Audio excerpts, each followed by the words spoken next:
Chapter 272. When Ito returned to Nippon, the Black Knights had already started fighting with Cornelia's troops. After all, the main means of transportation for the Britannia's combat troops was the Air Force. With the Air Force's almost unhindered transportation ability, it would take at most 20 minutes to get here from the Tokyo concession. Unlike Ito, who had to cross bridges, rivers, and tunnels, the Black Knights didn't have to worry about anything. However, at this time, the situation of the Black Knights was not very good. Because of Ito-Sei's intervention, and without Euphemia's massacre of the Japanese people, the riots that were stirred up by rumors were not stable, and the number of people who participated was not a lot. It was not to the point where the whole country was against the Japanese like the original novel. Without the support of the masses, the Britannia could only rely on themselves to resist. For the Britannia, it was like hitting a rock with an egg. What's more, the leader of the Britannia was Cornelia, who was calm on the surface but angry on the inside. It was easy to imagine the impact on the Black Knights. In the end, after an hour of fierce fighting, the Black Knights abandoned the Nippon that they had just occupied and used the secret channel provided by Kirihara mining to escape the battle. I'm late. Looking at the battlefield that was still sporadic, Ito, who was standing next to the car door, sighed. But fortunately, the soul power hasn't been recovered by the collective will. It's worth the price of the ticket. After a while, Ito completely absorbed the soul energy of more than 1,000 people floating in the air above the Nippon Administrative Special Zone. Let's go see Zero. Ito sat back in the car and turned the car around. Then he took out his Bluetooth headset and put it on his ear. He dialed Karen's number. Beep, the call was quickly picked up. Ito. Karen was a little surprised and hesitant. It's me. Why? Are you surprised that I contacted you? Ito chuckled as he drove. I'm a little surprised. Tell me, why are you looking for me? Karen admitted without hesitation. Where are you now? Ito-sei put away his smile and asked in a low voice. What are you going to do? Karen did not answer immediately. Instead, she asked vigilantly. I need to see Zero, Ito said indifferently. I can't make this decision. Wait a moment. I'll ask Zero, Karen said. Sure, I'll wait for you, Ito said. Then, a series of footsteps could be heard from the phone. A moment later, a few faint voices of conversation could be heard. Then, Karen's voice sounded in Ito's ears again. We are now near the shipping warehouse of Yokohama XX Harbor. Call me when you arrive, and I will pick you up. Okay. Ito agreed without hesitation. He raised his hand and hung up the phone. Then he stepped on the accelerator and sped up. More than 3 hours later, Ito finally arrived at the location Karen mentioned on the phone. Ito parked the car on the side of the road, took out the phone, and dialed again. Oh, have you arrived? As soon as the call was connected, Karen's voice sounded. I'm here, Ito said. Okay, wait there for a while. I'll be there soon, Karen replied, and then hung up the phone unilaterally. After a while, Karen, dressed in the uniform of the Black Knights, walked out from a corner and quickly searched around. After discovering Ito's car, she quickly ran over. Ito, who saw Karen from the rearview mirror of the car, pushed open the door and got out. He raised his hand and smiled at Karen, who was walking quickly toward him. Dear Karen, long time no see. Karen blushed at Ito's almost flirtatious way of addressing her. She said with some annoyance, What nonsense are you talking about? Hey, Karen, do you also forget the old when you have a new person? It's rare for me to care so much about you back then. You gave me equipment and warmth. How long has it been since I last stayed with you? You abandoned me. It's so sad. Ito pretended to be very sad and said in a sad tone, Don't talk nonsense anymore. Why don't you just stay here? Karen shouted angrily out of humiliation. Sigh. Ito pretended to sigh deeply, and then said seriously, Take me to see Zero. Oh. Ito sighed. Karen, who thought he would say something irritating, was immediately stunned by Ito's serious expression and responded in a daze. Then Karen, who came back to her senses, glared fiercely at Ito. She turned around and led Ito back the way they came. They came to a shore, took a wooden boat docked on the shore, and came to the deep sea slightly away from the shore. At this moment, Karen took out a small object and pressed it. A moment later, a shadow quickly rose from the sea in front of Seito's wooden boat, and then the top of a huge submarine appeared in front of Seito. "Come up." Karen used the wooden paddle in the wooden boat to row the wooden boat to the side of the submarine. After jumping on the top of the submarine, she said to Seito. Seito nodded. He suddenly exerted force under his feet and jumped to the top of the submarine amidst the slight shaking of the small wooden boat. He then entered the submarine through the entrance and exit above with Karen. Under Karen's lead, they came to a meeting in the center at this time. In the meeting room, the main members of the Black Knights such as Zero, CC, Shan Yao, Delia Hart, Lakshata, Tung Tang, and the four holy swords were all sitting here. Their eyes fell on Seito, who walked into the meeting with Karen at the same time. Seeing this situation, Seito smiled and ignored this invisible pressure. He turned to Lakshata, who was lying on the sofa and smoking a pipe. "We meet again, Lakshata. Is there anything you want to say to me?" "Big boss, how are my men doing?" Lakshata looked up at Seito, exhaled a mouthful of smoke, and chuckled. "Very good. Every day is very fulfilling. It's just that they miss you very much, big sister." Seito also replied with a smile. "Is that so? Then I'll have to trouble Big Boss to say hello to them on my behalf," Lakshata replied. "Sure." Seito nodded and continued. "Actually, they still hope that you can meet them in person. They really miss you." "Oh, then let's talk about it when there's a chance." Lakshata looked to the side and took a puff of the pipe. "Okay." Seito nodded. Then, his eyes fell on Zero, who was sitting on the main seat and hadn't spoken a word. He chuckled and said, "I'm glad to see you alive, Zero. Tell me your purpose," Zero said in a domineering tone. At this time, Zero was in a bad mood. Not only was he irritated by the loss of control of Gius, but he was also angry and helpless because of the failure of his plan and Cornelia's comprehensive encirclement. Now, Seito was a variable to him. Being able to remain calm with all these emotions mixed together was enough to show how tenacious Zero's heart was. Since our contact began with a deal, then let's do it according to a deal. Let's make a deal. Seito stared at Zero's mask. His black pupils seemed to be able to penetrate the helmet and see the real face under the helmet. He looked at Zero calmly. "What deal?" Zero asked. "I'll tell you something very important to you, and then you'll do something for me, something very important to me." Seito replied, "But you can rest assured that I won't ask you to go to Britannia and turn yourself in or disband the Black Knights. I just need you to do something that you can do for me." "Ridiculous. You're actually using this kind of thing to make a deal. Don't you think it's very childish?"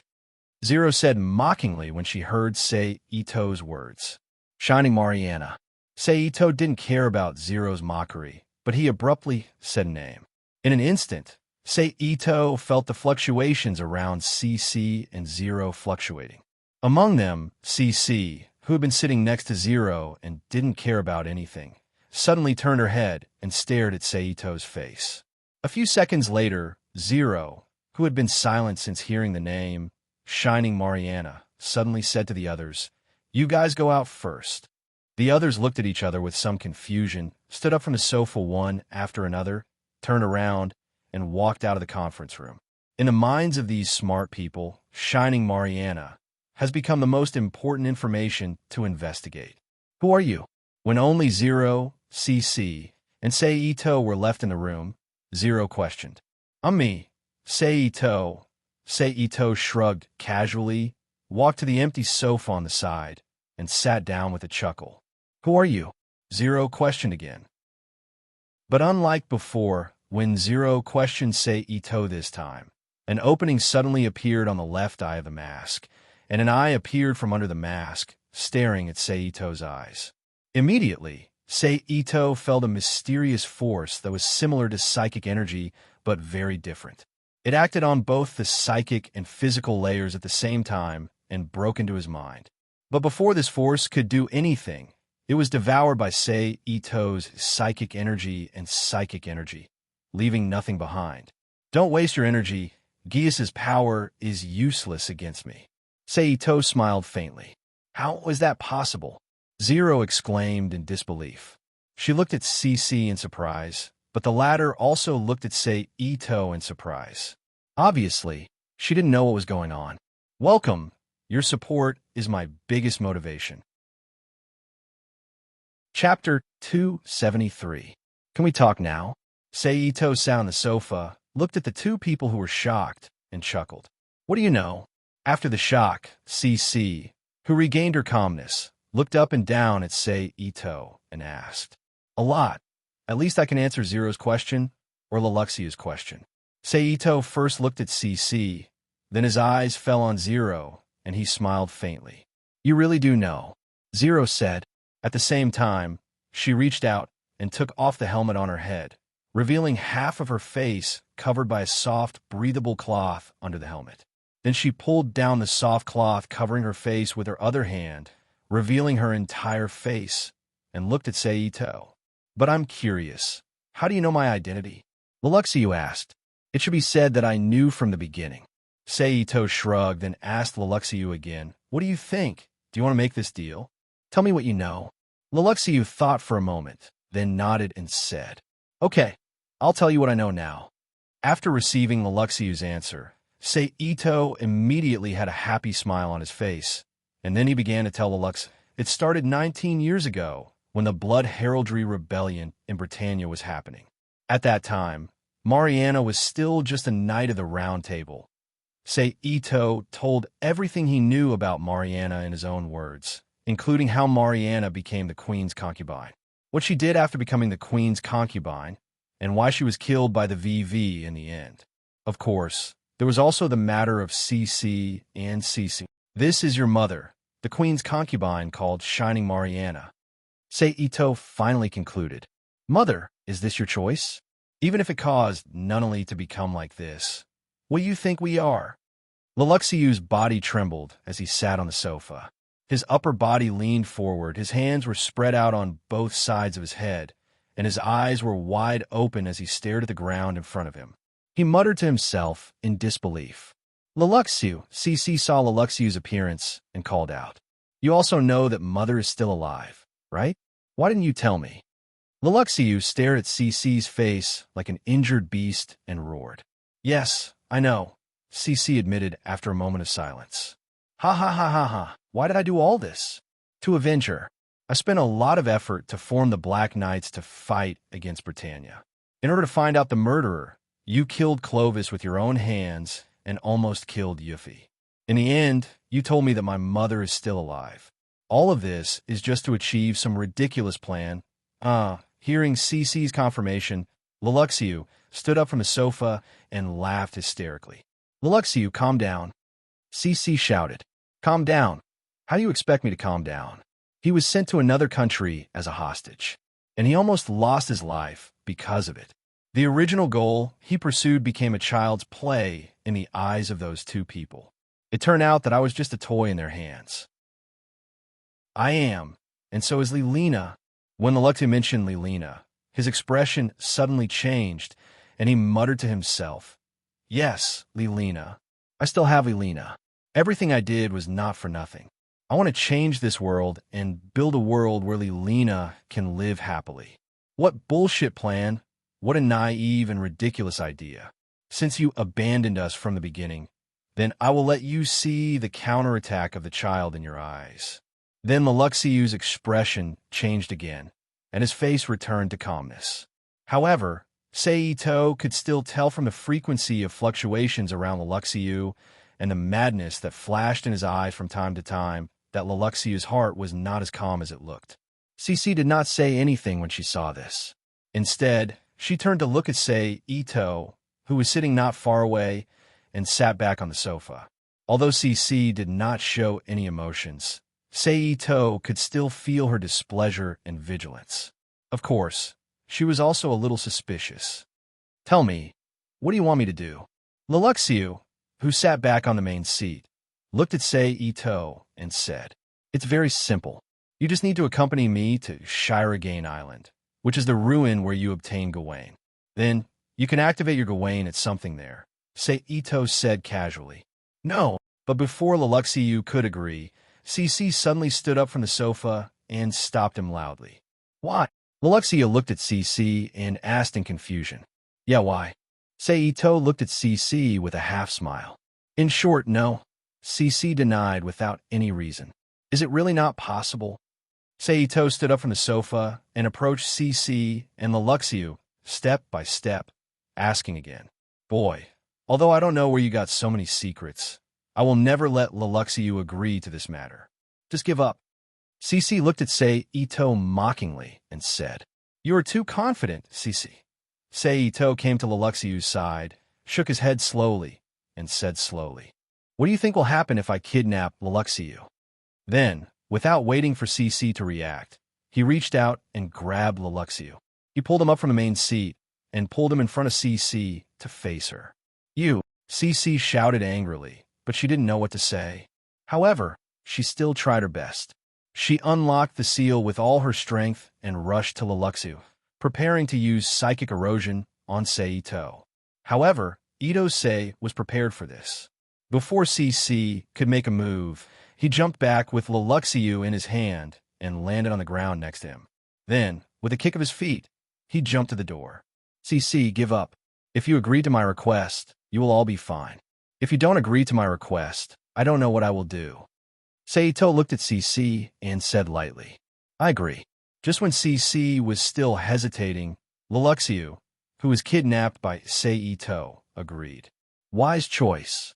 Hearing Leluxiu's words, Ito smiled at CC, then let go of Leluxiu's arm and took a step back. Leluxiu, CC called out. Needless to say, I have already decided. Leluxiu interrupted CC without waiting for her to finish. Then he walked back to the main seat, picked up the Zero helmet on the sofa, walked to the door again, opened the door, walked out of the room, and gave the order to change careers. You should know what that place is. Why do you want Leluxiu to go there? After Leluxiu left, CC said to Ito, It's because I know what that place is that I need Leluxiu. You underestimate Leluxiu's potential too much. As Mariana's child, and as a child who was experimented on by Mariana since childhood, Leluxiu's current performance is not good enough. Ito replied, You're playing with fire. CC frowned. I believe in Leluxiu's ability, and I believe that you won't let him die, right? Ito looked at CC with a half-smile on his face. Oomph. Hearing this, CC snorted coldly and sat back on the sofa. Ito didn't care when he saw this. He shrugged and walked to the sofa and sat down. Neither of them spoke and sat quietly in their seats. After a while, Leluxiu, who had transformed into Zero, returned to the room and sat down in the main seat. He also didn't speak and maintained a silence in the room. After a while, a young man wearing the uniform of the Black Knights walked into the room and said to the people in the room, Zero, we have arrived at Shirogane Island.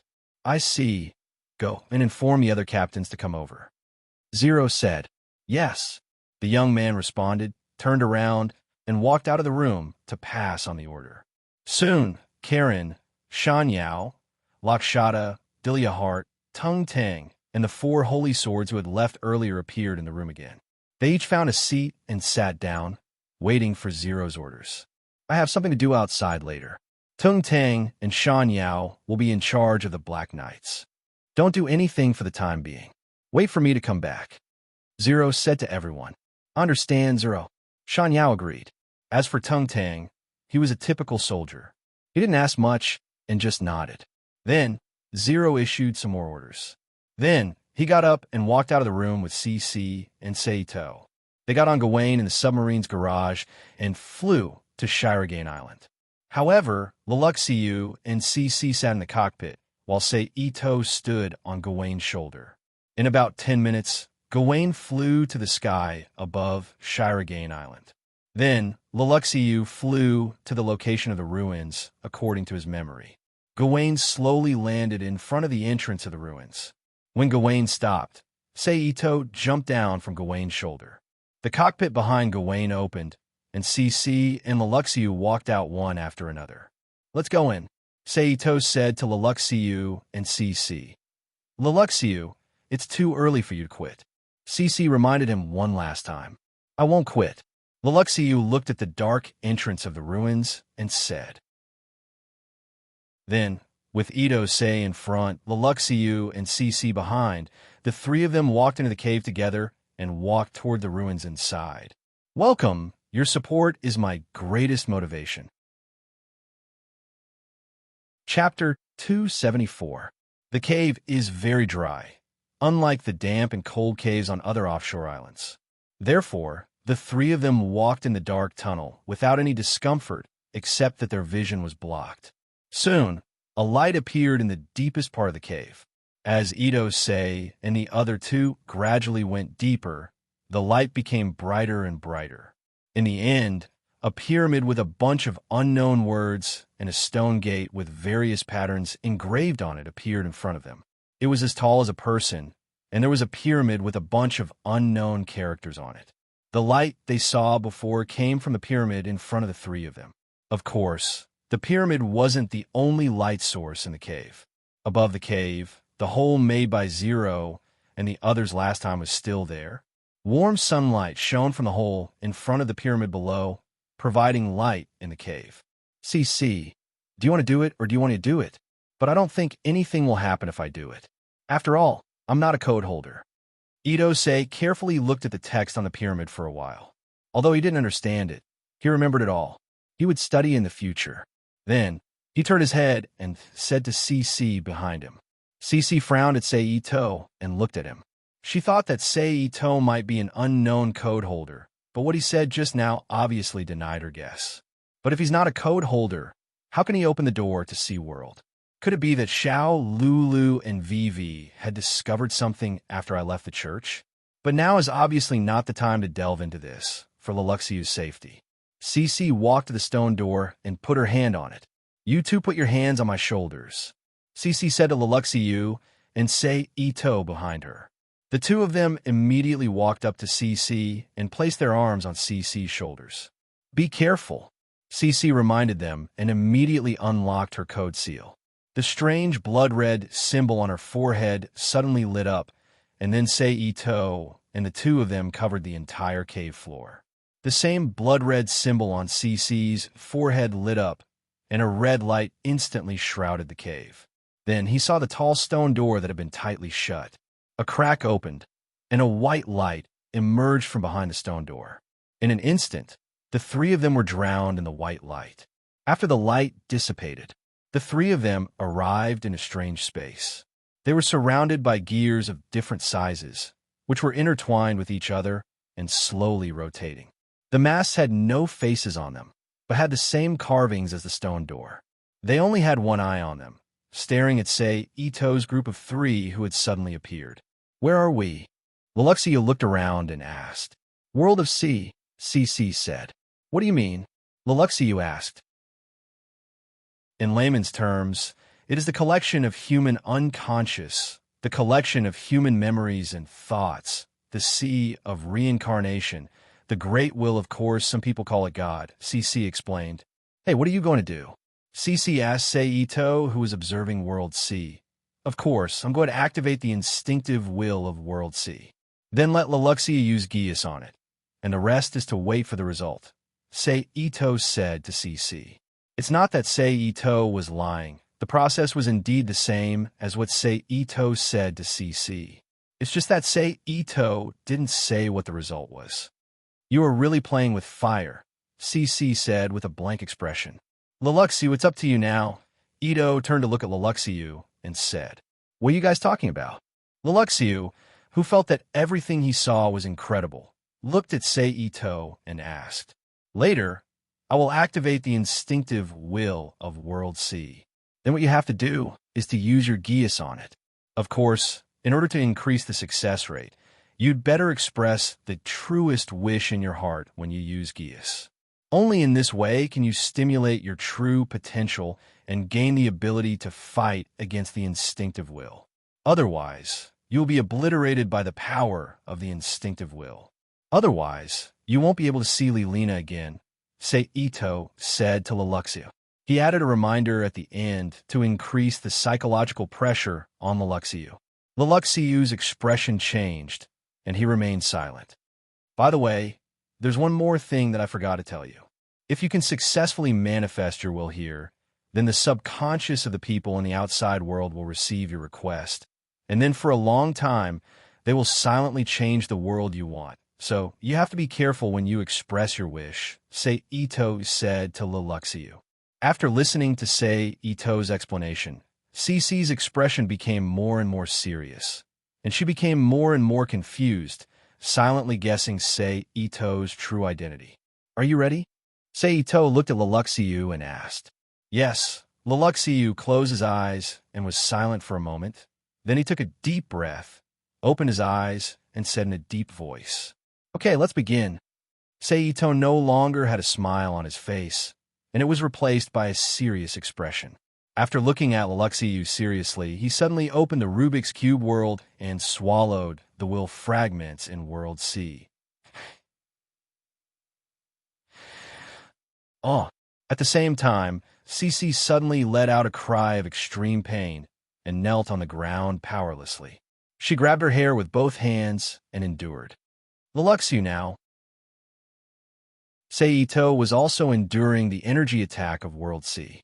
It was just that he was protected by the power of the world outside, and there was energy in his body, so he didn't feel much pain from the energy impact, so he had time to shout to Leluxiu. World C, a place where wishes can be fulfilled, then turn this world into what I want, in the name of Leluxiu 6, Britannia. Leluxiu suddenly raised his head, and his left eye that had been flashing red immediately aimed at the big mask in the sky, and ordered. Instantly, waves of energy were released from Leluxiu's eyes and went straight to the mask above. However, there was a gap between the two after all. Halfway through, it was blocked by the energy of World C's own will and was pushed back. At the same time, the will of World C, tens of thousands, hundreds of thousands, millions, tens of millions, hundreds of millions of chaotic thoughts burst out one after another and attacked the world of will of the three people. This time, Sei Ito wasn't so relaxed.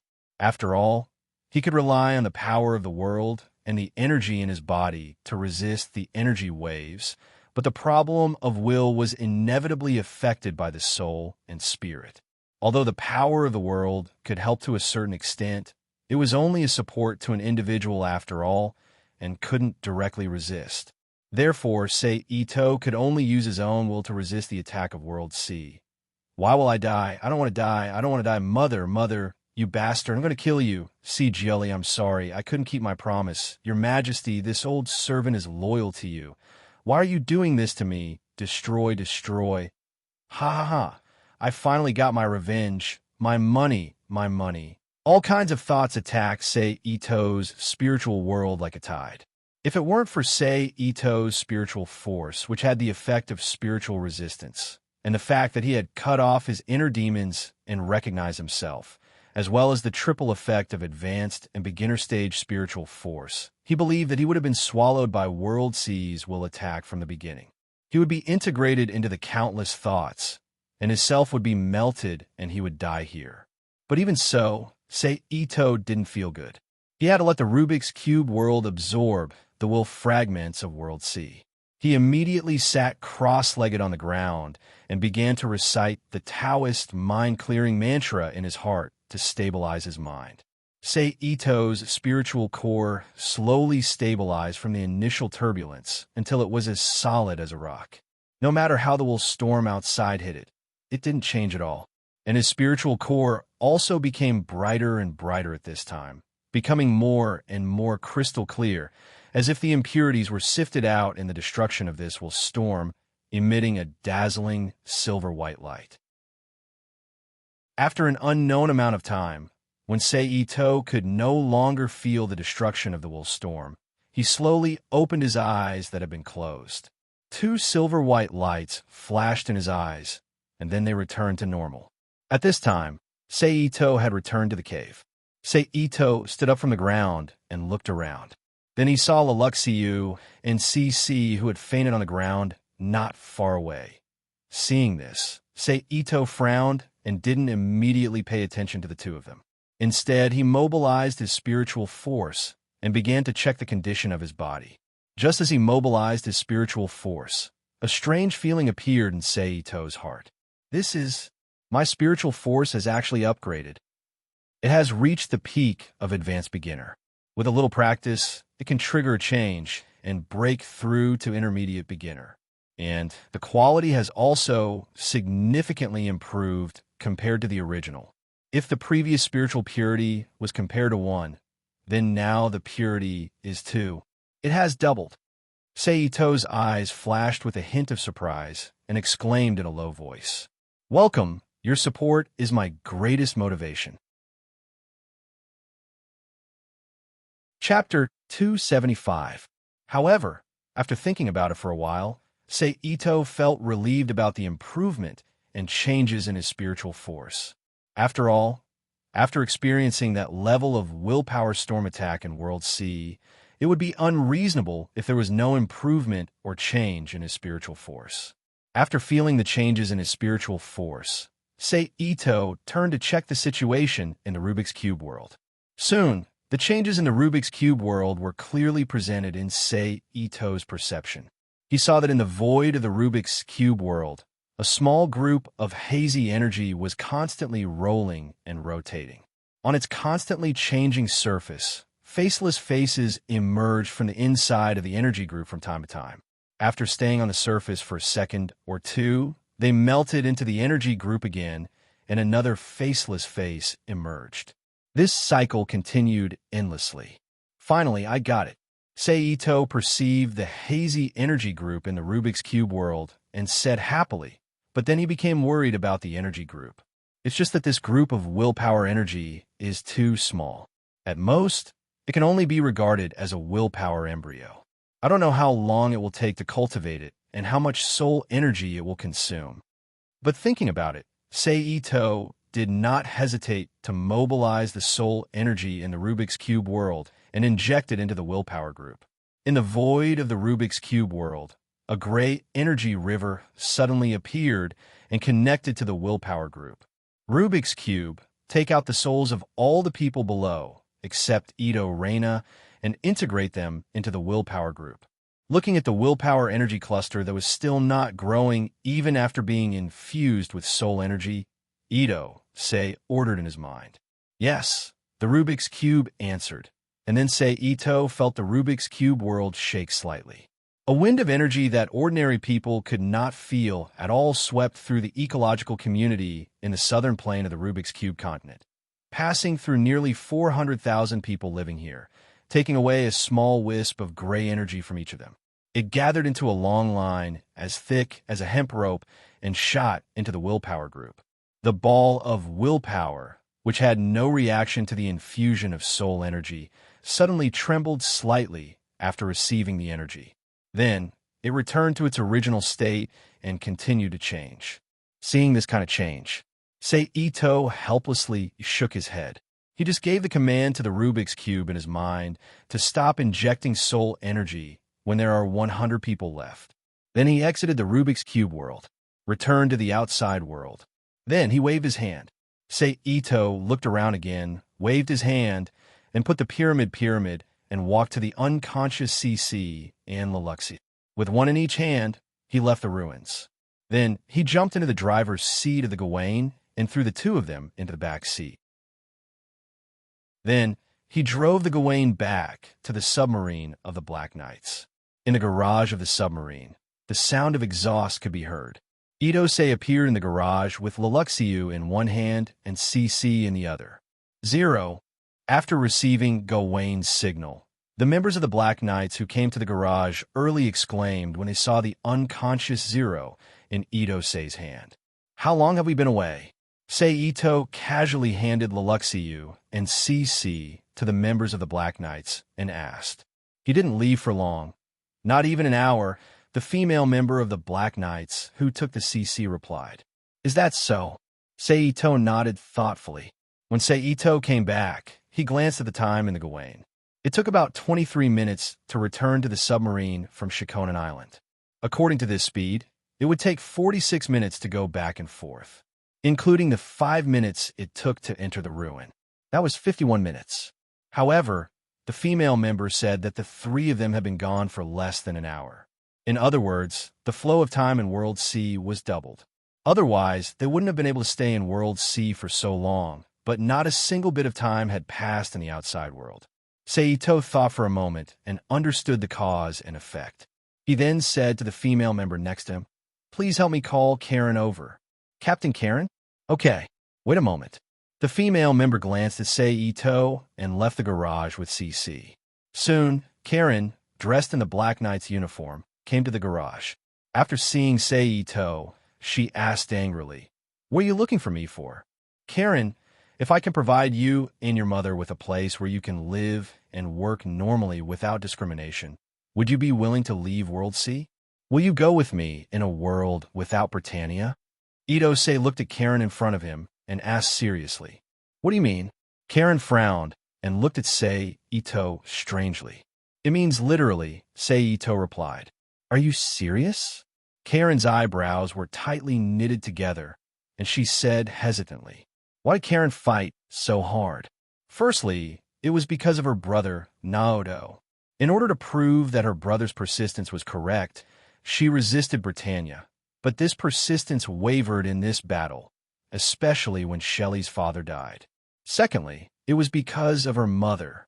She wanted to build a world where there was no discrimination, where she could live and work normally, and where she didn't have to compromise. This was also her own philosophy that she found after her brother's insistence. Now, the result of this idea was put in front of her by Seito very straightforwardly. Should she choose to fight for the world that she didn't know when she would succeed, or should she give up the struggle and abandon her friends in the Black Knights and leave with her mother and go to the equal world that Seito mentioned?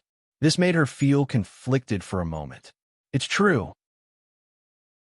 Seito looked at Karen quietly and confirmed, "Although you said so, I can't decide now. Can you let me think about it?" Karen said hesitantly, "Okay, but you'd better hurry because I don't know how long I will stay here, so call me when you've made your choice." Seito nodded and agreed. "If you choose to go with me, I will help you rescue your mother from prison and completely treat the sequelae caused by the refrain." "Really? Can it really be cured?" Karen quickly looked up at Seito and asked after hearing the temptation that Seito offered. "The sequelae of the refrain affect both the mind and the nervous system. I happen to have a lot of experience in both areas, so I can definitely cure your mother's sequelae. I can guarantee this." Seito smiled. If that's the case. Karen wanted to agree immediately, but the feeling she had for her companions in the Black Knights made her unable to say it out loud. In the end, she stood there in silence with a conflicted expression. "Go back and think about it. Remember to call me when you've made up your mind." Seito patted Karen's shoulder and said softly, "Okay." Karen nodded and left the garage with a heavy heart. Next is Lakshata, then Royd, Cecil, and Nina. As for Valletta, let's wait until she recovers her memory." Itose stood in the garage and thought for a while. He then walked out of the garage. On the way, he grabbed a member of the Black Knights and asked about Lakshata's whereabouts. He then walked towards the direction of Lakshata. Soon, Seito saw Lakshata in her usual outfit near the power room of the submarine. She was standing behind Samancon and looking at the data on the computer screen in front of Samancon. Clang, clang, clang. Ito Seiko knocked on the pipe next to him a few times, and the crisp sound immediately attracted the attention of Lakshata and Samarin, who were focused on the pipe. "It's you, big boss." Lakshata turned around and smiled at Seito. "Let's talk alone," Seito said. "Sure," Lakshata replied nonchalantly. Then, the two walked deeper into the power room and stopped when they couldn't see anyone. "Tell me, what is it?" Lakshata asked. "Do you still want to see your companions?" Seito asked. "What do you mean?" Lakshata frowned and looked at Seito with a grave expression. "I'm leaving. If you still can't make a decision, then you probably won't be able to see your companions again," Seito said. "Tell me, what will it take for you to let my companions go?" Lakshata didn't have her usual carefree attitude and said seriously to Seito. "Very simple, you come with me." Seito shook his head and replied straightforwardly. "It's not that I can't go with you. But what can you give me? Lakshata didn't expect this to be Sei Ito's request, so she asked about Sei Ito's bargaining chip. In Lakshata's mind, going with Sei Ito was just going to continue the experiment, so, of course, she had to fight for benefits. A new environment, new equipment, new technology, and let you see the truth of the world, Sei Ito said calmly to Lakshata. For example, Lakshata wasn't fooled by Sei Ito's words, so she curled her lips and said, "For example, take a look at this." Sei Ito pretended to take out a set of alien technology information that belonged to the Black Sphere. Of course, it wasn't all of it, only a small part. Then, he translated it into words that Lakshata could understand and handed it to her. Lakshata took the information from Sei Ito with a puzzled expression. As she browsed deeper, Lakshata's expression became excited. What's next? After Lakshata finished reading the information, she looked up at Sei Ito and asked, "Welcome. Your support is my greatest motivation." Chapter 276. Hearing Lakshata's question, Sei Ito had a half-smile on his face as he quietly looked at Lakshata in front of him without speaking. "I understand." Lakshata saw Sei Ito's expression and knew what he meant. She said with a lack of interest, "Have you thought about it?" Sei Ito asked Lakshata, who had returned to her casual state. "If you can provide all the information on this technology, it's not impossible for me to become your subordinate," Lakshata said nonchalantly. For a researcher like Lakshata, other than money, she only had a passion for research. As for country, race, hatred, etc., it was all based on her heart. She had no loyalty or bias. She was an absolute genius in terms of research. The person with the same temperament as Lakshata was her old classmate, Count Bean Royd Asbrod. But Royd had no other hobbies other than research. "Welcome to the team. I believe it won't take long for you to realize how correct your choice is. It will let you see a different world." Sei Ito extended his hand with a smile. "I hope so." Lakshata also extended her hand and shook Sei Ito's hand. Her tone was full of indifference. "Go gather your people. We're about to leave here," Sei Ito said. "Okay, it's a pity that there's a ready-made tester, but it's not bad to have your information as compensation." Lakshata replied with one hand in front of her chest and the other half raised. The long pipe in her hand swayed as she turned around and left. After Lakshata left, Ito-sei looked around and threw a large button-sized round object into the gap of the pipe. He then turned around and left as well. Soon after, Sei Ito saw Lakshata and the researchers behind her again. "I already found an excuse to move the submarine to the nearest Nippon port. We can leave here in a bit," Lakshata said after seeing Sei Ito. "Thank you." Sei Ito smiled and thanked her. After that, the two of them chatted casually. They passed the time. After a while, the submarine finally arrived at the port near the Nippon coast. "Lakshata, technical officer, the submarine has arrived at the designated location." A member in the Black Knight's uniform walked out of the tunnel in the submarine. He came next to them and said, "I understand." Lakshata responded, then nodded to the others. Everyone followed the crew member and walked to the large cargo bay on the top floor of the submarine. Then, the member walked to the wall on the right. After quickly pressing a few buttons on the small keyboard on the wall, two tiny cracks suddenly appeared on the left and right sides of the 5 to 6 meter long and 2.5 meter tall wall. The entire wall opened up as if someone was pulling it up from the outside. The blue sea and clearly visible buildings on land appeared in front of everyone's eyes. Then, that member of the Black Knight Legion and a few others pushed a wooden boat with a propeller into the water.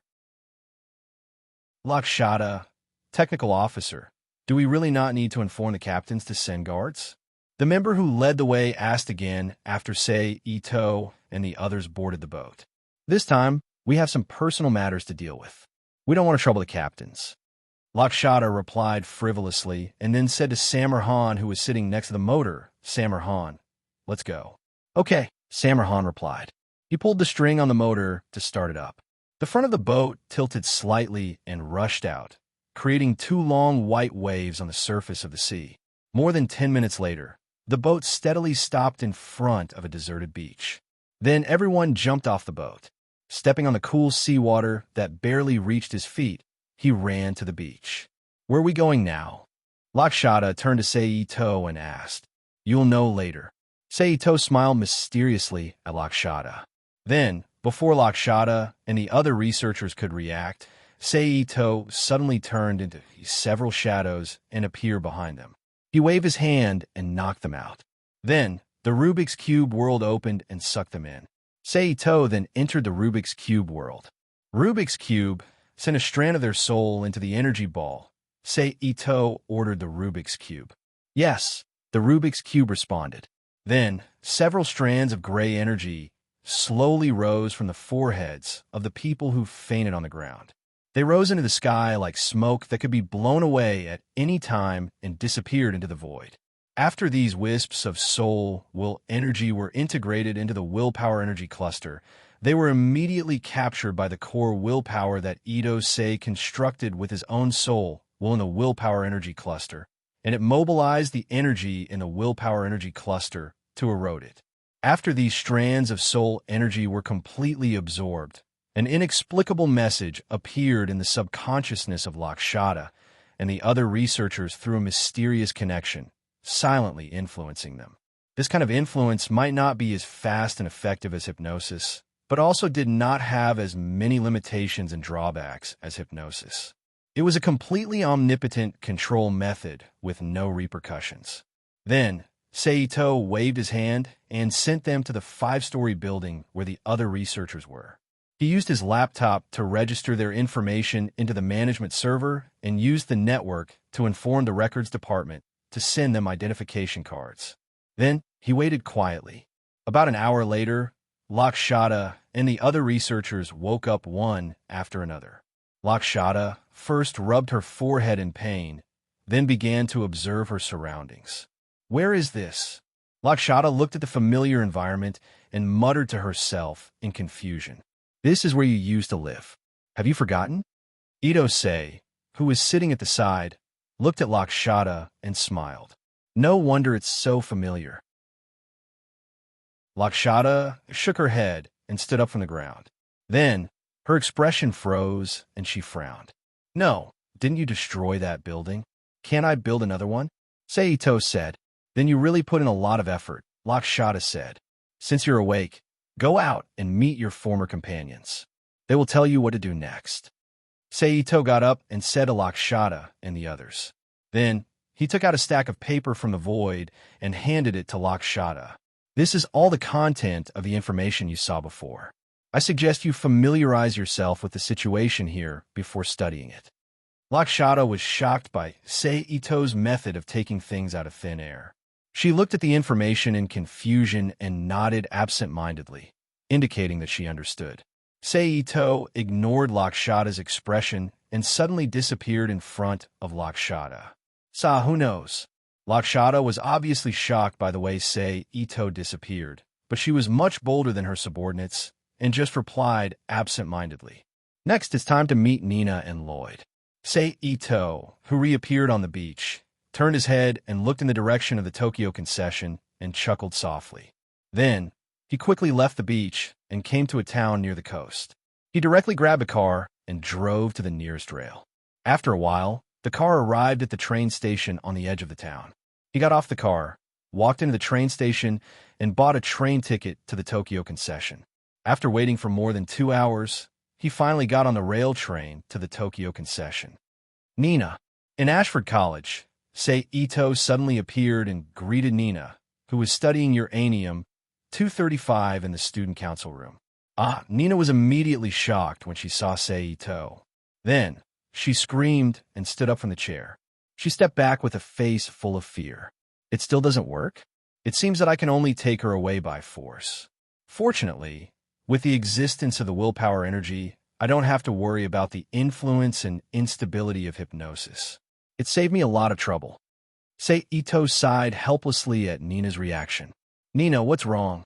At this moment, Milei, who heard Nina's scream, quickly ran into the student council room and asked with concern. However, when she saw Saito, she was also shocked and said, It's you, Seito. Nina. Later, Suzaku arrived. After she also called Nina with concern, she saw Seito in the room and said angrily, "You bastard! What did you do to Euphemia?" Euphemia? It seems that you still don't know. Seito looked at Suzaku's appearance and said with some realization, Cornelia probably listened to Seito's suggestion and put Euphemia under house arrest, not allowing her to contact anything related to Japan, including her knight, Suzaku. Nina.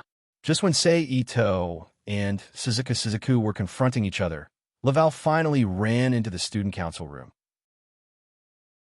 "What are you doing here?" Milei, who was carrying Nina, questioned Seito. "I'm here to take Nina away," Seito said straightforwardly. Don't. Nina cried out in fear as she hugged her head with both hands. "Why?" Milei asked curiously. "Her research ability is worthy of me doing this," Seito said calmly as he pointed at the computer screen, which was still displaying data. Suzaku stepped forward and stood in front of Milei and Nina. He then stared at Seito and said, "President, take Nina away from here first. Leave him to me." "Okay, be careful," Milei replied and slowly moved out of the room with Nina in her arms. "Welcome. Your support is my greatest motivation." Chapter 277. Blackwood Suzaku, I really hate you. Seito looked at Milei and Nina, who were walking towards the door. He then looked at Blackwood Suzaku and said, "So, if you die, you asked for it." As he spoke, Seito suddenly rushed forward. Even with Blackwood Suzaku's dynamic vision, he was so fast that he could only see a blurry image. Then, Blackwood Suzaku's body was sent flying by Seito's heavy punch.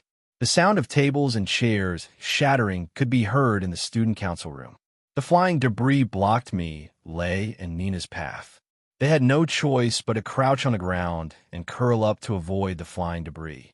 As for Levi, he was the closest to the door, so he managed to dodge the attack and was unharmed. "Why?" Blackwood Suzaku, who was lying in the debris of the table and chair, spat out a mouthful of blood. He struggled weakly. A circle of red light lit up around his brown eyes, stimulating Blackwood Suzaku's will, not letting him give up. As expected of the power of Geas, you're still alive even with 4 broken ribs and 2 of them pierce your lungs.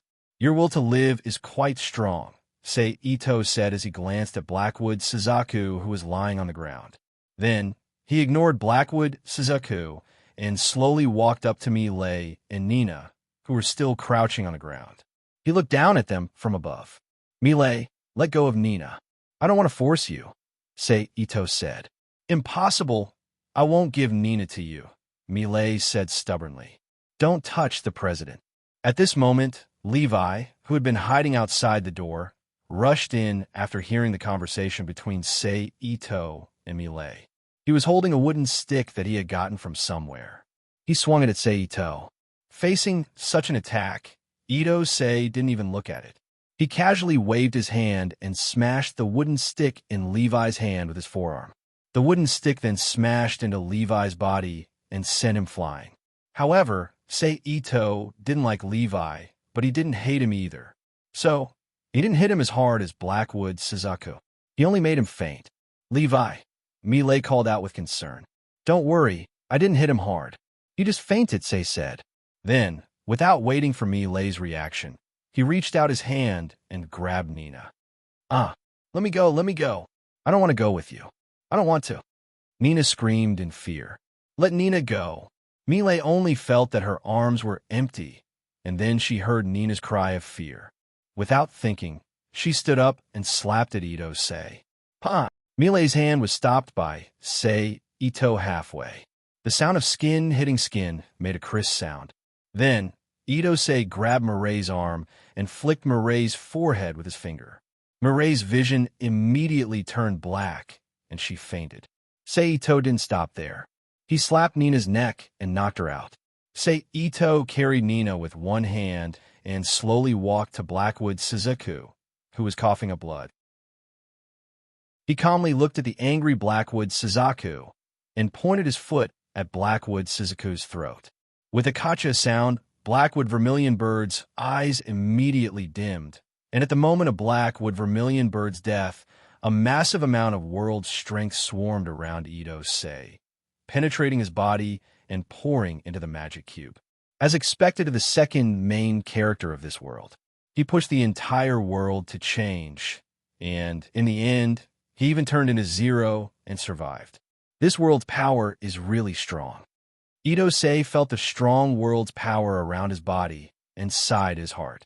Sei-ito put Nina away and ordered the Rubik's Cube to extract Nina's willpower and soul energy. Then, he quickly left Ashford Academy. Not long after he left, Shirley, who had just finished her swimming activities, came to the student council room. She saw the unconscious Val and Millet, as well as the dead Blackwood. I'll go to Lloyd later. For now, I need to deal with Valletta, Sei-ito thought as he walked to the residential area. After a while, Sei-ito returned to the residential area of this world. However, he didn't see Valletta when he entered the house. Sei-ito went up to the second floor and entered Valletta's room. In an instant, her whole body was naked. Water droplets slid down her skin. 2 bright red dots appeared on her chest. Between her legs, a cluster of fragrant grass fell down slightly. She was wiping her hair with a mouthsure. Ito-sei saw Valletta. Valletta was stunned for less than a second. Then, she hugged her chest and squatted down. She blushed and said in a weak voice, "You can leave first."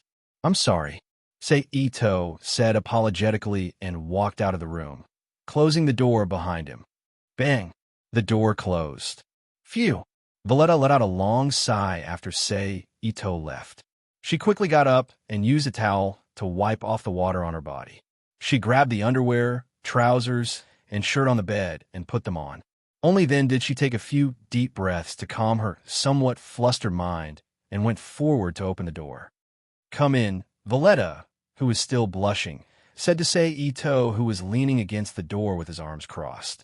Sei-ito nodded and walked into the room. "I'll get you a glass of water," Valletta said after Sei-ito entered the room. "It's okay. I have something to talk to you about." Sei-ito stopped Valletta, who was about to get him a glass of water. "Okay," Valletta replied and waited for Sei-ito to speak. "Before that, I need you to recover your lost memories," Ito-sei said, and before Valletta could react, he pointed his finger at Valletta's forehead. Then, the mental strength that had been tempered by the willpower storm instantly broke through Valletta's mental defense and penetrated her mind. Then, the mental power in Valletta's mind shrunk into a silver-white light spot and exploded in an instant. A wave of vibration was released in Valletta's mind, shaking her mental power, thoughts, and brain cells. Then, pieces of familiar yet unfamiliar memory fragments appeared in Valletta's mind, forming a complete memory river and disappearing in Valletta's mind. Ito-sei, who was standing in front of Valletta, retracted his arm and waited quietly. A minute later, Valletta's closed eyes slightly opened. When she saw Ito-sei, she instantly put on a defensive posture. Then, she was stunned as she looked at Ito-sei in front of her with astonishment. She then withdrew her defensive posture. "Do you remember now?" Sei-ito asked calmly. "Thank you for saving me," Valletta said straightforwardly. She no longer looked as weak as she did when she lost her memories. "What are you going to do now?" Sei-ito asked. Valletta frowned and looked at Sei-ito with a complicated expression. She said honestly, "I'm going back to the army. I already have information on Zero. As long as I report this to Her Highness Cornelia, I will be honored and become a true noble." "Is that so?" "If that's your decision." Sei-ito nodded. "What did you want to say to me?" Valletta sighed and asked. "I wanted to ask if you want to come with me, but I know your decision from what you said."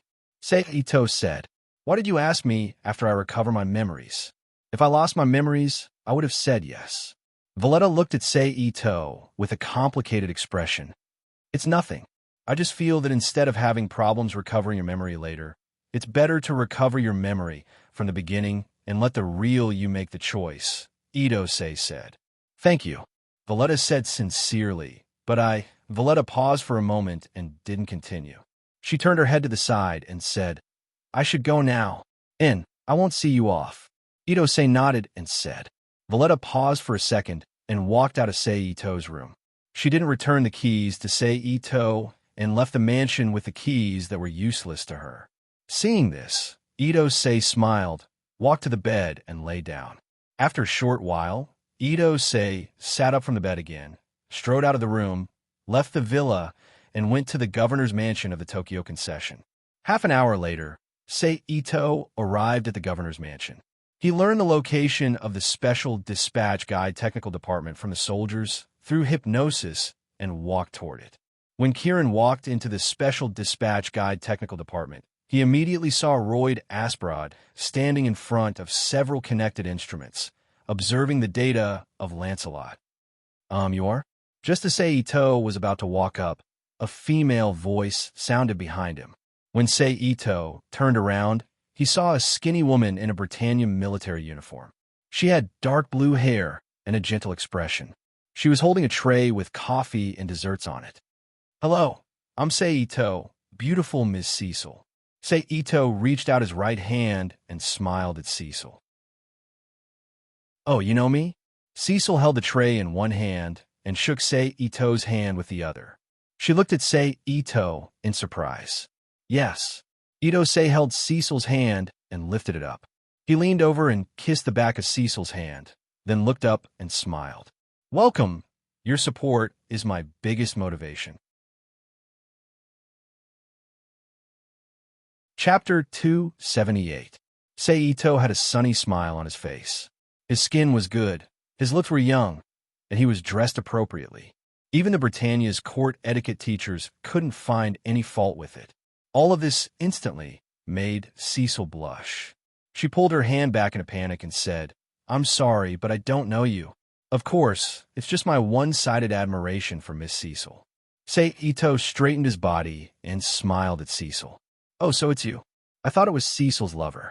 Lloyd, who had appeared beside the two of them at some point in time, teased them with his peculiar voice.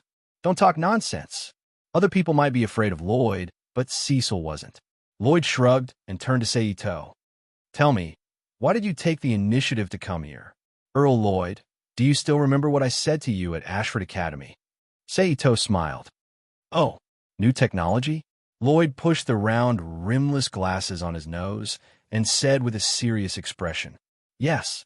Ito-say nodded, then turned his head to look at the people coming and going in the surroundings without saying a word. I hope what you said can surprise me.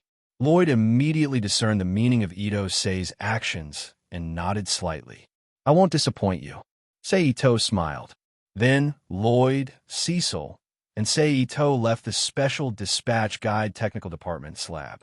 They came to a small, quiet room and sat on the chairs on both sides of the round glass table in the center of the living room.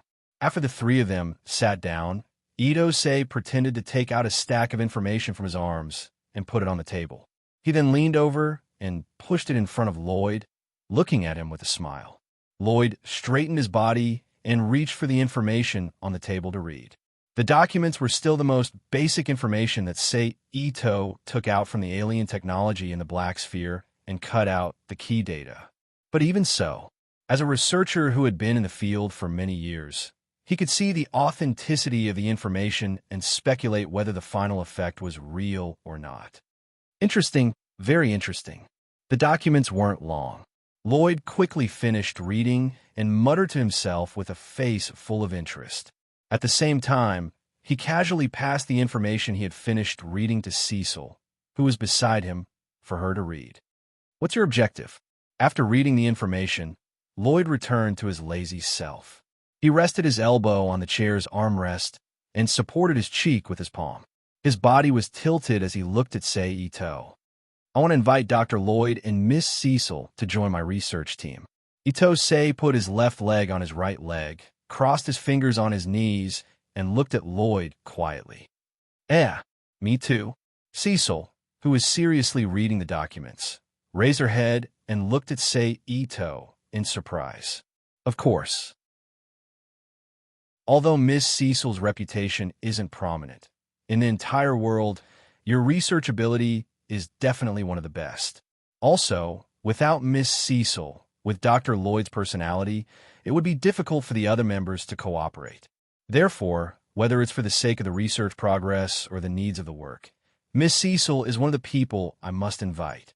Ito Mori explained seriously.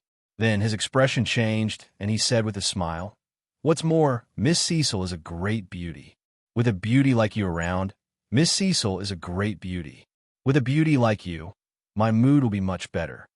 Cecil's cheeks blushed again. She lowered her head to look at the documents to hide the blush on her face and said in a low voice, "You talk too much. Looks like your ambition isn't small," Lloyd said as he looked at Seito. "Of course, I've never denied my ambition," Seito shrugged and said. "How about it, Earl Lloyd? Have you decided?" "Of course." Lloyd sat up straight and looked at Seito. "Lloyd, don't forget that we are now soldiers, and we are working for His Highness Schnetzel," Cecil hurriedly whispered after hearing Lloyd's answer. "It's fine. If Schnetzel dares to cause trouble for you, I will take responsibility." Although Cecil deliberately lowered his voice, the room was quiet. Coupled with Ito Sei's super-sensitive five senses, it was easy for him to hear Cecil's words clearly. Therefore, he smiled and said, "Oh." Hearing Sei Ito's promise, Lloyd looked at him with interest. "As long as you agree to work for me, I will be responsible for your safety. I can guarantee that," Sei Ito said with a confident expression. But Cecil was about to say something, but was immediately interrupted by Lloyd. "With my understanding of His Highness Schnetzel, he won't make things difficult for us, Cecil." "Then what about the research on Lancelot?" Cecil continued to ask. "Make a backup of the data and send a copy out. Since we have almost all of the data, we could just find an opportunity to do the rest. Right now, I'm only interested in the information in this copy," Lloyd said in a determined tone as he glanced at the data in Cecil's hands. "Okay," Cecil weakly replied. "Welcome to the team." Seito stood up from his seat and extended his hand to Lloyd and Cecil with a smile. Lloyd and Cecil stood up one after the other and extended their hands to Seito to shake hands. "When will you be ready?" Seito withdrew his hand and asked Lloyd. The latter immediately turned his gaze to Cecil. Obviously, the progress of the research had always been under Cecil's control. Lloyd was only responsible for the research and didn't care about the rest. The backup and transfer of the data can be completed by today. However, some of the transfer procedures are more troublesome, and we also have to consider His Highness Schnetzel's reaction. Therefore, we can't confirm the exact time, Cecil replied. "Is that so?" Seito frowned and pondered for a moment before finally deciding. "How about this? You can make a backup copy of the data and leave a copy with this special dispatch guide technical department. Then you can leave with me. I'll handle the rest." Cecil obviously couldn't make this decision and turned to look at Lloyd. "Okay," Lloyd agreed. In fact, he was happy to do so. After all, he still had the title of Earl. Although there weren't many people in his family, his influence was still there. Now that Seito was taking over, it was the best way to eliminate the influence. Of course, he didn't care about the influence. Other than scientific research, Lloyd rarely cared about anything else. Okay. Seeing that Lloyd had agreed, Cecil also agreed. Then, the three of them walked out of the room and returned to this special dispatch guide technical department to start packing up the data. Looking at the busy Lloyd and Cecil, Seito turned around and walked out of the special dispatch guide technical department. He picked up the phone and made a call. Beep. The call was picked up. "What's the matter?" Cornelia's voice came from the phone. "I have news for you. It's about Zero." Seito looked at the setting sun and said softly. "I already know," Cornelia said in a heavy tone. "Valletta?" Seito asked. "Yes," Cornelia said with certainty. "It's okay. What I'm about to tell you is different from what she told you." Seito said, "But are you still going to continue attacking the Black Knights to capture Zero?" "Of course. I won't let the Black Knights continue to exist," Cornelia said firmly. "That's good. I have a signal receiver here that can accurately detect the Black Knights' location. If you want to eliminate them, call someone over to take it," Seito said. "Really?" Cornelia said loudly. "Yes," Seito said with certainty. "Where are you now?" Cornelia asked. "Special Dispatch Guide Technical Department." They can find me when they come. Also, when you attack, don't let anyone hurt the pilot of the red mecha. If there's a chance, let her escape, say Ito said softly. Okay, Cornelia agreed. Okay, call someone over, say Ito said and hung up the phone. Soon, Guilford in a red knight's suit arrived at the Special Dispatch Guide Technical Department. He immediately saw Sei Ito standing at the entrance and quickly walked over. Your Excellency, Guilford called out. Here you go. Sei Ito nodded and took out a palm-sized device that looked like a smartphone from his pocket. He threw it to Guilford and the latter immediately caught it. The white is the headquarters of the Black Knights. The green is your own. The device is a little crude, so you'll have to make do with it, Sei Ito said. Thank you, sir. Guilford saluted solemnly. Go, but don't hurt the red mecha. If there's a chance, let her escape, Sei Ito said again. Yes, sir. Guilford nodded and left the Special Dispatch Guide Technical Department. That's Guilford.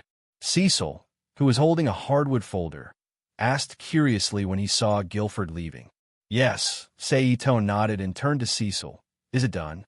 It's all done, Cecil nodded. Good, call Dr. Lloyd. We'll leave this place, Sei Ito said. Okay, Cecil nodded and returned to the technical department. Not long after, he dragged a large salutation box and walked out of the technical department with a lazy Lloyd. They met up with Sei Ito and left the technical department together. Welcome, sir. Your support is my biggest motivation.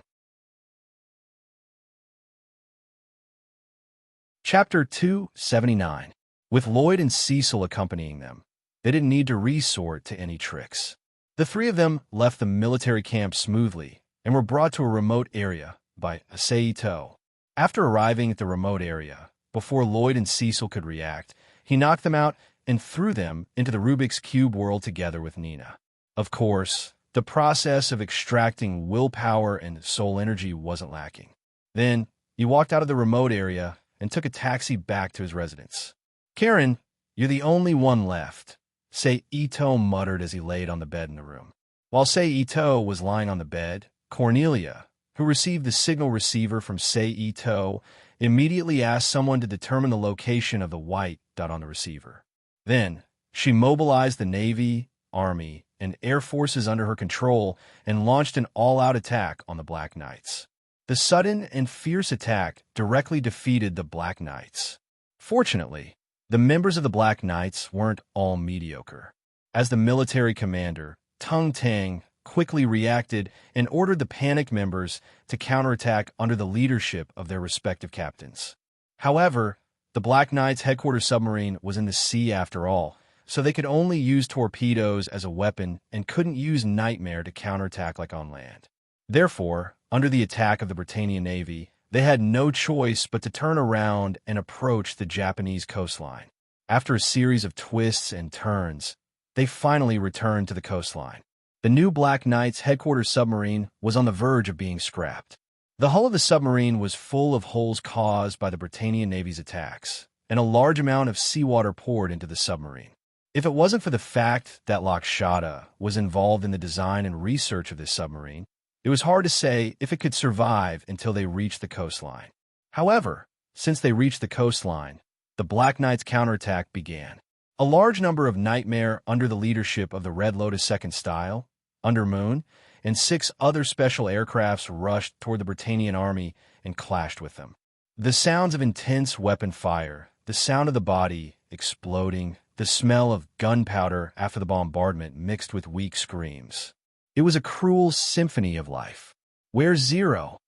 Yu Chung, the captain of the 2nd Division of the Black Knights, shouted in the communication channel. He's still unconscious. Shani replied. Bastard, Yu Chung shouted. Then he was attacked by 2 Britannian Nightmare and had to use an escape device to escape the battlefield. Karen, go and stall Cornelia. As Zero's designated battle commander, Karen ordered. Tung Tang quickly ordered after glancing at the situation on the battlefield. All right, Karen agreed and raised her hand to destroy the Nightmare in front of her with radiation waves. She then turned around and locked onto Cornelia's body. He quickly rushed over.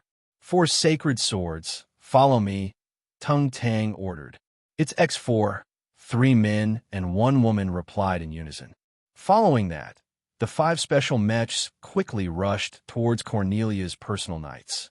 Although Tung Tang and the others and Karen were very brave and desperate, the huge gap in numbers and personal qualities could not be made up for by simple bravery and desperation.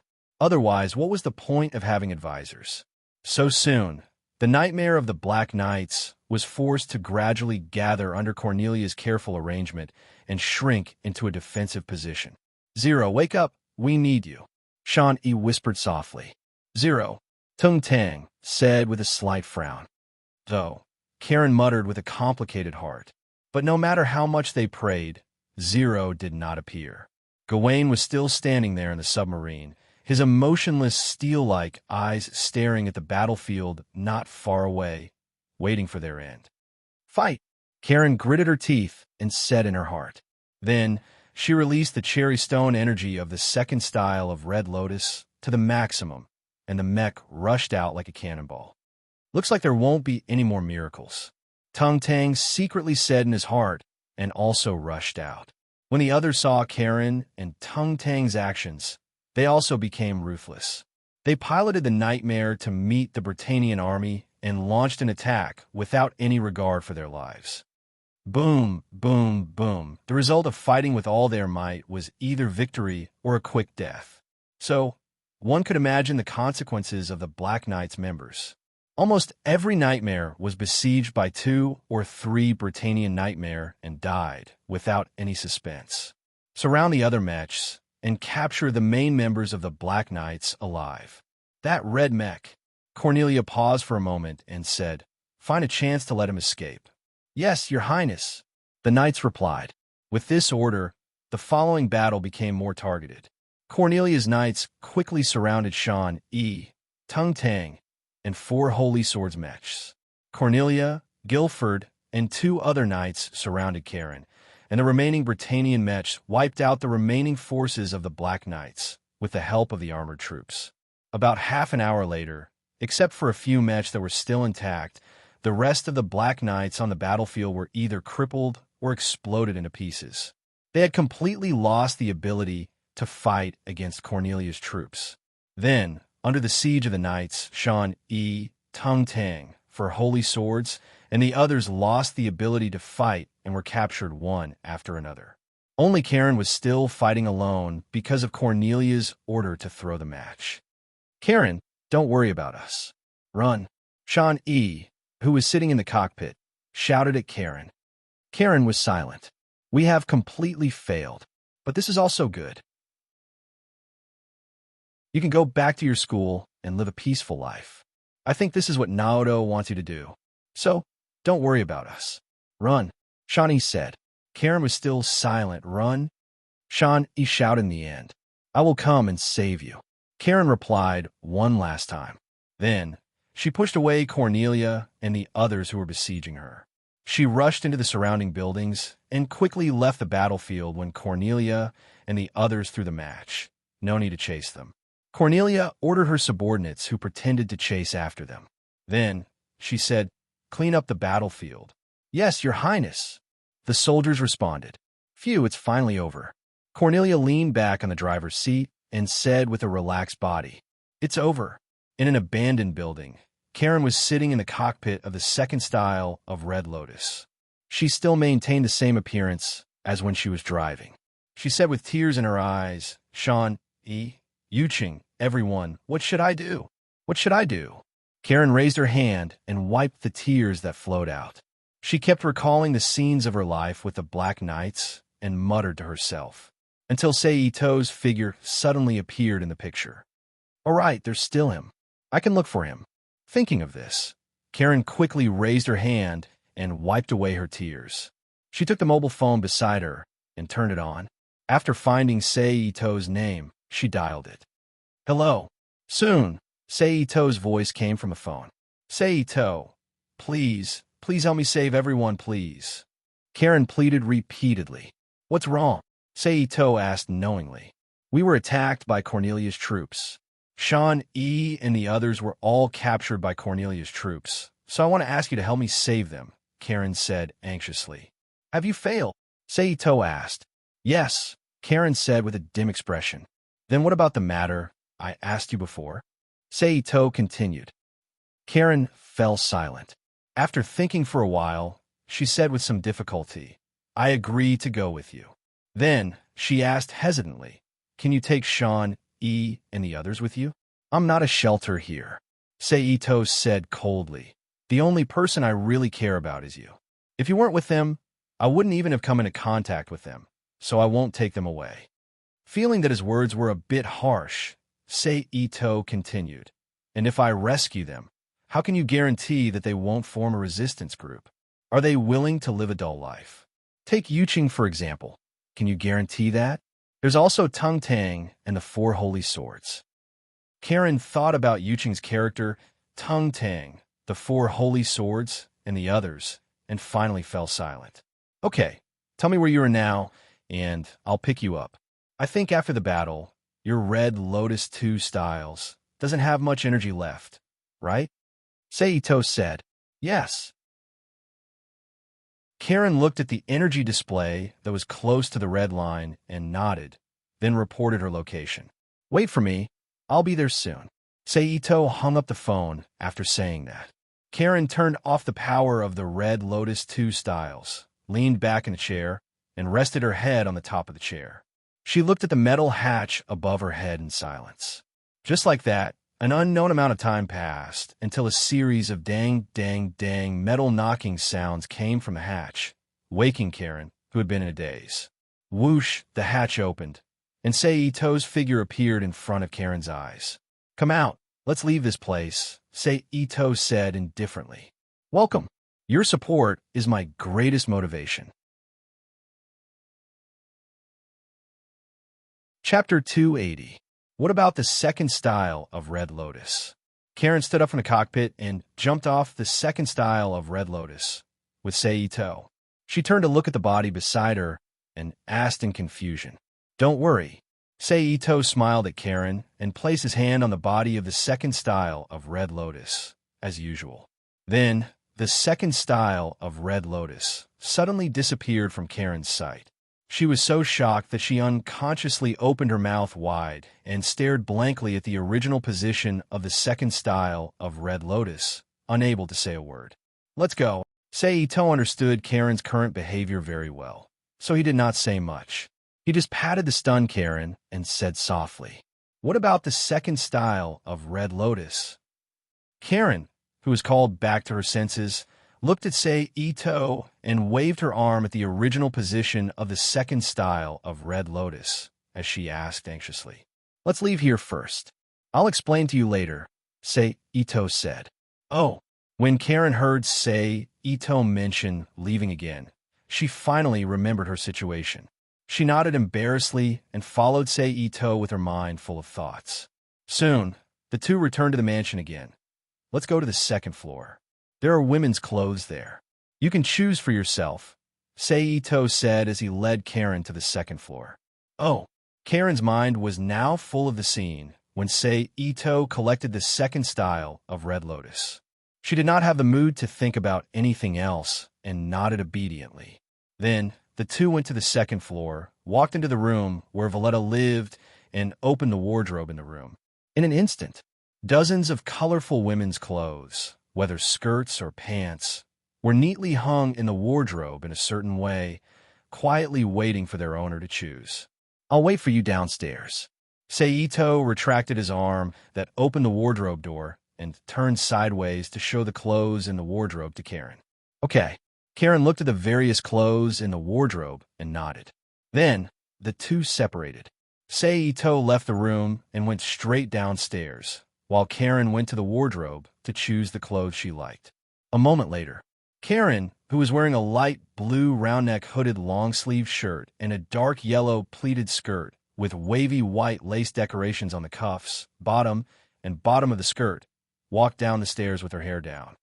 Eat something first. Sitting on the sofa in the living room, Ito-sei pointed to the bread and jam in front of him and said to Karen, who came down from upstairs, Thank you. After a day of fighting she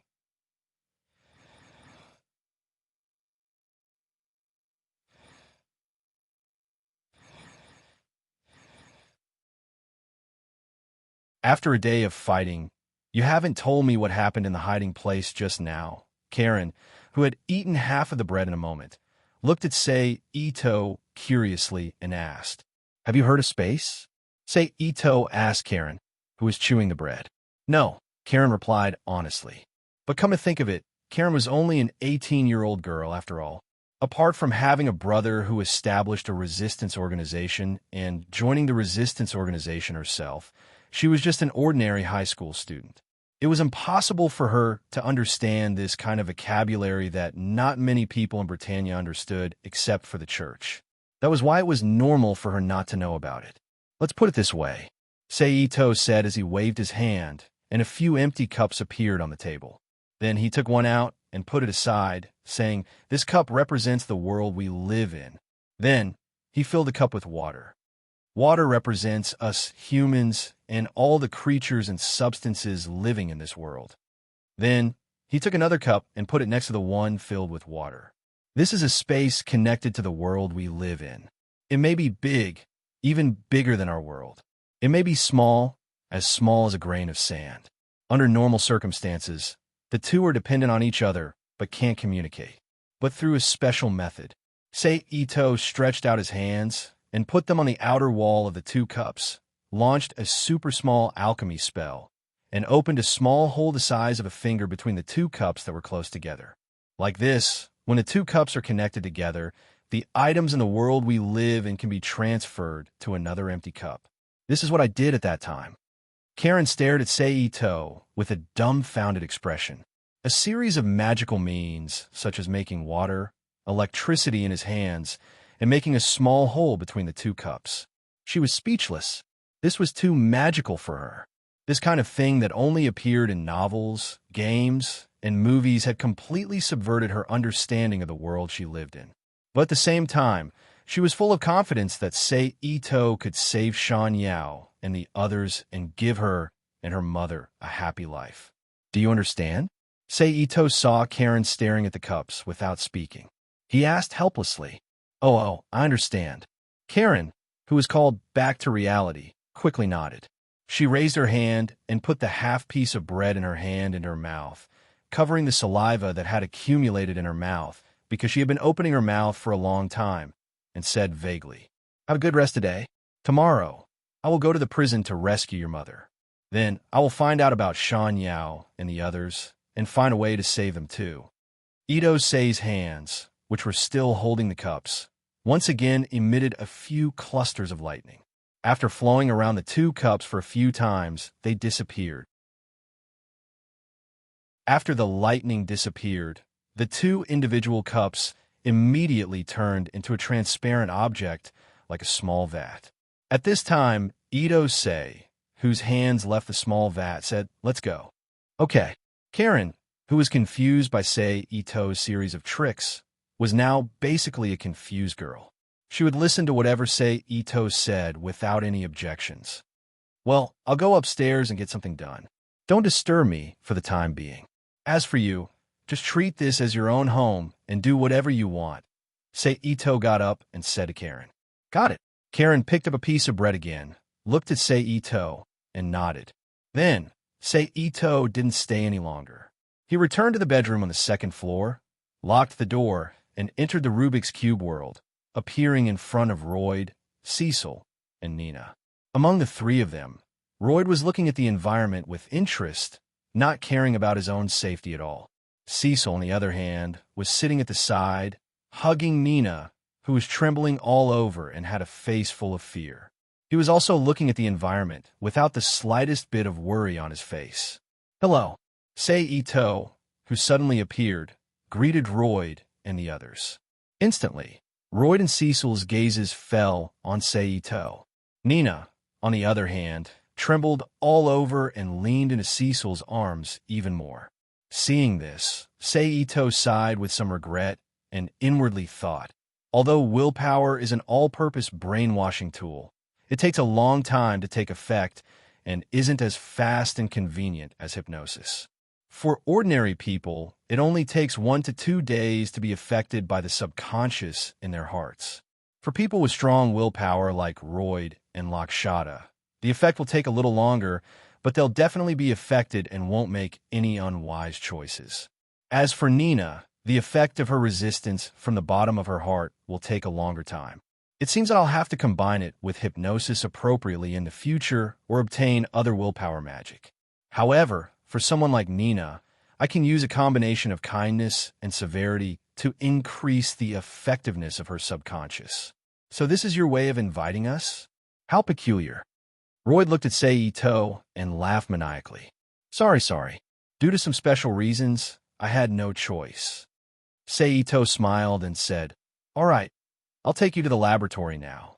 The three of you, please follow me. Seito took the lead and walked to the only iron door in the room. He used alchemy to open the door and stood by the door, looking at Royd and the others. Among them, Lloyd walked to the door indifferently and walked in first. Cecil, who was half dragging and half carrying Nina, followed behind him with a large suitcase in his other hand. Nina, don't worry. I won't hurt you. Seito used his mental power to envelop Nina's somewhat chaotic mental power as she walked past him and softly comforted her. After the three of them walked in, Seito followed them inside and closed the door behind him. Then, a set of cement stairs that were commonly seen in buildings appeared before their eyes. Seito then walked to the front and led them downstairs. After 2 turns, they arrived at a large, empty room. They were currently standing on a platform on the 2nd floor of the room. They held onto the handrails in front of them and looked down. They saw more than a dozen instruments that were very familiar to Royd and Cecil, but unfamiliar to Nina. More than 20 researchers in white coats were busy working in front of the instruments. Behind all the researchers, a woman with long blonde hair and a slender tobacco pipe stood in the middle of the room, directing everyone's work. Lakshata, Royd said unhappily when he saw the woman. Royd didn't try to lower his voice, and the room was relatively empty, so the echo was very clear. Therefore, Lakshata easily heard someone calling her. She looked up in the direction of the voice and said unhappily, Countess Little Bean, the violent woman. I'm not a violent woman, Cecil said unhappily. Let's go down, Seito said to the 3 people beside him, and then walked down the stairs. Behind him, Lloyd and Cecil glanced at each other before following after him. You really surprised me, big boss, Lakshata said as she looked at Seito with a complicated expression. Welcome. Your support is my biggest motivation. Chapter 281. It can't be helped. There are only a few top scientists in the world. Seito shrugged casually with a smile. He knew why Lakshata had a complicated expression. First, she didn't expect him to bring in Royd and Cecil, but that was only a small part of the reason. The main reason was that she had learned some things from other researchers that were very damaging to her current scientific concepts. That was the main reason. At this time, Royd, Cecil, and Nina also came over and stood with Lakshata. Seeing this, Seito's gaze first circled around the 3 of them before he said, I hope the 3 of you can sincerely cooperate in the future and create a better future together. I didn't expect to work with a rich girl like you. How annoying. Royd curled his lips and said with a displeased expression, Me too, Countess Little Bean. Lakshata also retorted in a frivolous tone, not to be outdone. Don't call me Countess Little Bean. Royd looked at Lakshata with a gloomy expression and said in a low voice, Okay, it's rare for us to meet. Don't make it so awkward. Cecil quickly mediated. Oomph. Lakshata and Royd heard Cecil's words and snorted coldly at the same time and looked to the side. Nina, you will learn from the 3 of them in the future. I believe that with their guidance, your talent will definitely be developed. Seito turned his head and said softly to Nina, who had just been comforted by his mental power but was still a little scared. The latter shuddered and subconsciously moved closer to Cecil. She lowered her head and didn't speak. You 3 take care of Nina. She has good potential. Seito didn't mind and turned to Royd and the other 2. Okay. Royd had already seen Nina's talent and had tried to recruit her, so he agreed without hesitation. It doesn't matter. Although Lakshata didn't know Nina's level, she wouldn't object since Ito Seiji said so. She took a puff of her pipe. She took a puff of smoke and nodded indifferently. I will take good care of her. Cecil walked to Nina's side and reached out to hug her body. That's good. Ito nodded. He reached out and took out a stack of information from the void. Lakshata had already seen this method before, so she didn't have any superfluous reaction. She just looked at Ito casually. As for Lloyd, Cecil, and Nina, this was the first time they had seen such a method of retrieving items out of thin air. Therefore, Lloyd looked at Ito Say's palm and the void next to it with great interest, guessing what was going on. Cecil frowned and didn't say anything. Nina trembled instinctively and lowered her head with a pale face. This document recorded a new way to use uranium-235. After all, I don't have cherry stones for you right now. So, in the future, the energy source for some of the weapons you are researching will basically be obtained from this document. Therefore, it's best if you can get it out first and miniaturize it like the Nightmare's energy pack, Ito Say said as he handed the document to the three of them. The three of them looked at each other. Royd and Lakshata didn't reach out to take it first. In the end, only Cecil reached out and took the information. She began to flip through it. Nina, who was in her arms, became interested in the new application of uranium-235 mentioned by Ito. She suppressed some of her fear and secretly glanced at the information in Cecil's hand. The more she read, the braver she became. Seeing Nina's reaction, Ito smiled and said to Royd and the others, I'll leave this to you guys. I'll come and see you when I have time. Good luck to you guys. Then, Ito disappeared from the Rubik's Cube world without any warning. Seeing how Ito disappeared, Royd's pupils shrank and he immediately looked at Lakshata. The latter shrugged casually and shook her head to indicate that she didn't know. With the four of them here, the basic Rubik's Cube world will be completed. The basic scientific research ability in the Rubik's Cube world has been achieved. In the future, when I go to other scientific and technological worlds, I will have my own cracking team. I won't get some technological products, but end up wasting them because I don't have the manufacturing information. Just when Ito thought that everything would be fine today, the doorbell rang from downstairs. Ito frowned, opened the door, and walked out. Then, he bumped into Karen, who also walked out of her room. After looking at each other, they walked down the stairs together and came to the door. Ito reached out and opened the door. Milay, wearing the Ashford female school uniform, appeared in front of Ito's eyes. President. Behind Ito, Karen exclaimed in surprise when she saw the figure outside the door. Karen. Milay, who was frowning and hesitating, also exclaimed after hearing Karen's voice. Come in.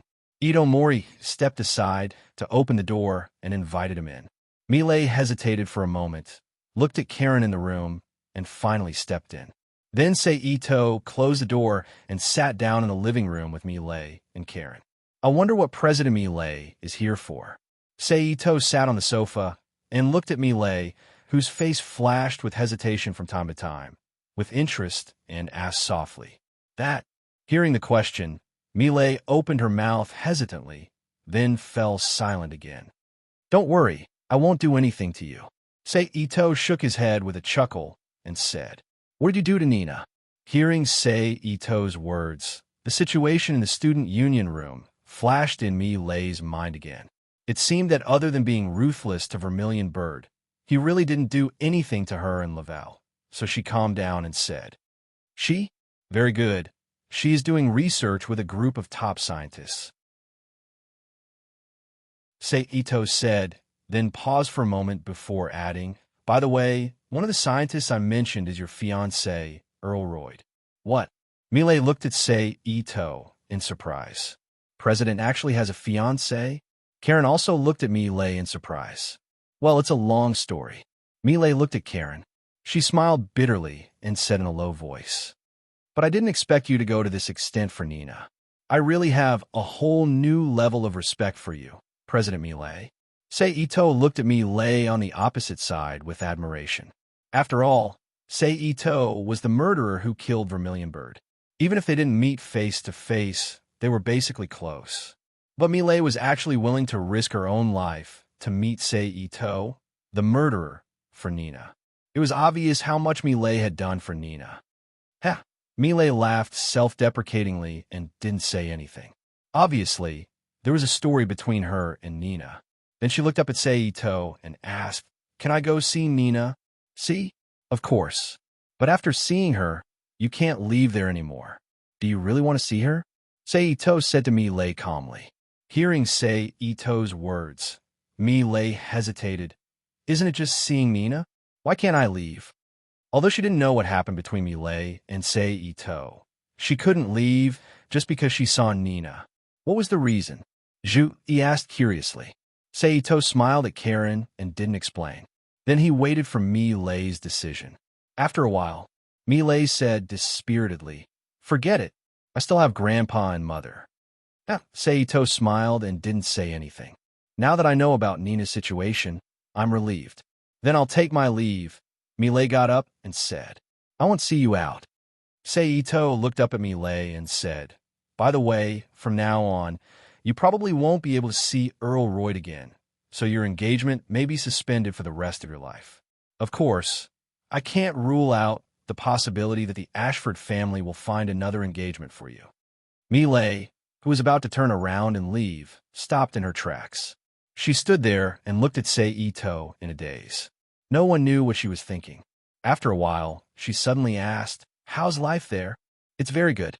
You have everything you need, even things that Britannia doesn't have." Ito looked at Millet in surprise and said, "That's good." Millet breathed a sigh of relief and then said energetically, "I've decided to go with you." "Huh?" Karen said in surprise. "Didn't Ito say that Mr. Royd is there too?" "Mr. Lloyd is also there. I can use this opportunity to break away from my mother's arrangements and live the life I want," Millet said energetically. In fact, she didn't believe Ito's words that they couldn't leave. Not to mention the others. Just Earl Royd himself probably had the ability to leave. Otherwise, Britannia wouldn't let it go. When the time came, she just needed to leave with him. She could escape from the family's arrangement and live the life she wanted. This was Millet's consideration. "You've really decided?" Ito confirmed again. He really couldn't figure out what Millet was thinking with her jumpy thoughts. "Yes, I've decided," Millet replied affirmatively. "That's good. You can call your home now, and then I'll send you there," Ito said indifferently. He had already given Millet the opportunity. Since she chose to go, then she would have to bear the consequences herself. She couldn't blame others. Okay. Millet was obviously a person of action. She grabbed the phone beside her and dialed home. After a while, Millet looked at Ito with a smile and said, "It's done." Ito nodded and asked one last time, "Have you thought about it?" "Of course," Millet replied. "Close your eyes," Ito said. Miley and Karen blinked in confusion. Then Miley obediently closed her eyes. At this time, Ito didn't do anything, and Millet instantly disappeared from Karen's sight. Ito, you said that there is no discrimination, no Britannia, and a world where people can live normally. Do you only mean another world? After receiving Ito's explanation, Karen, who had a basic concept of the word world, instantly associated the possible answer from the way Millet disappeared and asked in shock. "Yes," Ito nodded and replied. After a moment of shock, Karen asked, "Can I go in and take a look?" "Of course." Ito nodded, then disappeared from the room with Karen and appeared beside Millet in the Rubik's Cube world. This. Seeing Ito and Karen suddenly appear, Millet pointed at them in shock and couldn't speak a complete sentence. And although Karen, who was slightly mentally prepared, was equally shocked, she was still able to adjust her emotions and check out the surrounding environment. Around the three of them were tall and dense trees, and green grass spread into the distance. Occasionally, a cool breeze would blow from one direction, pressing down on the green grass and rustling the leaves. The rustling sound caused by the wind made one's heart subconsciously quiet. "It's so comfortable," Karen said after taking a deep breath. "I'll now take you to the place where you will live." After Ito finished speaking, Karen and Miley felt that the surrounding environment had changed. The trees and grass had all disappeared, and what appeared was a modern high-rise building and a scene of pedestrians hurrying about. "This is where you will live in the future," Ito said. "I finally know what you mean by not letting anyone leave." Millet smiled bitterly with some regret. "I gave you a chance to choose. Since you decided to come in, you have to be responsible for your choice," Ito said lightly. "I know." Millet took a deep breath, suppressed the uncomfortable feeling in her heart that made her want to cry, and said with feigned calmness, "I'll take you to see Nina now, and then arrange a place for you to live," Ito said. The environment around the three of them changed again, and they arrived at the rooftop of a building. Then, Ito led Karen and me, laid down through the only iron door, and after 2 turns, they arrived at the laboratory. Nina. Seeing Nina, who was studying with Royd, Cecil, and an unknown blonde woman, Millet subconsciously called out. "Millet!" Hearing someone calling her, Nina quickly turned her head and shouted in surprise when she saw Millet. Then, the two rushed out from the people around them and hugged each other halfway. "I'm glad you're okay," Millet said with a sigh of relief, and then tears flowed uncontrollably. "Era, I didn't expect you to come in too." Royd, who knew from Lakshata and his own observation that this was probably not the original world, smiled at Millet heartlessly. "Mr. Royd." Millet let go of Nina, raised her hand to wipe her tears, and said ladylike, "Since this is no longer the original world, then our marriage contract should be annulled," Lloyd said. "And thank you, Mr. Royd." Millet bowed and thanked him. Then, Royd did not say much and turned back to Lakshata and Cecil to continue studying. "Welcome. Your support is my greatest motivation." Chapter 282. "Let's go. I'll take you to your future residence," Ito said. Millet nodded. Carrying Nina in her arms, she followed Ito and Karen out of the laboratory. The three of them walked out of the laboratory through the main entrance. After walking for about 15 minutes, they walked out of the experimental area and entered the city. On the 6th floor of the nearest 20-story building, they chose a large house with 3 bedrooms and 1 living room. It was fully furnished with all kinds of decorations, furniture, and daily necessities as Nina and Millet's residence. "This will be your and Nina's home from now on," Ito said to Millet, who was beside him. "Thank you." Millet thanked him. "Well, I still have something to do, so I won't disturb your chat with Nina. But if you feel bored in the future, you can look for a job online, or you can choose a job and I'll arrange it for you," Ito said. "Got it," Millet nodded. She was not in the mood to talk to Ito now. Ito nodded and walked out of Millet's residence with Karen. Then, he pushed open a door on the 3rd floor and walked in. He said to Karen, who was beside him, "This will be your and your mother's home from now on." The room was also a large house with 3 bedrooms and 1 living room. It was fully furnished with all kinds of decorations, furniture, and daily necessities. "Okay," Karen nodded in satisfaction. "Take the key to the door lock, and then we'll leave here. After we save your mother tomorrow, we'll send her in. After we save Shan Yao and the others, you can live a quiet life," Ito said. "Thank you." Karen looked at Ito beside her for a moment, then suddenly threw herself into Ito's arms. She took the initiative to kiss Ito's lips.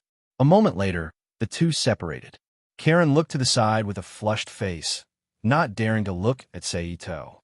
Obviously, her behavior just now was an impulsive behavior after she suddenly realized that her dream had come true. However, it was also because of Ito's constant teasing and the accumulation of feelings. "Ha ha," Ito chuckled and pulled the red-faced Karen out of the Rubik's Cube world. The next moment after returning to the room, Karen broke free from Ito's grasp and ran back to the room. Bang! The door was slammed shut. Ito laughed. He turned around and walked back to his bedroom to rest. The rest of the night passed peacefully. The next morning, Ito and Karen finished washing up early. Although it had been a night, Karen still didn't dare to meet Ito's gaze. But today, she had to save her mother. Therefore, Karen had no choice but to endure the awkwardness in her heart and follow Ito to the prison where her mother was being held. Then, Karen led them into the prison and saw Karen's mother, who was in a trance due to the after effects of drugs. Mother. Karen saw her mother lying on the prison bed, hurriedly ran to her and called out in a low voice. Karen's mother looked ahead without any response. Ito-say followed behind Karen and walked in front of Karen's mother. He used his mental power to detect the other party's condition and said after a while, "Britannia's healing skills are not bad. At least the nervous system has basically recovered. As long as the mental trauma is treated, it will take about a week to recover. Then, she can return to normal." Really? Karen quickly looked at Sei-Ito for confirmation. After seeing Sei-Ito nod, she was greatly relieved. She grabbed her mother's palm with both hands and said happily, "Mother, did you hear that? You'll be able to recover soon. Then we can live a happy life together." While Karen was talking to her mother, Sei-Ito looked at the prison room. He didn't know if it was because Karen's mother was a concubine of Sudafeld or if the facilities of his prison were so powerful that each prisoner had a single room. But this was also good. It was convenient for Sei-Ito to rescue Karen's mother. "Karen, save your mother first," Sei-Ito reminded. And Karen's expression changed, and she responded seriously. Then she put down her mother's palm, got up, and stepped back. At this time, Sei-Ito walked to the bed, waved his hand, and put Karen's mother into the Rubik's Cube world. Then, he said to Karen, "You go in first. After I leave the prison, I will go in to treat your mother." "Okay." Karen nodded and was then put into the Rubik's Cube world by Sei-Ito. Without a burden, Sei-Ito's way of leaving was much simpler. He left the prison under the watchful eyes of the few guards in the prison, got into the car at the door, and returned to his house. Then, he returned to the Rubik's Cube world. Karen. After arriving at the house arranged for Karen, Sei-Ito greeted, "You're finally here." Seeing Sei-Ito, Karen unconsciously breathed a sigh of relief. Then, she led Sei-Ito to a bedroom and saw Karen's mother half lying on the bed. "Step aside. I will treat your mother now," Sei-Ito said to Karen beside him. "Okay." Karen quickly agreed and stepped back. Sei-Ito walked to the bedside, stretched out his right hand, and pointed his index finger on Karen's mother's forehead. A stream of mental power instantly pierced into Karen's mother's mind, stimulating the pineal gland between her eyebrows and emitting a different frequency. In a moment after Sei-Ito stimulated the pineal gland, a trace of fluctuation suddenly flashed in Karen's mother's lifeless eyes. Then, the fluctuation became more and more obvious, and she gradually returned to a normal look.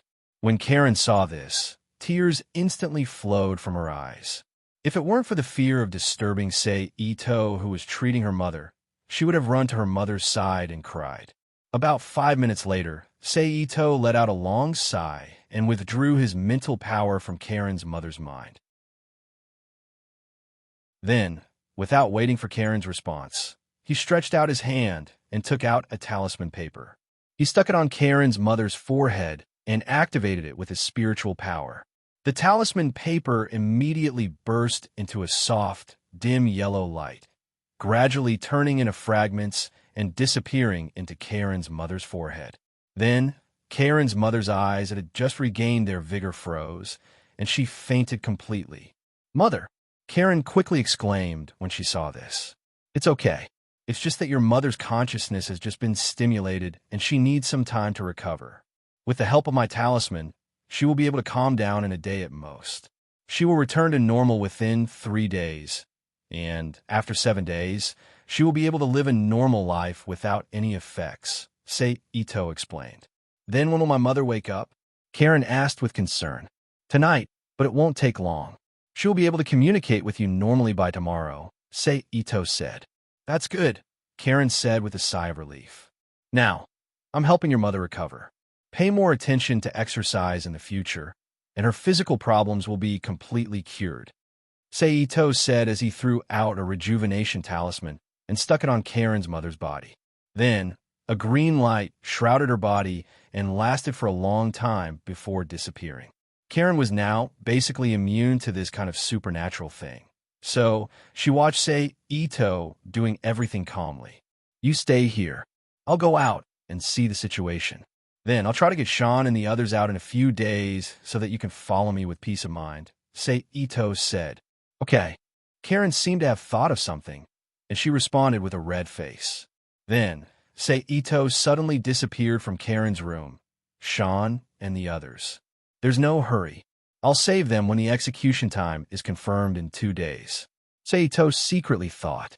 He then drove to Kurihara Mining, plunged into Mount Fuji, and began to plunder the Cherry Stone Mine without restraint.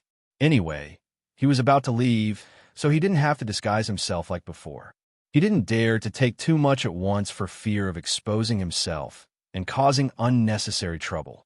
Of course, in order to avoid the execution time of Sean and the others and make it difficult for Sean to explain to Karen if they really died, Seito would take some time out every day to check the relevant information.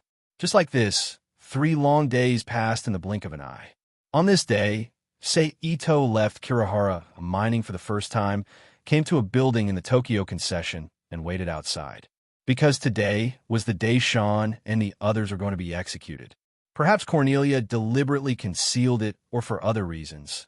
In short, Leluxiu's figure did not appear among the executioners.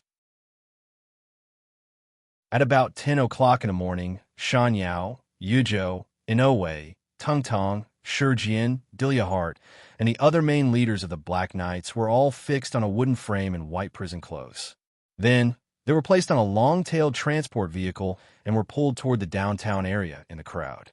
This was the decision Cornelia and the others made after 3 days of discussion. They were going to execute a member of the Black Knights who had caused the greatest loss to Britannia in the past year, in front of everyone as a warning to the others. Therefore, during the transportation process, the official TV station in Area 11 used a camera to broadcast the scene to all of Britannia. Looks like we have to put on a big show before we leave. How troublesome. Sei Ito, who was hiding on the side, looked at this scene and sighed. Then, he rushed out of his hiding place and jumped on the back of a nightmare. He instantly broke into the cockpit and killed the pilot. Then, he casually threw the pilot out of the cockpit and controlled the nightmare to attack the machine next to him. The series of continuous gunshots woke up all the guards on the scene. At this moment, a female voice came from one of the nightmare guards. Is that Veretta? Seito muttered to himself after hearing the voice. Then, he didn't waste any time and continued to attack the remaining nightmare. Welcome. Your support is my biggest motivation.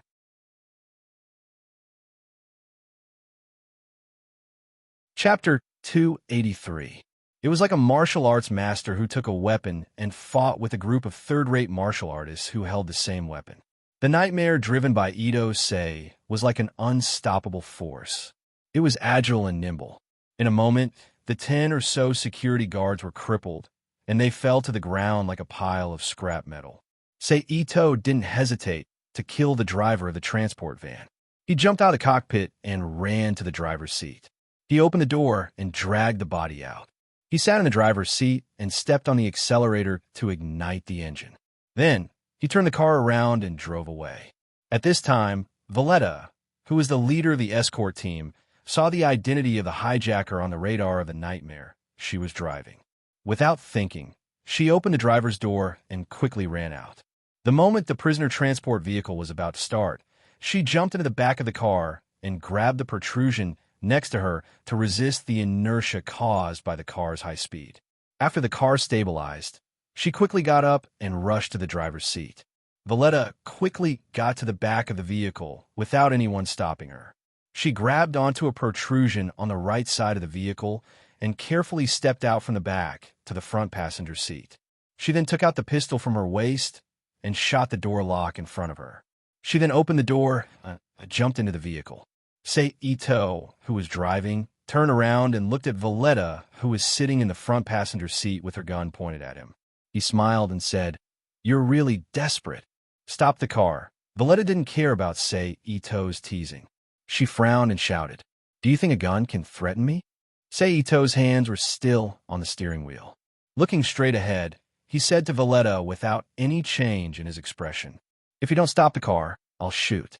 Don't think you can ignore my warning just because you saved my life. Valletta pointed the pistol forward and continued to shout. Sit tight. We're about to turn. There was a curve in front of them. Seito reminded Valletta and turned the steering wheel. The car immediately made a sharp turn. The powerful inertia caused the defenseless Valletta's body to be instantly brought out. Her right arm slammed into the dashboard next to her. The intense pain made it impossible for her to hold the gun in her hand. The gun flew out of her hand uncontrollably. Itosei caught it and threw it on the dashboard in front of the steering wheel. How is it? You should have been promoted by now. Seito returned to his seat and crossed his right arm. Valletta asked as she looked ahead. However, the latter was not in the mood to talk. His expression was complicated as he pondered about something. With Zero's value, you should be able to become a noble that you've always dreamed of. Seito continued to ask, but since you've become a noble, why are you still in such a low-level team? Based on my understanding of Cornelia, she doesn't seem like the kind of person who would take advantage of her subordinates. I was the one who strongly requested for this mission. Valletta finally spoke. Oh, Seito raised an eyebrow and listened quietly. Because of my special promotion, a lot of people didn't care about it. Although they didn't make things difficult for me, they didn't treat me well either. So I wanted to prove myself, and the best way to prove myself was to gain more military merits. Then, I returned to my previous team. That was how I got this special mission. Valletta felt that the pain had subsided. She put down her left hand that was covering her right arm and said, sadly, I didn't expect it to be destroyed by you again. I'm sorry. I promised someone to save these guys. As for the future, it doesn't matter. Seito shrugged. At this moment, a series of rumbling sounds gradually came from the sky. They're here. Seito looked at the sky and said softly after seeing more than 20 aircrafts. Give up. You won't be able to escape from the military alone. Valletta said. Besides, with your relationship with Her Highness Cornelia, I believe your life won't be in danger. Instead, what you're doing now might cost you your life. Are you worried about me? Seito looked around and saw a tunnel in front of him. He turned the car around and chuckled. Don't think too highly of yourself. Valletta's dark brown face blushed as she said, All right, I'll take it as my own unrequited love. Seito smiled mockingly. But don't worry, these guys won't be able to kill me. Then Ito stepped on the accelerator and the car at the same time. At the same time, he turned the steering wheel with both hands. When the car entered the tunnel, it instantly spun like a huge spinning top and rushed into the tunnel. After 2 or 3 rounds, the car stopped in the middle of the tunnel. Then Ito picked up the pistol in front of him and quickly jumped out of the car. He ran to the back row and put down Fan Yori and the others, who were a little dizzy from the strong rotation, and said, Follow me. Okay. Tung Tang, who recovered first, said. Then, under the leadership of Tung Tang, the others followed Ito and quickly ran into the depths of the tunnel. Wait, Valletta shouted. Why is there a Britannian soldier here? Tung Tang looked at Valletta strangely. Take me with you. Valletta looked at Seito and said firmly. Okay. Seito didn't say much since they were running out of time. He nodded and agreed. Soon after, the group of more than 10 people quickly ran into the tunnel. But before they could run far, the familiar sound of the Nightmare's wheels rubbing against the ground could be heard clearly in the tunnel. When the Nightmare approached the car that was blocking the tunnel, Idose immediately turned around and fired several shots at the car's fuel tank under the guidance of his spiritual force. The fuel tank was penetrated. Boom! A loud explosion was heard after the gunshots stopped. A large flame with a black outer circle and a yellow inner circle emerged from the car and engulfed the 2 Nightmare closest to it. Let's go. Seito quickly reminded everyone when he saw that they were still in a daze. Then, everyone followed Seito without hesitation. Seito scanned the tunnel with his powerful psychic energy. Soon, he found a refurbished door about 5 meters in front of them. A light flashed in Ito Mori's eyes. He ran a few steps to the door of the renovation. He opened the door with alchemy and shouted to Tung Tang and the others behind him, Go in quickly. The others' eyes immediately lit up, and joy flashed across their faces. They quickened their pace and ran into the refurbished door. After the last person ran in, Ito flashed into the door, closed the door, and sealed the entire door with alchemy. Which way? Shanyu asked. Ito looked at both sides of the tunnel and carefully felt the flow of air. He pointed to the right and said, "This way." Then, they didn't hesitate and quickly ran to the right. The tunnel was almost pitch black. They couldn't see the faces of the people on the other side of the tunnel when they were half a meter apart. In the silence, other than the sound of everyone's footsteps, no noise could be heard. The quiet environment made everyone close their mouths subconsciously and run silently. They didn't know how much time had passed. Just when everyone was feeling more and more depressed, a ray of light finally appeared in front of them. Instantly, everyone's hearts skipped a beat. They unconsciously quickened their pace and finally ran out of the tunnel after about 3 minutes. Dilapidated buildings, old metal, discarded trash, and piles of smelly garbage immediately entered the eyes of everyone who just ran out of the tunnel. Everyone who was supposed to be happy immediately fell silent. Britannia's bastard. Yu Chung, who was the most impatient, shouted. He then turned his gaze to Valletta and was about to beat her up. "And you, Britannia's bitch. If you don't want to die, I advise you not to do it." Ito suddenly raised his hand and pointed the muzzle at Yu Cheng's head and said coldly. Although Ito knew that Yu Chung might not be Valletta's match, the key point was that Valletta was a Britannia. If she fought back, Tung Tang and the others might not just stand by and watch. So, to avoid trouble, it was better to stop her himself. "You bastard." Yu Cheng looked at Ito angrily. If he wasn't afraid that Ito would really shoot him, he would definitely argue with Ito. Yu Chung. Shan Yao quickly stepped forward and pulled Yu Chung back. He then retreated to Tung Tang and the other side and looked at Ito. Obviously, Ito's behavior had caused them to be estranged from him. However, Ito didn't care about this at all. "Valletta, go back to the tunnel and wait for me." Ito looked at Shan Yao and the others and said to Valletta, who was beside him. "Okay," Valletta replied, then turned around and strode back into the tunnel to hide. Then, Ito put away his gun and said while retreating, "You guys wait here. Someone wants to see you." After that, Ito's figure disappeared into the tunnel. After the others couldn't see him anymore, Ito waved his hand and released Karen. Karen, who suddenly felt the change in space, was slightly uncomfortable. However, she knew who released her, so she wasn't too nervous. Instead, she quietly stayed in place to adapt to the change in light. And just as she adapted to the light, Ito-Sei's voice finally sounded. "Karen, I've rescued Shan Yao and the others. Go out and meet them. Welcome. Your support is my greatest motivation."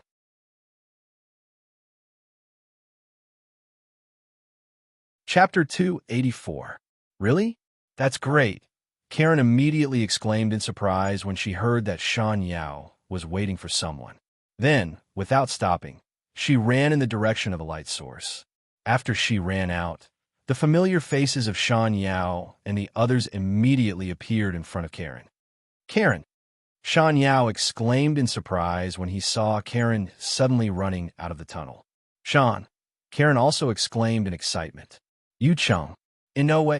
Then, without stopping, Karen called out the names of the other cadres that originally belonged to her brother's straight organization. "Why are you here?" After everyone caught up, Shan Yao asked. "Because she asked me to save you," Ito, who walked out of the tunnel with Valletta, said. "So it's you," Shan Yao said to Karen in realization. "What are you going to do next?" Karen nodded and asked Shan Yao and the others. "Of course, we will continue to resist Britannia," Yu Chung said without thinking. But after waiting for a long time and seeing that no one agreed with him, Yu Chung became angry and shouted at the others, "Hey, don't tell me you guys are giving up." Zero was caught. The Black Knights were eliminated, and only a few of the original members are left. What do we have to resist Britannia? As the only female among the cadres, the blue-haired Inoue said in a low voice. So what? We will just form another organization. Can't we live without Zero? Yucheng looked at Inoue and said loudly, It's useless. Zero is irreplaceable. Delia Hart chimed in. You Britannian, what are you saying? Yu Cheng said in a bad mood. My goal is only Zero. Since Zero has been caught, then there is no need for me to stay here. I will leave now. Ignoring Yu Cheng's shouts, Delia Hart turned around and walked away as he spoke. Bastard. Yu Cheng kicked a stone under his feet and cursed it at Delia Hart's back. Forget it. I don't plan to form a rebel organization anymore. Although the Administrative Special Zone of Japan is not open, it is not closed either if Britannia decides to open it. I am preparing to join the Special Administrative Region of Japan. Shan Yao said. Hey. Yu Cheng shouted in disbelief when he saw the attitude of the second-generation leader of his resistance organization. If that's the case, it's time for us to retire. Ting Tang and the four divine swords looked at each other. He said, What about you, Karen? Yu Cheng asked as he looked at Karen expectantly. I'm going to leave this place with Sei Ito. I won't be joining the resistance anymore, Karen said firmly. You? Fine. Since you don't want to do it, I'll do it myself. Yu Cheng looked at the crowd in disbelief and finally said in a huff. Then he ignored the others and turned to leave. Then let's part ways here, Tung Tang said. All right, Shan Dian nodded. Tung Tang then left with the four divine swords and the others. Then we'll be leaving too, Karen. Shan Yao looked at Karen and said, Since you've lived a peaceful life, don't contact him anymore. Be at ease and be a young lady. I believe Naoto will be happy to see you like this. After saying that, he turned and walked away with the remaining members. Let's leave too. Shan Yao and the others' figures completely disappeared. Seito said to Karen, who was next to him. Yes, Karen replied in a low voice with red eyes. Are you really going to follow me? You won't regret it? Seito turned to look at Valletta and said, Yes, it's all written words. Valletta confirmed. That's good. Seito nodded and turned to Karen and said, Explain to Valletta later. Okay. Karen understood what Ito's say meant as soon as she heard it, so she nodded and agreed. Seeing that Karen understood, Seito didn't say anything else. He waved his hand and put Karen and the confused Valletta into the Rubik's Cube world. He turned around and left the scene and returned to Kurihara Mining to continue plundering cherry stones. Half a month passed in the blink of an eye. Under Seito's 24-hour continuous plundering, the cherry stones in the entire Mount Fuji were finally dug out by Seito. Now, except for the outer part of Mount Fuji, the inner part of the mountain had completely become a big hole. It's time to leave. Seito, who reappeared outside Mount Fuji, looked up at the blue sky above and sighed secretly. Then, his figure suddenly disappeared from Mount Fuji and reappeared in the Rubik's Cube world. Go back. Rubik's Cube, Seito ordered with his mind. I'm finally back. In an empty building in the main world, Seito felt the filthy air in the space and sighed with emotion. Then, Seito didn't stay here any longer. He slowly left the empty building and came to the street. I can't go back to the shrine for the time being, and I don't have anywhere to go. In this case, I'll start building the foundation. I'll try to arrange the black sphere in all of Japan as soon as possible and become a force that can't be ignored. Seito acted immediately. He turned his head and looked around. At the same time, his powerful psychic power spread out rapidly with him as a dot. In an instant, it penetrated several buildings in front of him and expanded to a range of more than 500 meters. The number of magical beasts is too small, but it can be a place for newbies to level up. Seito, who sensed the number of magical beasts from the psychic feedback, muttered to himself. Then, his figure moved and turned into a blurry shadow that floated into the distance. After a while, he arrived near a shopping street and stopped. It's here. It's not far from the magical beasts, and the magical beasts can't find this place immediately. It's just right for hiding during teleportation. After determining the location from the perception of psychic power and his own visual inspection, Seito turned his hand and produced a black sphere consultation recorder. He shook the ground with his foot and made a depression of about 30 centimeters in length and width and 50 centimeters in depth. He threw the consultation recorder inside and used alchemy to restore the ground to its original state. He then turned and left. In this way, Sei Ito, who had nothing to do, once again became a basic builder. He moved around the original Tokyo circle and arranged the consultation recorder to expand the range of activities for the Black Sphere team. In this way, 3 days passed in the blink of an eye in Sei Ito's leisurely activities. That night, it was the day for the Black Sphere to gather the team members again. Sei Ito took out the small Black Sphere consultation receiver and checked the situation with one. How come there are only a few people? They can't even gather 9 people from the first time? Sei Ito looked at the picture in the small black sphere and frowned to himself. In the picture, in addition to the 3 survivors of the previous mission, Yashiki Haisi, Kirikawa Ritsuko, and Nakaru Yuko, there was only an old man with gray hair, but a ruddy complexion, and a boy who looked only 13 or 14 years old. It's my negligence. I ignored the fact that this is not the usual Tokyo. There are countless accidental and unintentional deaths every day, so I can gather enough people. It's just that with the combat power of these people today, it's unrealistic to expect them to kill the people from the Ministry of the Environment. Maybe the 2 outstanding talents, Yashiki Haisi and Kirikawa Ritsuko, will be buried. Fortunately, I have expanded the teleportation range of the Black Sphere in the past few days. It's just right for them to fight some magical beasts. With the decision made, Sei Ito immediately contacted one through the consultation receiver in his hand and changed the task that he had originally planned to arrange to dealing with low-level demons. The location was a demon squad composed of more than a dozen low-level demons not far from him. After solving the task change, Sei Ito pondered, it seems that I still need to select 1 to 3 selectors to be responsible for selecting the suitable people to send into the Black Sphere room. It seems that I have to go to the Ministry of the Environment and do it myself. Thinking of this, Sei Ito put away the consultation receiver and turned to leave. Not long after he left, 5 laser beams shot down from the void. 2 men and 3 women, 5 strange people dressed in black, appeared not far away, looking around vigilantly. On the other side, after Sei Ito left, he waved his hand and summoned a motorcycle. He started the engine and sped toward the Tokyo enchantment area. About 40 minutes later, Sei Ito appeared near the Ministry of the Environment again. He nimbly turned over and got off the motorcycle. After waving his hand to put it away, he quickly lurked toward the Ministry of the Environment. The Ministry of the Environment building was still brightly lit, and it was still in the green belt outside the Ministry of the Environment. Sei Ito hid on a tree fork and patiently stared at the glass door of the Ministry of the Environment, waiting for the appearance of the prey. Nishikawa, let's have a drink together.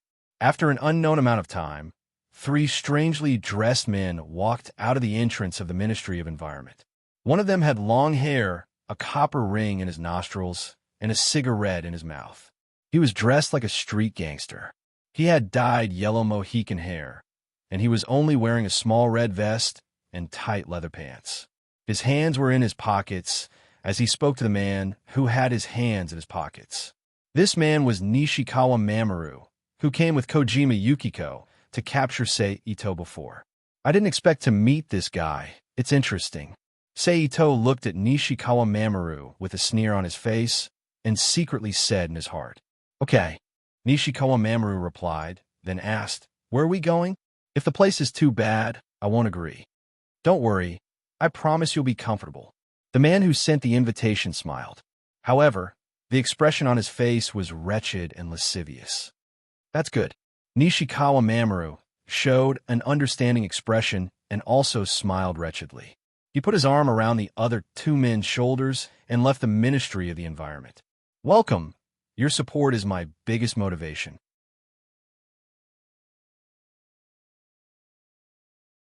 Chapter 285. Seeing this, Sei Ito also jumped down from the tree. He condensed his psychic energy into a thin line and followed Nishikawa Mamoru and the others from a distance. The The man who had been silent all this time looked behind the three of them with some surprise and asked in confusion, "What's wrong, Tanaka?" The long-haired man looked at his companion and asked, "I felt a strange feeling just now, but it's gone now," the man named Tanaka said in confusion. "There's nothing." Nishikawa Mamoru also sensed carefully and shook his head. "Don't tell me you're allergic." "Indeed, there's nothing," the long-haired man also said after sensing for a while. "Then maybe I'm just being paranoid," Tanaka said in a self-deprecating manner, and then continued walking forward with Nishikawa Mamoru and the long-haired man. "That man, does he have a perception-type ability?" Sei Ito, who was far behind, looked at the back of the man named Tanaka and thought to himself. With the previous influence, Sei Ito became more careful when following them.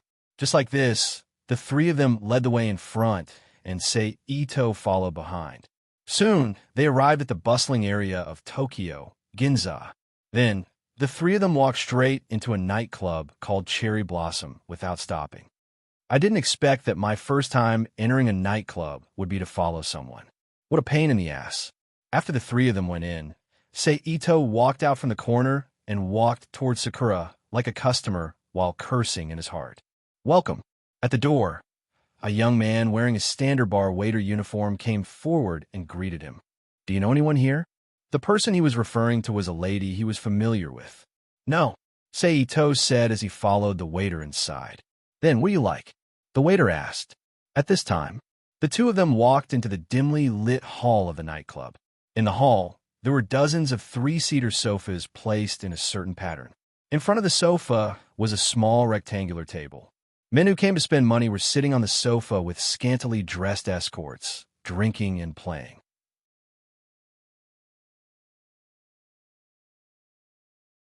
Chapter 286. After spending about 2 hours in the nightclub, Sei Ito finally paid the bill under the reluctant gazes of the two hostesses and left the nightclub. The nightclub is so expensive. 2 bottles of alcohol cost me 3 million yen. Including the fees for the room and hostesses, I've spent nearly 2 million in 2 hours. With this much money, I can find a sponsor for 40 rounds. Even if it's expensive, it's enough for 20 rounds, Sei Ito thought to himself as he walked away. After ending the nightclub trip, Sei Ito returned to the Environment Ministry. He retrieved the Mercedes-Benz that he had parked there last time in the open-air parking lot opposite the Environment Ministry building. He then turned the car around and drove to the nearest 5-star hotel. After arriving at the hotel, he asked for a room and checked in. "Now, let's go deal with those 3 guys," Sei Ito, who had just taken a shower, said to himself as he conjured the little black sphere consultation receiver. He then ordered number 1, "Release those 3 guys." "Yes," number 1 replied. Then 3 rays shot out from the black sphere room on the other side. Nishikawa, Tanaka, and the long-haired man's figures gradually appeared in the room. After a while, their eyelids moved and they opened their eyes. "Welcome to my territory," Sei Ito said mockingly to the little black sphere consultation receiver in the hotel room. "Who are you? Do you know who we are? If you don't want to be damned, release us now," Nishikawa Mamoru shouted arrogantly at the black figure on the screen projected by the big black sphere. Obviously, he still didn't understand his situation. "You're being rude. I'll give you an electric shock," Sei Ito said coldly. Then, Nishikawa Mamoru, who was in the black sphere room, felt a pain in his head. His whole body immediately went numb. He twitched and fell to the ground, curling up like a shrimp.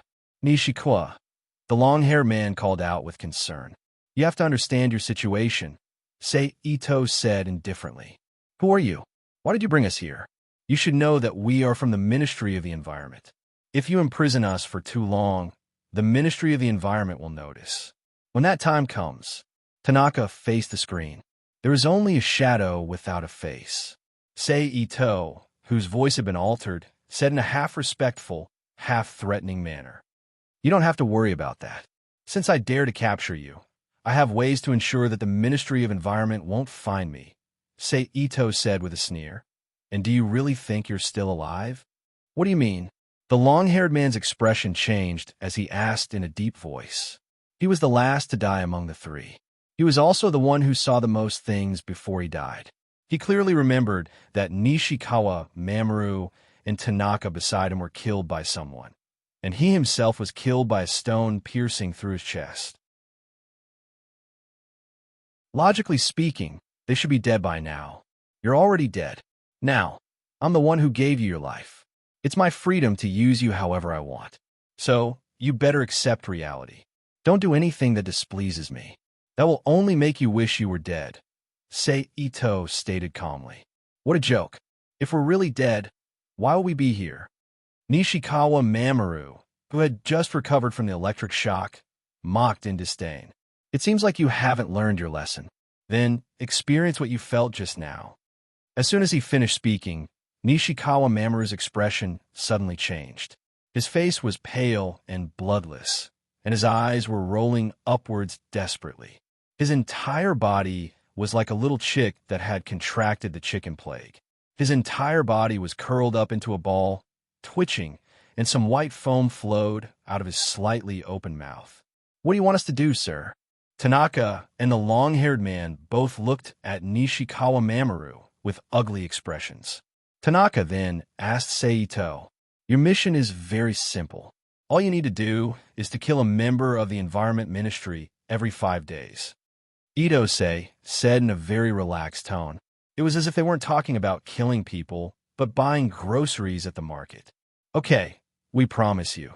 The long-haired man and Tanaka looked at each other and nodded in agreement. "Very good," Seito nodded and smiled. Then he reminded them, "Oh, right. There's something I forgot to tell you. That is, as soon as you leave this room, your every word and action will be monitored, no matter what method you use. As long as you leak even a few words of information here, the miniature bomb in your head will immediately explode, just like a smashed watermelon. It's all words." Hearing this, the long-haired man and Tanaka, who originally wanted to leave this place and report this matter to their superiors, immediately became dejected. Their faces were filled with unwillingness as they fell silent. "I look forward to your performance." Seito didn't care about their expressions. After saying this, he cut off the communication and ordered number 1 to teleport them out of the Black Sphere room. "Now, I don't have to worry about the lack of personnel." Seito put away the small black sphere in his hand and thought, the next thing is to find a place to do Reina's baptism. The next night was uneventful. Seito had a good sleep on the hotel's big bed. The next day, after Seito finished bathing and had breakfast, he immediately called Ito Reina out of the Rubik's Cube world. Chung.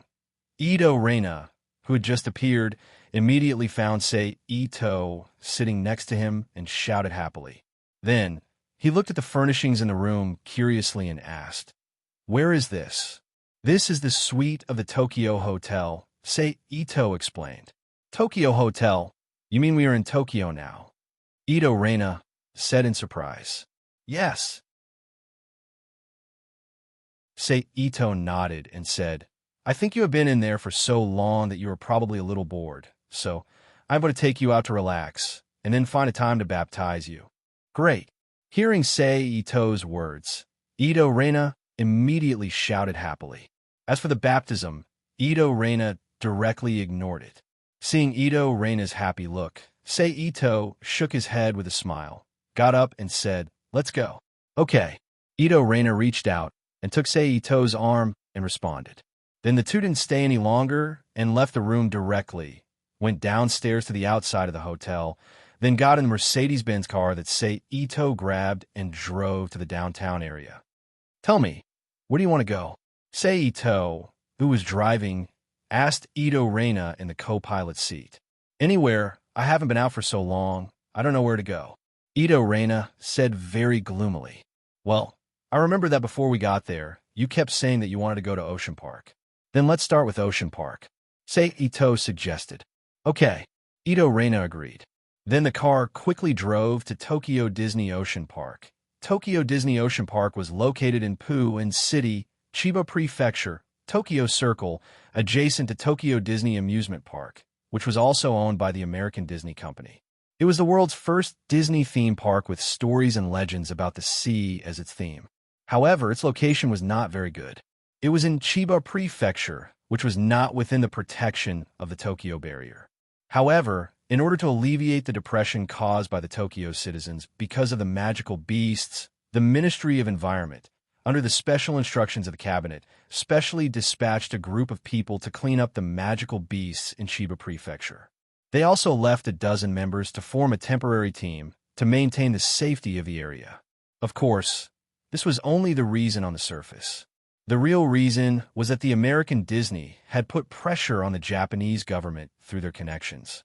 The cabinet could not bear the pressure and had no choice but to send the Ministry of Environment to clean up the magical beasts in Chiba Prefecture so that Disney could resume its normal business. Therefore, Sei Ito had the opportunity to bring Ito Reina on a trip. Soon, Sei Ito and Ito Reina arrived at Ocean Park. After parking the car in the open-air parking lot, the two got out of the car one after another and walked into Ocean Park. "Where are we going first?" Sei Ito asked. "Let's go see the dolphins first." Ito Reina replied without thinking. "Okay." Sei Ito agreed, and the two quickly walked toward the dolphinarium. After arriving at the dolphinarium, Ito Reina immediately became like a child in the dolphinarium, attracted by the performance of the two dolphins. After a long while, Ito Reina, who had seen enough of the dolphin performance, took the initiative to bring Sei Ito to Ocean Park, and then the Mediterranean Bay, the American seashore, the Discovery Port, the Lost River Delta, the Arabian coast, and other theme parks of Ocean Park, releasing the depression accumulated in the Rubik's Cube world. It was not until the afternoon that Ito Reina, who had visited all the theme parks, took Sei Ito and left Ocean Park. "I'm hungry." Ito Reina, who was sitting in the car, touched her stomach and said, "I want to eat ramen." "Okay." Sei Ito nodded and drove back to the city. He took Ito Reina to a ramen shop in the city called Rokurish. So many people. Ito Reina, who got out of the car, looked at the long line of people inside. Well, it is said that this shop is one of the most famous ramen shops in Japan. Such a situation is seen almost every day, and it doesn't end until the shop closes. Sei Ito explained to Ito Reina, while taking Ito Reina to the back of the line to line up. "Oh." Ito Reina nodded and responded. Then the two began to wait for a long time. Fortunately, it was summer now, so they didn't have to be frozen in the cold wind like in winter, and both of them were special people, so the summer heat was not a problem for them at all. After waiting for about an hour, the two finally walked into the shop and sat at the table. "What would you two like to order?" Across the table, a ramen worker in a white chef's uniform asked. "3 bowls of ramen," Sei Ito said. "Okay." The worker responded, turned around, and began to prepare the ingredients for the ramen and cook it. 5 minutes later, 3 bowls of hot ramen were served in front of the two. "I'll start eating," Ito Reina habitually said with her hands clasped in front of her chest, and then put a row of ramen into her mouth. "Oh, delicious!" Ito Reina praised Sei Ito after swallowing the ramen in her mouth. "Welcome. Your support is my biggest motivation."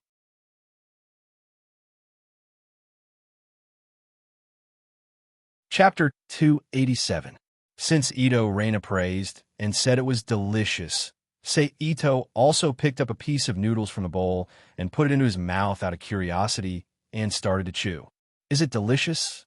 Ito Reina waited until Sei Ito swallowed the noodles in his mouth and asked. "It's not bad." Sei Ito smacked his lips and said insincerely. In fact, saying that it was not bad was a bit of a compliment for the taste of this ramen. When chewing, apart from feeling that the noodles were chewy, he really didn't taste anything else. There was a dry taste of noodles, and it wasn't even as delicious as the noodles in Chinese soup. "You don't look like you think it's delicious." Ito Reina wasn't stupid. He immediately saw that Sei Ito didn't mean what he said, so he curled his lips and said unhappily. In this regard, Sei Ito picked up the big bowl in front of him and took a sip of the broth, ignoring Ito Reina's inquiry. He couldn't say that the dishes weren't delicious in front of the chef, right? What was the difference between that and scolding a bald monk in front of monk? Humph! Seeing Sei Ito ignore him, Ito Reina snorted softly and picked up the noodles to eat again. "It's salty enough." After Ito put down the big bowl in his hand, he criticized in his heart. The broth was not only salty, but also had a very simple taste. It completely relied on the heavy taste of the broth to cover up the blandness of the noodles itself. It was really unclear why this kind of noodles became one of the most famous noodles in Japan. He believed that the noodles made by any noodle chef in China could beat this kind of noodles. However, since he had already ordered it, Ito, who grew up with the indoctrination of who knows what's on the plate. Every grain of rice is hard work. Naturally, he wouldn't waste it. He just ate the noodles and salted vegetables. After he completely cleaned up the 2 bowls of noodles that belonged to him, he reached out and asked for a glass of water from the restaurant owner. After a little while, Ito Reina finally finished the noodles in front of him and said with satisfaction, "I'm so full. Are you done eating?" Ito put down the cup in his hand and asked Ito Rita. Yes. Ito Rina nodded in satisfaction. "Shopkeeper, please." Ito nodded and waved at the worker. "Thank you for your 5,400 yen," the worker said to Ito while wiping his hands on the apron in front of him. "Here." Ito took out 6,000 yen bills and handed them over. "Here's your 600 yen. The worker tossed the apron aside and leaned forward slightly. He took the banknotes from Ito with both hands and walked to the cashier on the side. Then he walked over with a $500 coin and a $100 coin. He handed the 2 coins over and said. Ito nodded. Reaching out to take the 2 coins, he casually put them in his pocket, got up, and walked out of the shop with Ito Reina. "You're welcome to come again next time." The worker saluted and shouted from behind. "Phew, it's so cool." After walking out of the shop, Ito Reina exhaled and said after the summer wind blew away the hot air on his body. Then he turned to Ito and asked, "Where are we going next?" "It's 3:30 now. Let's go to the cinema to watch a movie first, then come out to eat something. Then we'll go to Akihabara to watch the AKB48's small theater concert around 7 o'clock p.m. What do you think?" Ito told him the next arrangement. "Is it the weekend today?" Ito Reina asked doubtfully. "Yes." Ito nodded and said. "No wonder there's a small theater concert of the AKB48. Ito Reina said with a look of realization. "Let's go quickly. Otherwise, we won't be able to buy the movie tickets you want to watch." Ito reminded him. "Okay." Ito Reina quickly agreed. Then the two quickly walked to the car, sat in the car, started the engine, and drove to the nearest big cinema. Soon, the car arrived at a magnificent cinema. In front of the cinema that was decorated like a crystal palace, Ito parked the car in the parking lot and locked it. Then, he and Ito Reina came to the front of the movie sign. "Which one do you like?" Ito asked while looking at the 2 big electronic screens near the ticket office. The movie posters changed every 3 seconds. World War of the Zombies, Iron Man 3, Fast and Furious 6, Special Forces 2, Revenge. Why are they all foreign movies? Ito Reina said with a frown. Then, look at those over there. Ito said after hearing Ito Reina's words, pointing at the screen on the other side. 12 Zodiac, or the one by Jackie Chan that I can watch. Young School's Fantasy Drifting. What? Journey to the West, The Legend of Exorcism. Stephen Chow. This one is also good. Ito Reina looked at Jackie Chan's 12 Zodiac and Stephen Chow's Journey to the West, The Legend of Exorcism. Journey to the West, The Legend of Exorcism. Although I like Jackie Chan, I still prefer Journey to the West. Ito Reina said. Have you decided? Ito confirmed again. Yes. Journey to the West, The Legend of Exorcism, it is. Ito Reina said firmly. Well, I'll buy the ticket. Ito nodded, walked to the ticket office, and waited in line. It wasn't until about 5 or 6 minutes later that Ito took the movie ticket from the ticket office and walked back to Ito Reina. Just when he was halfway there, he saw 2 young people who looked like high school students passing by Ito Reina.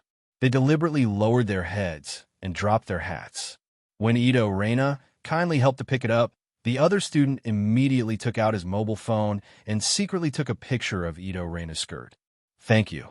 The student who dropped his hat reached out and took the hat handed over by Ito Reina. Just when the two of them exchanged a glance and were about to leave, Ito quickly came in front of them and punched the student closest to him in the abdomen. When the student instinctively bent down because of the injury to his abdomen, Ito's other hand suddenly grabbed the student's face and slammed it on the nose of the other student behind him. Pong! A muffled sound immediately rang out. Two screams also sounded one after another after the dull sound. Achum! Ito Reina was very surprised to see Ito suddenly violent toward the two students. Ito didn't explain. He leaned over and took the mobile phone from the student who secretly took the picture. He opened the photo album and looked at it. Then a lot of pictures under the skirt appeared in front of Ito Reina, who was a little curious, came over to take a look. In an instant, he angrily grabbed the mobile phone in Ito's hand and slammed on the ground. The huge force made the mobile phone break into a pile of parts the moment it fell to the ground. Bastards! Ito Reina shouted at the two students. Okay, these two scums, it's not worth getting angry over them. Ito reached out and comforted Ito Reina. The tickets have been bought. It's for the next show. There's still more than 10 minutes before the show starts. Let's go in and find a place to sit first. Okay. Ito Reina took a deep breath and said obediently. Then the two of them left the two students. Walking into the cinema, they sat down in a cold drink shop.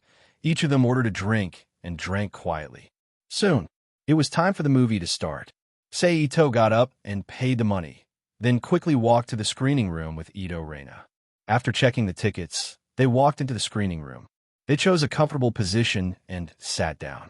More than 5 minutes after they entered, the lights in the screening room suddenly went out, and then a picture appeared on the huge movie screen. 2 hours had passed in the blink of an eye as they watched the wonderful movie. After watching the movie, the two of them walked out of the cinema, and after eating something in a nearby Japanese restaurant, they drove to Akihabara in Chiyoda District. They arrived at the small theater 20 minutes before the show started. At this time, the small theater was already crowded.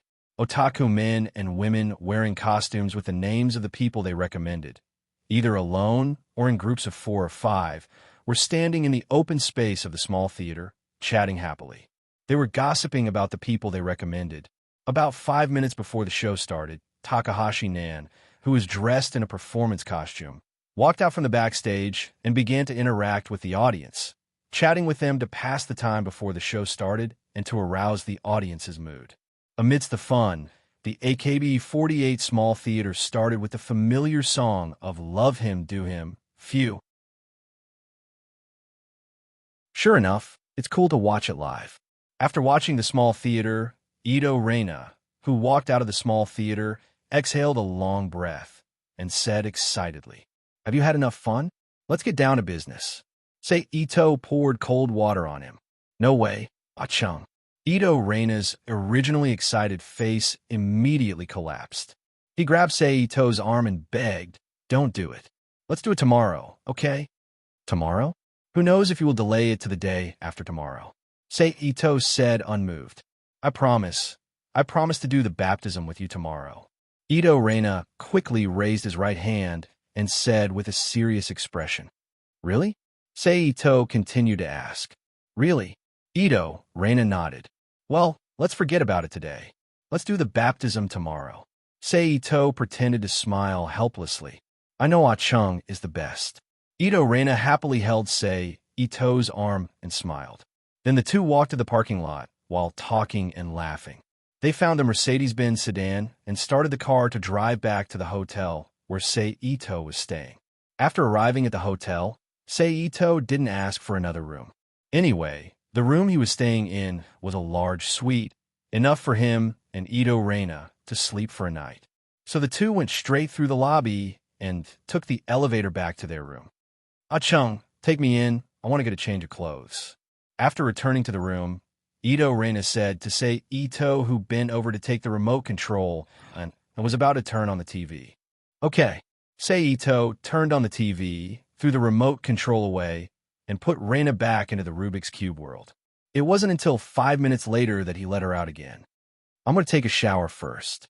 "Ito Reina, who was holding a few changes of clothes, said while walking to the bathroom. Okay.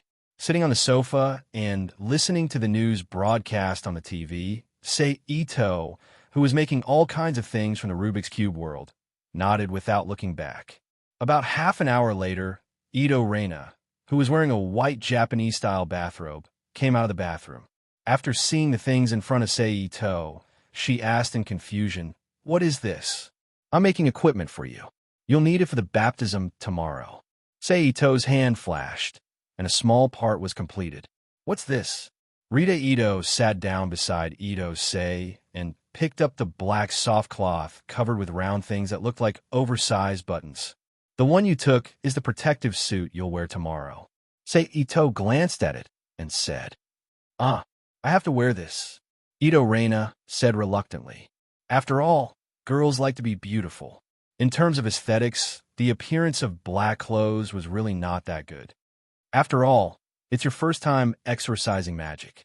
"If you don't have some protection, I won't be at ease," Sei Ito said unmoved. "Oh." Ito Reina felt the concern from Sei Ito's words and responded with warmth in her heart. Then she looked at the thing in Sei Ito's hand and asked again, "What are you making now?" "Your weapon," Sei Ito said as he put his hands together. A blue and white electric light jumped between his hands like a thunderball and disappeared in a moment. Then a black object that looked like a long sword and a sword guard appeared in Sei Ito's hand. Sei Ito then stretched it forward, and a black sword suddenly popped out from the vertical line on the sword guard. This sword is telescopic and can be controlled with your mind. Its sharpness is far better than the famous swords in our family. Although there are some flaws in the transmission of spiritual power, it's more than enough to kill low-level demons, Sei Ito said as he handed the sword in his hand to Ito Reina. "It's so light."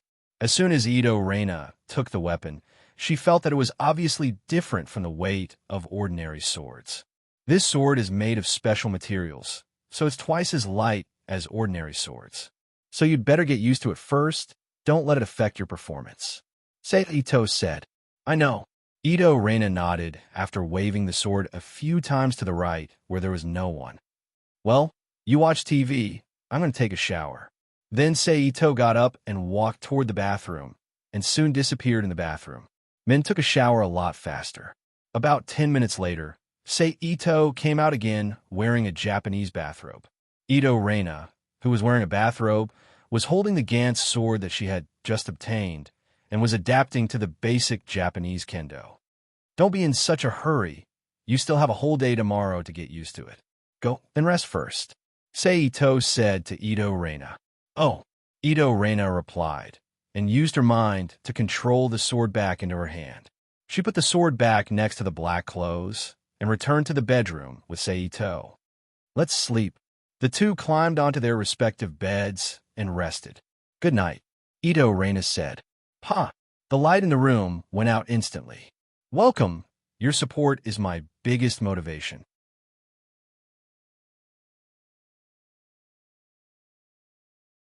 Chapter 288.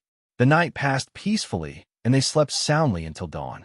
The next morning, Sei Ito and Ito Rita got up early. After a simple bath and a meal, they packed up the things in the room and left the hotel. They booked a room in a newly opened kendo dojo nearby and began their morning training. "We don't have much time. Just use the weapon I gave you yesterday." Sei Ito looked at Ito Rita, who was wearing a kendo suit, and said, "Okay." Ito Rita responded, turned around and took the Gantz sword, and then stood in front of Sei Ito again. He stretched out his hand, and the long black sword immediately popped out of his hand and pointed obliquely to the ground. Seeing that Ito Reina was ready, Ito Sei also took out a Gantz katana and pointed the tip of the Gantz katana at Ito Reina. A faint murderous intent instantly pressed down on Ito Reina. Feeling the faint murderous intent, Ito Rita, whose face was slightly pale, held the Gantz sword in front of him and held the sword hilt with both hands, mobilizing the energy in his body, and was on guard. "Be careful," Ito Sei yelled at Ito Reina, and then he suddenly exerted force under his feet. A white smoke instantly spread under the soles of his feet into a small circle, just like a circular mountain on the surface of the moon, isolating the place where the soles of his feet stepped on from the surrounding floor. At the same time, Ito's body also quickly rushed to the front of Rita under the effect of this force. The dark sword, without any reflection, slashed down obliquely like a shadow, and the originally weak murderous intent burst out in an instant. Rita didn't expect that the practice with Ito would be so terrible, and thought it was the same as when he practiced with his mother. It was just a simple practice and guidance, so Rita, who had no experience in dealing with murderous intent, was instantly shocked by Ito's murderous intent, and his mind went blank without any reaction. The pitch-black Gantz stopped abruptly 2 centimeters away from Reina's neck. The wind from the Gantz did not stop at the same time as the Gantz. The wind from the Gantz swept past Reina's cheeks and lifted her sideburns. Ugh, Rita, who was a little itchy because of her hair, finally came back to her senses. If you were fighting a demon now, you would already be dead. Ito put away his sword and looked at Rita and said, again. Rita's face turned red. Rita was a little angry and shouted. Although Ito spoke without hesitation, the palm of her hand that was holding the sword was already sweating. She didn't want to look too bad in front of Ito, so she didn't let go of the sword to wipe it off. Okay, be careful, Ito reminded her. Then he released his murderous intent again, and it shrouded Rita's body. Then he walked step by step toward Rita with his sword in hand to create psychological pressure on her. At the same time, he gave her time to experience the murderous intent. After the initial impact of the murderous intent, Rita wasn't shocked by it this time, but the psychological pressure that followed made Rita's forehead sweat unconsciously. She stared at Ito, who was gradually approaching her, and pursed her lips. Then she shouted to boost her courage, and raised her sword with both hands to attack Ito first. Looking at Rita's attack, Ito, who was holding his sword with one hand, casually raised his hand and shook it, and Rita's attack was dissolved. Then he turned his wrist and swung it down. Rita was shaken by the vibration of Ito's sword, and her hands were raised, and she couldn't help but take a step back. Then she took the opportunity to jump back before Ito's attack could reach her, and dodge Ito's attack. Then she exerted force on her feet, and with both hands holding her sword, she leaned forward and stabbed. Clang! The 2 swords clashed without any fancy moves. However, the results of the 2 of them were different. Ito, who was blocking the attack, didn't seem to be affected at all. He stood still, quietly looking at Rita, who was still trying to increase her strength to achieve her goal. Rita, you have to remember that you're a woman, and your strength is naturally weaker than men, not to mention the demons you'll encounter in the future. So don't try to compete with strength, but use your flexibility and dexterity to display your family's swordsmanship. Ito's arm shook. He easily dissolved Rita's attack and reminded her, think about your family's footwork. Footwork? Rita looked at Ito in confusion and closed her eyes to recall. After a moment, she opened her eyes and nodded at Ito with a look of realization. I understand. Again, Ito stood still and said, okay, Reina said. Then, Reina's attack style changed. It was no longer a direct attack style. Instead, it was a guerrilla style with many changes. She didn't want to succeed in one strike, but like an assassin, she left after one strike and looked for the results many times. That's it. Ito stood still and kept swinging his sword to resist Rita's attack, and said with a smile on his face. In this way, under Ito's training, 4 hours passed unknowingly. Okay, let's stop here. Ito raised his hand to dissolve Rita's attack, and said after repelling her, with your current level, you are more than enough to fight against low-level demons. As long as you practice your attack style more in actual combat, and change some unnecessary movements, you can fight against orthodox demons. Is that so? That's great. Rita heard Ito's explanation and said happily, It's useless to be happy now.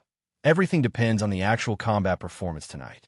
Saito said, "Don't worry, I can definitely do it." Ito Rita said confidently. Then the two took a bath in the Kendo Dojo's bathroom, changed into their own clothes, and left the Kendo Dojo. Then it was another day of strolling, and in the blink of an eye, it was already night. "Let's go," Saito said to Ito Rita, who was wearing a tight black shirt, trousers, and a long-sleeved shirt on the outside, and her long hair was curled into a ball and stuffed into the hat on her head. She was dressed like a tomboy. "Okay." Ito Rita put the hilt of the Gantz sword into her trouser pocket and nodded in agreement. Then the two left the room, drove away from the Tokyo Enchantment Reserve, and came to the outer Kanagawa Prefecture. Although it was also within the scope of the Tokyo metropolitan area, it was not part of the central area of Tokyo. Naturally, there was no enchantment protection, and there were no large-scale foreign investments, so it was impossible to force them to use their connections and pressure to clean up the demons like the Disney theme park in Chiba Prefecture. So, like other disaster-stricken areas, there was not a single pedestrian, and it was a dilapidated scene like a ghost town. With the help of a map on the small black ball inquiry device, Saito quickly found a group of only 8 or 9 demons. After parking the car near the group, he got out of the car with Ito Rita, waved his hand to put away the car, and approached the group of demons with Ito Rita. "We're here." Saito stopped at a crossroad and said to Ito Rita behind him. "Oh." Ito Rita nodded, took a few deep breaths, then took out the Gantz sword and unfolded it, and said to Saito, "I'm ready." "Be careful," Saito said to Rita. "I know," Ito Rita said in a deep voice. Itinglina said in a deep voice. Then he took a deep breath and walked out in a flash, heading towards the few magical beasts. Roar! As soon as the few magical beasts smelled the scent of a human, they immediately turned around and started searching. When they found Ito Reina, they roared excitedly with ferocious expressions and rushed towards him. Yeah! Soon, Ito Rita and the demons collided. Rita, who was a little scared, quickly shouted to boost her courage, and then swung the sword at a demon's arm that reached out to grab her. Swish! Like cutting tofu, the saber cut the demon's arm into 2 parts without any hindrance, and then it flipped and flew away. A large amount of dark green blood splattered on the surrounding demons and Ito Rita like raindrops. Roar! The injured demon roared in pain. Roar! The demon that saw the blood crazily roared. Pleasantly surprised by the sharpness of the sword in his hand, Ito Rita instantly threw away the fear in his heart. And according to the method he practiced with Saito in the morning, he dodged the attacks of the demons while swinging the sword. Of course, the fighting method that had not been tested in actual combat would inevitably have loopholes, and he would be attacked by the demons. However, with the protection of the protective suit, Ito Rita did not feel any pain or injury, other than feeling some impact. Knowing that he was safe, Ito Rita was even more relaxed, and he fought to his heart's content. As a result, the lower-tier magical demons that had no skills, no defense, and no weapons were immediately in a tragic situation. In just over 10 minutes, Ito Reno had slaughtered all of them, turning them in a foul smoke that rose into the sky. Phew! Standing in the middle of the corpses of the demons, Ito Rita let out a long breath, and then he was full of joy. "I finally became an official demon exorcist, just like Mother, Big Sister, and Little Brother. I'm no longer a burden." Clap, clap, clap, clap. Well done. Ito walked out from a corner and praised while clapping his hands. But in order to not let Rita become too complacent, he still said, "But your fighting method is still not mature, and you still need to practice. Try to take off the black clothes as soon as possible and become a real demon exorcist." Yes. Ito Rita imitated the way soldiers in the movies saluted their superiors and said, "There's still a long time. Let's go find the next batch." Ito struck while the iron was hot. "Okay," Ito Rita also said excitedly. She was completely different from ordinary weak women who had the fear and nausea of seeing slaughter. Should I say, as expected of the children of the demon exorcist family. Seito did not waste any time and directly summoned a Mercedes-Benz car and continued to move to the next location with Ito Rita. Welcome. Your support is my greatest motivation.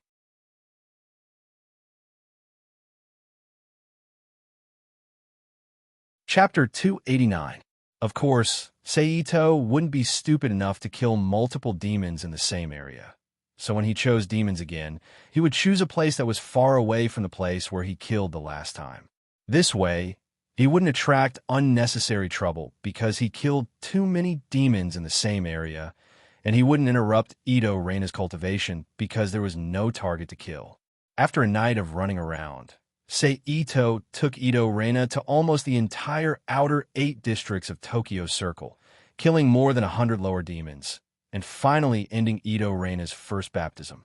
Phew, I'm exhausted. Back in the hotel, in order to avoid trouble, Ito Reina, who had already changed his clothes that were stained with the demon's blood, lay on the soft bed without caring about his image, and said tiredly, "That's not all." Seito took out 2 cartons of juice from the small refrigerator that came with the suite, and said as he walked towards Ito Reina, "In a situation like today, you have to endure for a few more days." "What?" Hearing Seito's words, Ito Reina quickly turned over and sat up from the bed, looking at Seito in front of him, and exclaimed. Seito handed a carton of juice in his hand to Ito Reina and said, "In terms of baptism, you have completed it, but your combat skills are too rough, so I'm going to use the next few days to correct your combat style through actual combat, and then select a purebred demon for you to practice on at the appropriate time." "Oh, okay." Ito Reina reached out and took the carton of juice handed by Seito, pierced the straw into the small mouth at the top, and took a deep sip of the juice. He said dispiritedly.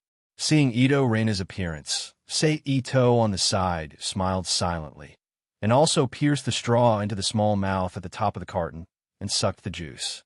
Wheeze, Seito soon finished the drink in his hand, then got up and said to Ito Reina, "I'm going to take a shower first." "Oh." Ito Reina was still sipping his drink slowly and carelessly. Seito took the empty beverage box out of the house and threw it into the trash can. He then turned around and walked in the bathroom. A moment later, the sound of water rustling could be heard. 10 minutes later, Seito returned to the room and said to Ito Rita, "I have prepared the water for you. Go and wash up. My little brother is still the best." Hearing this, Ito Reina immediately stood up from the bed, patted Seito's shoulder, and said with a smile. Seito ignored her. Turning around, he walked to the bedside and said, "Remember to bring the black shirt to me later. The battery of your shirt is almost depleted. If you don't charge it, it will be like an ordinary shirt in a short time." "Oh, I see." Ito Reina raised his hands, looked at the exposed black gloves, and nodded in agreement. Then he turned around and walked to the bathroom. It was not until more than an hour later that he came out again with the black shirt. "Here you are." Ito Reina handed the black shirt in her hand to Seito. The latter reached out and took the black shirt and directly put it into the Rubik's Cube world, letting Gantz replenish its energy. Then the two returned to the bed and rested. The next morning, after washing up and eating, Seito and Ito Reina rushed to the dojo that they booked yesterday and began the day's training.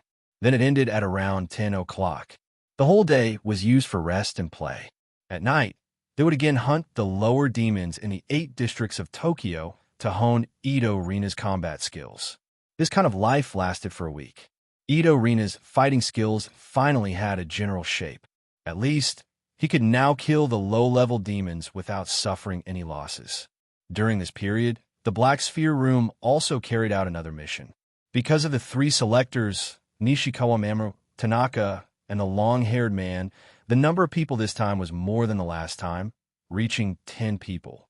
In addition to the original 3, Kirika Ritsuko, Yashijiki Negi, and Nakano Chiyuko, there was also the old man and the teenager who survived last time. After 3 more members of the Environment Province joined, the Black Sphere team, whose main combat power reached 5 people, once again received the mission to attack the members of the Environment Province. However, Their mission target this time was indeed a B-level electric ability user who was stronger than the B-level Yashijiki Negi.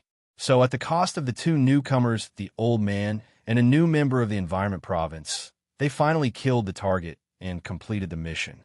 Among them, the more eye-catching ones were the 13 and 14-year-old boy and Nakata Yuko. He didn't know if it was because of the baptism of the demon mission, but the two of them had completely transformed from soy sauce characters into useful talents, providing a lot of help for this mission. After this week of honing, your combat skills have finally taken shape. At least, the lower demons are no longer suitable for honing your skills. In the room, Sei Ito looked at Ito Rina and said, "So from today onwards, we will directly look for the purebred demons." Okay.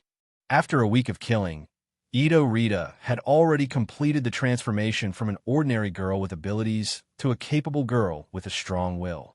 So after hearing Seito's words, she nodded calmly. "Let's go," Seito said. After that, the two of them walked out of the room and began to act according to the map on the black sphere. Soon, they met their target in front of a supermarket. It was a female demon with a pale face, bright red lips, and cold eyes. She wore a traditional red kimono with a flower pattern on the surface. Her long hair was tied up high like a Japanese dancer's. "This is your target today, the Bone Girl," Seito said to Ito Rina, who was next to him. "Is it the kind of Bone Girl recorded in the Encyclopedia of Monsters? A woman who was insulted, bullied, and ravaged when she was alive. After she died of resentment, she turned into a malicious spirit to take people's lives. Because only a pile of bones is left, she will disguise herself with human skin.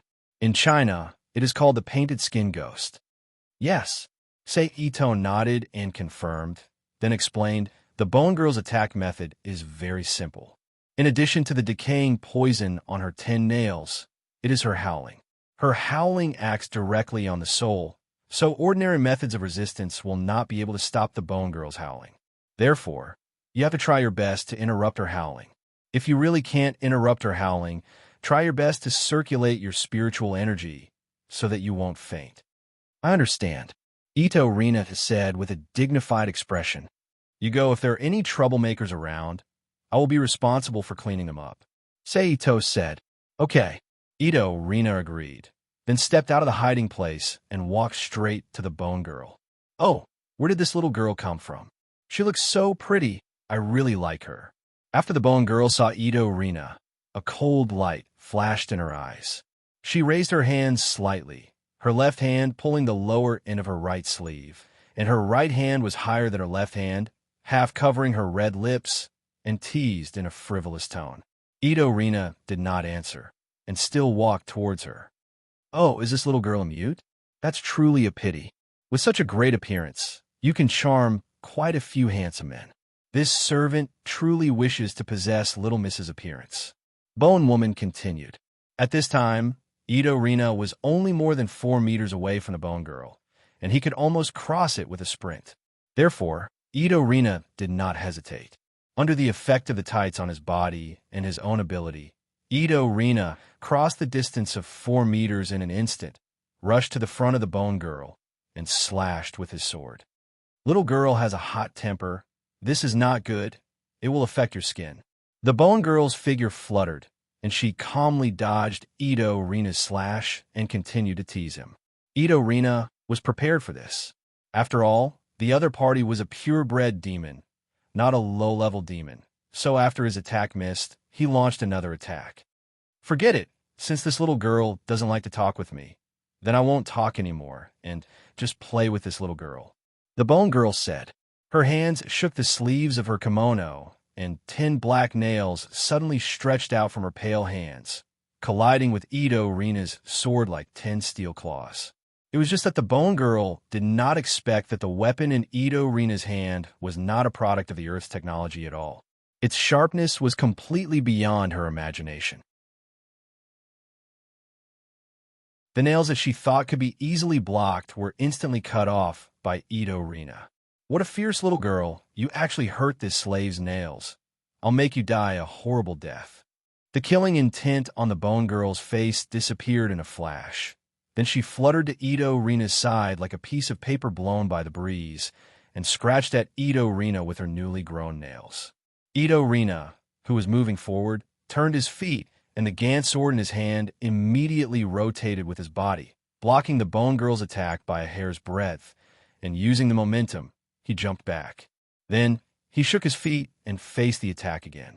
Afterward, Ito Rina and the Bone Girl fought in this quiet street. In the blink of an eye, 40 or 50 rounds had passed, and neither of them could do anything to the other. What a troublesome little girl. The Bone Girl raised her arm and looked at the tear on her sleeve that was cut by the sword wind, and said coldly, "Oomph." Ito Rina snorted coldly in response. "Little girl, do you know this is this slave's favorite set of clothes? It was destroyed by you just like that. This slave is so sad." The Bone Girl's eyes flashed red like a normal person's, and then both of her eyeballs turned red, and then the Bone Girl said in a sad tone, Why are you all bullying this slave?" The last word was shouted in a special way. This was the Bone Girl's final killing move, Howl. "Welcome. Your support is my biggest motivation."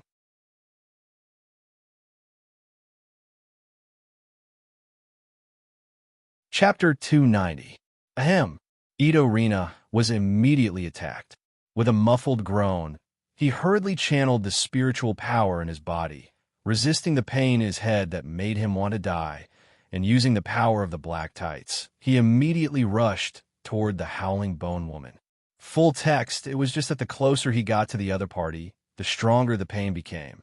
When he was about to reach the bone woman, Ito Rina could no longer bear the pain in his head. The sword in his hand loosened, and he knelt on the ground with both hands holding his head. Although Ito Rina was unable to fight anymore, the bone woman did not stop her howling because of this. Instead, she increased the frequency of her howling, and Ito Rina fainted instantly with an irresistible momentum. What a beautiful little girl. This body can't be wasted like this. I have to make a good adjustment. After Ito Rina fainted, the bone woman, who continued to howl for about 2 seconds, closed her mouth and looked at the fainted Ito Rina on the ground with a weak breath and muttered to herself. Just when the bone woman was about to lean over to grab Ito Rina and bring him back to the supermarket, Sei Ito, who had been hiding aside, suddenly appeared, holding the alchemy staff with cold energy in his hand. He quickly rushed behind the bone woman and smashed the staff toward the bone woman's head. Bang! The staff and the bone woman's head immediately had a close contact. The two sides collided at 0 distance and immediately made a dull sound. The bone woman, who was attacked by a sneak attack, was instantly thrown out under the huge impact of the alchemy staff. Then Sei Ito put away Ito Rina and the Gant's sword on the ground, and once again rushed toward the bone woman whose body was slowed by the cold energy attack. "Bastard, why? Why do you stinky men always abuse me? Why can't you bunch of stinky men show me some love? Why do you stinky men have to torture me like this? Why?" Looking at Sei Ito, who was rushing at her, the bone woman pretended to be miserable and said. At the same time, while speaking, she channeled the demonic power in her body again and urged her to howl. "Oomph." Feeling the soul attack that broke into his mind in an instant, Sei Ito snorted disdainfully. The powerful spiritual power instantly turned into a giant wall in his mind. No matter how turbulent the soul attack was, it could not cause the slightest ripple on the giant silver wall. Sei Ito, who was not affected, appeared in front of the bone woman almost in the next second, and smashed down on the pitiful but extremely coquettish white face. "Pa!" A crisp sound of bones breaking immediately sounded. The pain of having her howl interrupted, and the pain of having her bones broken caused the bone lady to let out a miserable cry. "Die!" Looking to the bone woman's white face covered with frost because of the cold energy, Sei Ito to break her face. After 4 or 5 times, the bones that had long become extremely fragile under the effect of the ice energy were smashed into a pile of fragments under the smash of the big club. The fragments were wrapped in the damaged human skin and scattered on the ground like trash. The moment the bone goblin died, a large amount of foul air came out of the bone goblin's corpse and faintly rose into the dark clouds in the sky. Seito put away the alchemy rod. He raised his hand and snapped his fingers. A cluster of flames immediately appeared on Seito's finger, and he threw it on the bone goblin's corpse. Xiong, the seemingly weak flame that could be extinguished by the wind at any time, seemed to have been dipped in gasoline the moment it landed on the corpse. It suddenly turned into a large ball of fire, burning the bone goblin's corpse on the ground. I didn't expect Hei Yi's defense against soul attacks to be so weak. It seems that even if I give the Black Ball team missions in the future, I have to avoid targets with soul attacks as much as possible. Seito called out the Mercedes-Benz and sat in the driver's seat to start the engine. He pondered, and I also have to get some things to use spiritual force as soon as possible. My current spiritual force application is too rough, let alone teaching Reina. Maybe I should find some time to go to Naruto's anime and steal some genjutsu. Maybe I can also grab a few pairs of Sharingan to study. Seito stepped on the accelerator, and the car quickly left the scene of the battle and drove back to the hotel. After arriving at the hotel and returning to the room, Seito came to the bed and released Ito Reina again. Then he reached out his hand and shook out a yellow talisman with red cinnabar patterns on the surface. He activated it and stuck it on Ito Reina's forehead. After doing all this, Seito turned around and walked to the other bed and sat down, quietly waiting for Ito Reina to wake up. He waited for the whole night until about 10 o'clock in the morning the next day. Ito Reina, who had been unconscious, suddenly moved a few times and then opened his eyes. He frowned slightly and sat up from the bed, groaning with his hand on his forehead. "My head hurts." "You're awake." After hearing Ito Reina's voice, Seito quickly came in from the suite's living room and said, "How long have I been unconscious?" Ito Reina shook his head slightly and looked up at Seito and asked, "About 14 hours. Seito said, "Check yourself and see if there's anything wrong with your body." Ito Reina nodded. Then he sat cross-legged on the bed, pretending to be cultivating spiritual power. After a while, he opened his eyes in surprise and said to Ito, "There's nothing wrong with it. I just feel that my mental power seems to have become purer and tougher." "Is it just spiritual force?" Seito asked. Spiritual force has also improved a little, but not much." Ito Reina opened his eyes and said after a moment, "Then there's no problem." Seito nodded and explained, "As for the change in spiritual force, it's normal. After all, you have experienced the howling of the Bone Girl. Under normal circumstances, such an attack that directly affects the soul, as long as you don't die or get seriously injured to the point of leaving sequelae, it will have some positive effects on your spiritual force after the attack. It's a kind of training reward in disguise." "Oh." Ito Reina nodded and responded with some realization. "Since you're okay, let's continue at night." Seito said, "Okay." Ito Reina hesitated for a moment, but nodded and agreed. Then he immediately remembered that he hadn't taken a bath for a day.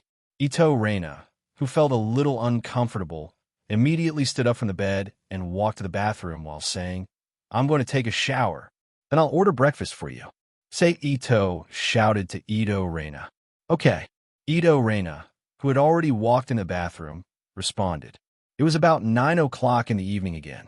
After a day of rest, Ito Reina, who had completely recovered, once again left the central area of Tokyo with Seito and ran to the place where the demons wreak havoc in the outer 8 districts to begin her experiential learning journey. "This is the target this time," Seito, who was hiding in the dark, said while pointing to a green monster that had a human body and a head similar to a human's. However, the knuckles of its hands and feet were more than 10 centimeters long. It was surrounded by the lower demons not far away. "What kind of monster is this?" Ito Reina asked in confusion. "I don't know. Anyway, it's not a monster in the Monster Encyclopedia. It's probably a new species that appeared after World War II. There's no information about it in the records at home." Seito shook his head and said, "But judging from its aura, it's not strong. It's weaker than the Bone Girl yesterday. According to the classification information I recently got, it's a D+ monster." "D+ level?" Ito Reina asked curiously.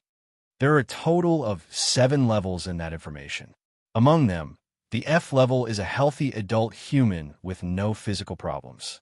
The E level is a strong human being, such as the king of the special forces, a high-level martial artist who has not mastered the energy in the body, etc.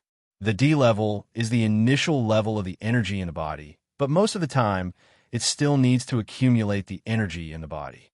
It can be used simply in wartime. Ito explained. And people like you, who have mastered the energy in the body and can launch a variety of strange attacks, are the C level. But because of your current level of mastery, it's probably at the C level, and it's still a relatively low position in the C level. What about you? Reina heard Ito's comment, curled her lips, and then asked, Me? In terms of level, it should be about the B level. Ito shrugged and said, It turns out that you're only 1 level away from me. Reina said with a look of realization, and at the same time, her eyes flashed with confidence. It's not that far away. Regarding Reina's understanding, Ito smiled indifferently. Then what level are mother and elder sister at? What level is grandfather at? Reina continued to ask curiously. In terms of level, mother is at the B level like me, but I'm not sure whether she's at the B level or the B plus level. Elder sister should be at the peak of the C plus level. As for whether she's half a step into the B level, I don't know. As for grandfather, I personally feel that he won't be lower than the B plus level. Ito said. Oh, Reina, who had her curiosity satisfied, nodded, and then turned to look at the green-skinned monster. Let's start. Okay. Ito turned his hand and took out the Gant's sword and nodded in agreement. Then the two immediately walked out of their hiding place and rushed toward the green-skinned monster and the lower demons around it. Roar! As soon as the two appeared, they were discovered by the group of lower demons. Their ferocious faces were full of bloodthirsty excitement, and they roared wildly. Go! The green-skinned demon ordered the lower demons in a strange demon language. Immediately, the lower demons roared and quickly ran towards the two of them. You go directly to the green-skinned monster. I'll deal with these lower demons. Ito said, and at the same time, his feet suddenly exerted force and quickly passed by Reina, stopping these lower demons first. Welcome. Your support is my biggest motivation.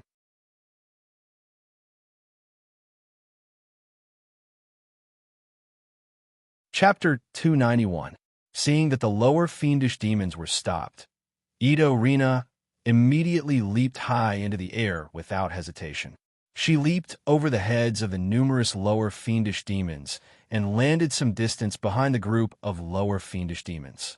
Then, she quickly rushed towards the green-skinned goblin that was only served by 3 lower fiendish demons. $. Seeing Reina rushing towards him, the green-skinned goblin suddenly erupted with a murderous aura. It ordered its only 3 lesser magical beasts to attack Reina. Roar! The 3 lesser magical beasts growled, then turned around and rushed towards Reina. Seeing this, Reina swung his right hand that was holding the sword, then turned his wrist.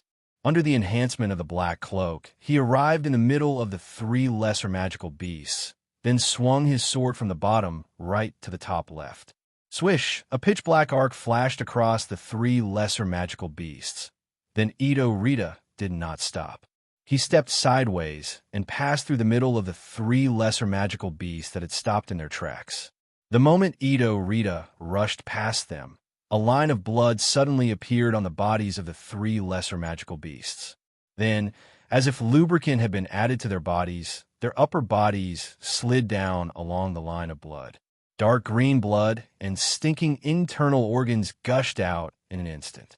Bang, bang, bang, the 3 lesser magical beast bodies, which had been cut in half, fell to the ground powerlessly, making muffled sounds.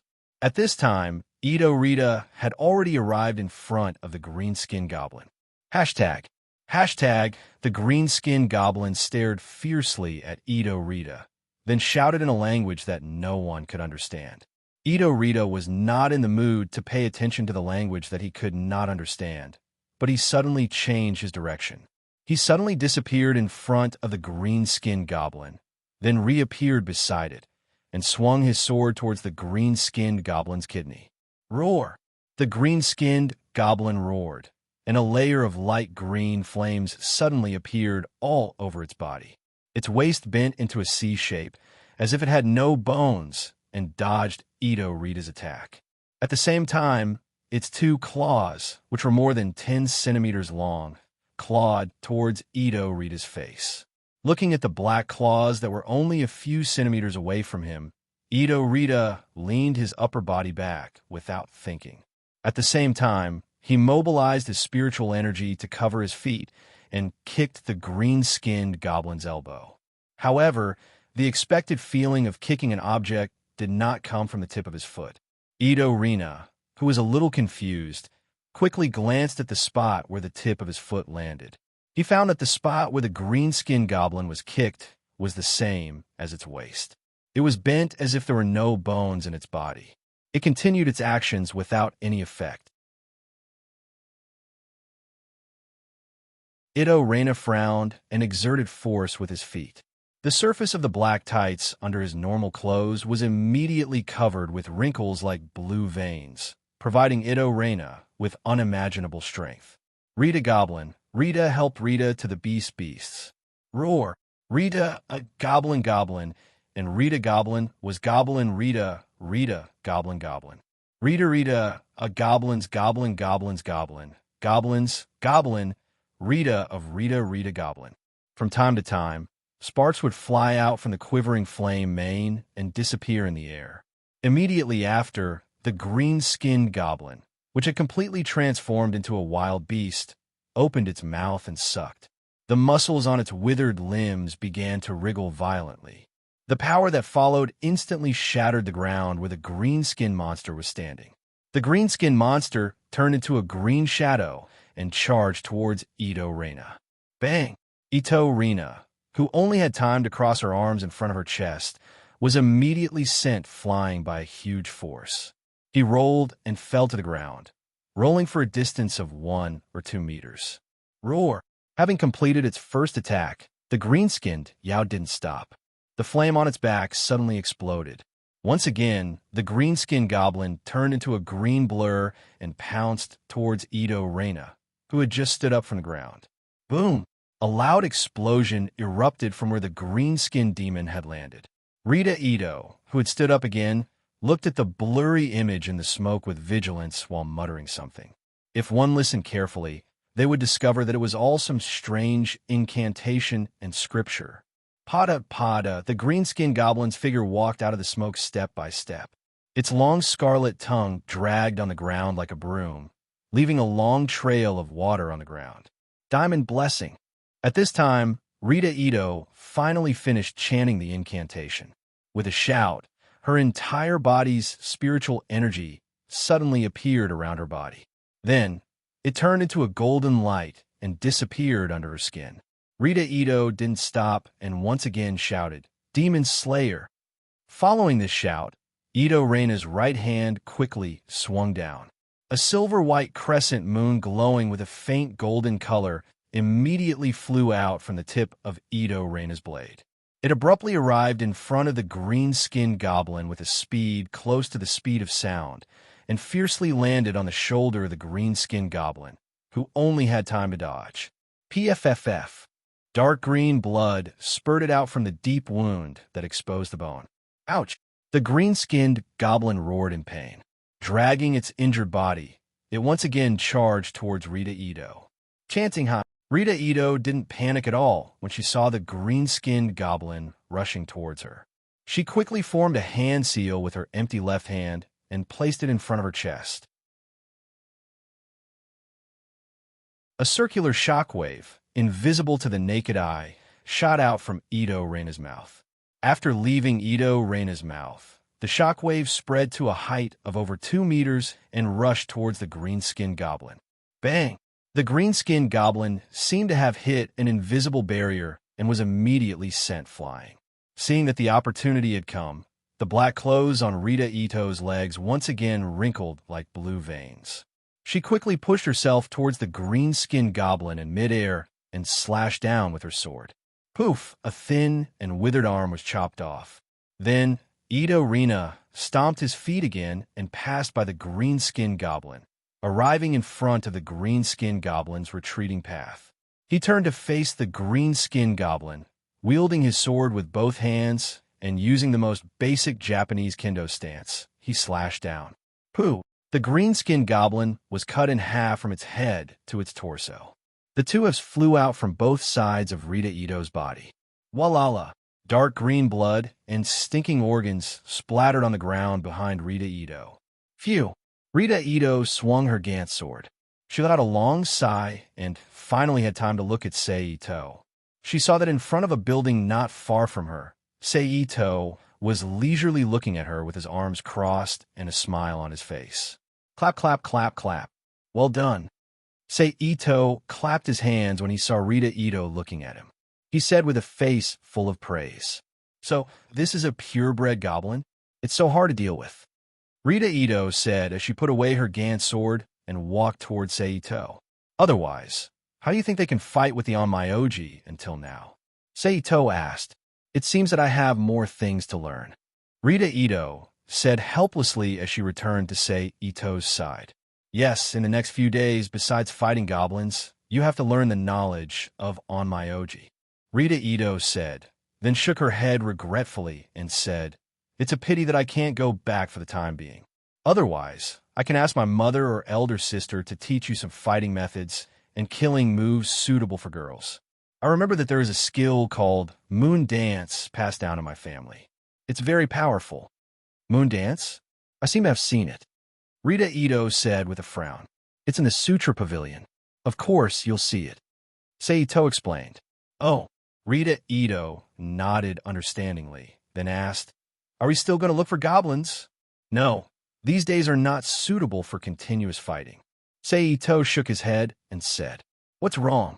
Rita Ito looked at Sei Ito in confusion and asked, "It's probably because the people in Kyoto are almost ready. Therefore, the Ministry of Environment seems to have to cooperate with Kyoto to launch a general attack on goblins. Therefore, these 2 days, they're gathering people and preparing to clear and recover the 8 districts of Tokyo." Sei Ito explained, "So in order not to cause unnecessary trouble, we'd better keep a low profile. Phew! Finally, we can say goodbye to this kind of fighting life and step into a peaceful life." Rita Ito sighed. "Probably," Sei Ito said indifferently. "Huh?" Suddenly, Sei Ito, who was walking, stopped and frowned as he looked at the shop next to him. "What's wrong?" Rita Ito, who found Sei Ito's strange behavior, asked in confusion. "There are people fighting over there," Sei Ito said, pointing to the right side. "Should we go and have a look?" Rita Ito said with some eagerness. The current Rita Ito was not the Rita Ito of the past. When she was just an ordinary girl with ability, she liked to join in the fun. It was only because she didn't have the strength that she forced herself to suppress her curiosity. Now that Rita Ito had the strength to fight against purebred goblins, of course, she wanted to go and have a look. But because Sei Ito was with her, she still had to listen to Sei Ito's opinion on this kind of thing. After all, Rita Ito was just a newcomer who had just entered the circle. Unlike Sei Ito, who was a senior, who clearly knew some taboos and precautions. If you encounter a battle in this kind of place at this time, it's best not to participate if you can. Because if you're not careful, you'll be dragged into the conflict by one of the sides in the battle, which will only add to the trouble. Sei Ito sneered. "Do you still remember what happened on Christmas Day?" "I know." After being reminded by Sei Ito, Rita Ito immediately remembered what happened on Christmas Day last year. With such a comparison, Rita Ito immediately suppressed the curiosity in the bottom of her heart, and at the same time secretly remembered what Sei Ito just said as one of the rules of action in the future. "Let's go." Sei Ito pulled Rita Ito's arm and said, "Okay." Rita Ito nodded. Then the two immediately quickened their pace. and soon left the battle area and walked toward the downtown area of Tokyo. It's just that there are some things that you should encounter. No matter how you avoid it, you will encounter them, such as now. At this time, Sei Ito and Rita Ito were confronting a young man who wore a white sleeveless pullover shirt, light gray casual trousers, a pair of white sneakers, and an inverted cross necklace on his chest. He had short black hair and looked very bookish. In the middle of the three of them, a boy who looked like a 15 or 16-year-old student was lying on the ground, with one leg broken at the knee and one arm twisted beyond recognition. His face was covered in blood, and he looked like a 15 or 16-year-old student. This matter had to be mentioned a minute ago. Originally, Sei Ito and Rita Ito quickly left the battlefield. When they walked out of the street and were about to call the car to return to the Tokyo enchantment area, the bookish man suddenly appeared in front of them with the boy on the ground, blocked their way, and said with a smile, "This is the smell." Then he threw the boy on the ground and continued, "I thought it was only him. I didn't expect there to be two accomplices. Unfortunately, you met me. You can't escape." That was the reason for the confrontation. "Smell?" Sei Ito asked with a frown. "Yes." The man still smiled and said, "The woman next to you has the smell of demon flesh and blood. If it weren't for her, I wouldn't have been able to find you. The smell on your body has been eliminated too thoroughly." "I see," Sei Ito said with a little realization. Then he shrugged helplessly at Rita Ito, turned to the man again, and said, "Would you believe me if I said that I'm not an accomplice of that boy? Do you think I'm a fool? You appeared here at this time in a hurry. Do you think I'll believe you if you say you're not his accomplice?" The man said disdainfully, "And even if you're not his accomplice, so what? Who asked you to appear here at this time? Since you met him, you have a reason to die. You can only blame your bad luck." The man continued to say with a smile. "Sigh." Sei Ito shook his head helplessly and sighed. "Why are you talking so much nonsense? Aren't you just going to silence us? Just fight." Then he turned to Rita and said, "Step back a little. Don't get involved. Be careful," Rita Ito said with concern. "Don't worry, it'll be over soon." Sei Ito comforted her and then turned to look at the man. "Actually, you don't have to say your last words to that woman. I'll kill her after I kill you, and you'll be a ghost couple in the underworld." The man laughed. What a self-righteous guy. Sei Ito curled his lips and scolded in disdain in a low voice. Then he suddenly disappeared from the spot without any warning. The moment the man's pupils contracted, he appeared in front of him and threw a punch at the man's abdomen. Although the man had a smile on his face and was a little self-righteous, his reflexes were not to be underestimated. Almost at the moment Sei Ito's fist arrived, the man crossed his palms in front of his abdomen and collided with Sei Ito's fist. However, before the corner of his mouth could curl into a smug smile, a pained expression appeared on his face. Then, the man's white hooded shirt suddenly exploded at the back, and the shredded fabric flew out in a whirl in the air. "Welcome. Your support is my greatest motivation."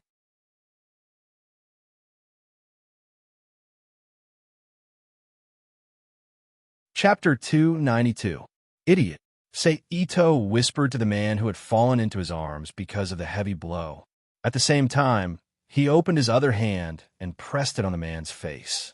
"Ah!" As Sei Ito pressed his palm on the man's face, the man immediately let out a miserable wail. Bang!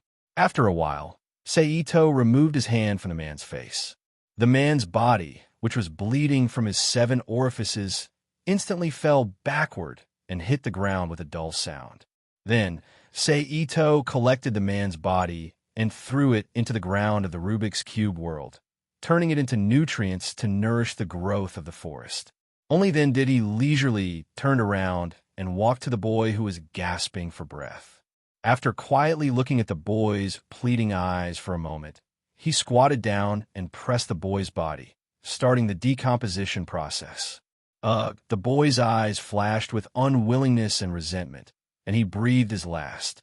Under the gaze of Rita Ito, his body was collected into the Rubik's Cube world and was also decomposed into nutrients to nourish the vegetation. "Why did you kill him?" Rita Ito asked hesitantly, but there was no reproach or disgust in her tone. She was simply puzzled by Seito's actions. This was the trust between close relatives, a trust without any reason. I don't want to get involved in trouble. Seito waved his hand to summon the Mercedes-Benz car, opened the door, and sat in the driver's seat while explaining. Bang! The door was closed. You know, we still have an enemy in our family. Seito started the engine and said to Rita Ito, who was sitting in the passenger seat. Oh! Rita Ito nodded in understanding, and then said with some amusement, but that guy just now was really funny. He was so arrogant when he first appeared, but I didn't expect that he would be defeated by you in 2 simple moves. Really? Actually, that guy is not weak. Seito slightly shook his head and explained, as far as I can sense, that guy's level has definitely reached C-class. And from his spiritual fluctuations, I can tell that he is a psychic. If it wasn't for the fact that my attack was too sudden, it would have taken a lot of effort for me to fight him. First, I see. Hearing Seito's explanation, Ito nodded and asked again, what will happen if I fight with that guy? Let's see how it goes. After all, the 2 of you belong to 2 different systems. Moreover, in terms of yin-yang technique, you'll still be at a disadvantage if you fight against someone of the same level before you reach level B.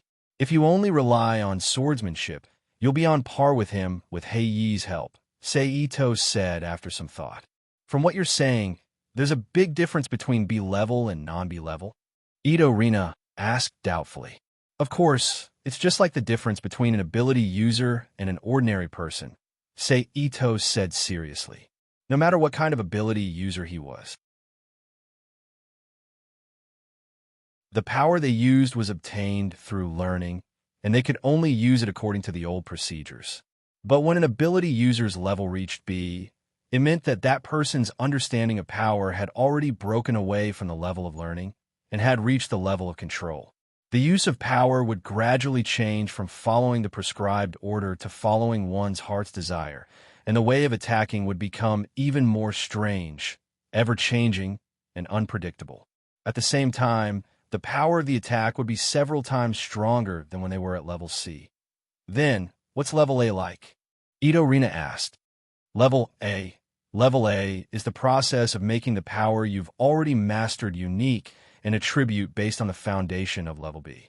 Then, you'll use this unique power to combine with your own understanding of the power and your understanding of the world to develop your own virtual domain.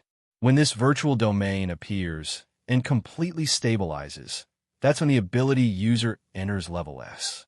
And the product of the virtual domain's development process is the virtual domain, a domain that belongs exclusively to the level A ability user.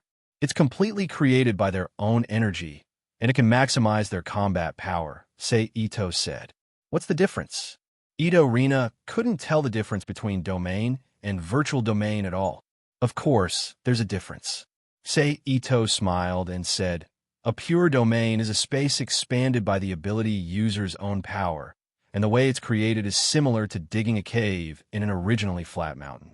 But virtual domain is different because it adds the ability user's understanding of their own energy in the world. To a certain extent, it will have a small amount of information exchange with the world, just like sand and stones in the water. It's both water and not water. Is that so? Ito Rina suddenly said. Along the way, the 2 of them asked and answered each other's questions. Unknowingly, they had finished the return journey and returned to the hotel. I'm going to take a shower. As soon as he returned to the room, Ito Rina went straight to the bathroom and began to take a shower. In this regard, Ito just smiled and shook his head. Then he picked up the phone and looked at it. Everything is fine. On the phone screen, a short message with the sender, Yi appeared on the phone. And there were more than 10 such messages in the phone mailbox. Basically, there would be a message sent every day to Ito to report the situation at the shrine. Ito smiled slightly and put the phone away again. More than half an hour later, Ito Rina came out with the black tights he changed out of. Then he raised his hand and threw the tights to Ito and said, here you go. Pa! Ito took the tights and put it into the Rubik's Cube world to replenish energy. Then he took out a book that was only 1 centimeter long. The pages were oily yellow, and it was bound with thread. He handed it to Ito Rina and said, "This is Vajra's secret knowledge spell. Have a look at it." Okay. Ito Rina took the book and flipped through it casually. Then Seito got up and went to the bathroom to take a shower. More than 10 minutes later, Seito returned to the room. After practicing for a while, he lay on the bed and rested.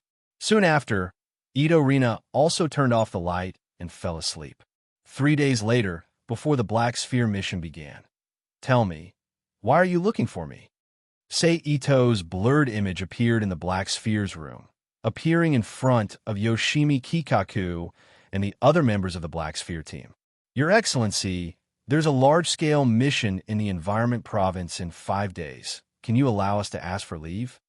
As the strongest person among the Black Sphere team, Yoshimi Kikaku asked on behalf of several other members of the Environment Province. 5 days later, Seito murmured and repeated, knowing that it should be the so-called cleaning operation. "Yes, Your Excellency," Yoshimi Kikaku confirmed. "Okay." Seito pretended to ponder for a moment and agreed. "Thank you very much, Your Excellency." Yoshimi Kikaku and several other members of the Environment Province immediately looked at each other in surprise, and then Yoshimi Kikaku thanked him. In fact, Yoshimi Kikaku and other members of the Environment Province were not sure whether they could ask for leave, but they asked with the mentality of giving it a try. After all, if they didn't ask for leave to participate in the large-scale mission of the Environment Province, the consequences would be too serious. They didn't want to be punished by the Environment Province for avoiding the mission, because generally, if they didn't show up for this kind of compulsory mission, they would be identified as defectors by the Environment Province, and they would be wanted. At that time, unless they stayed in the Black Sphere's room for a lifetime, they could only hide like a stray dog. By the way, what is your mission in 5 days? Although he had already guessed it, Seito still needed to confirm it again, so he asked, Yoshimi Kikaku hesitated for a moment, and then simply said, "Starting at 9 o'clock in the evening 5 days later, we will launch a cleaning operation in the 8 districts outside the Tokyo Central Enchantment area.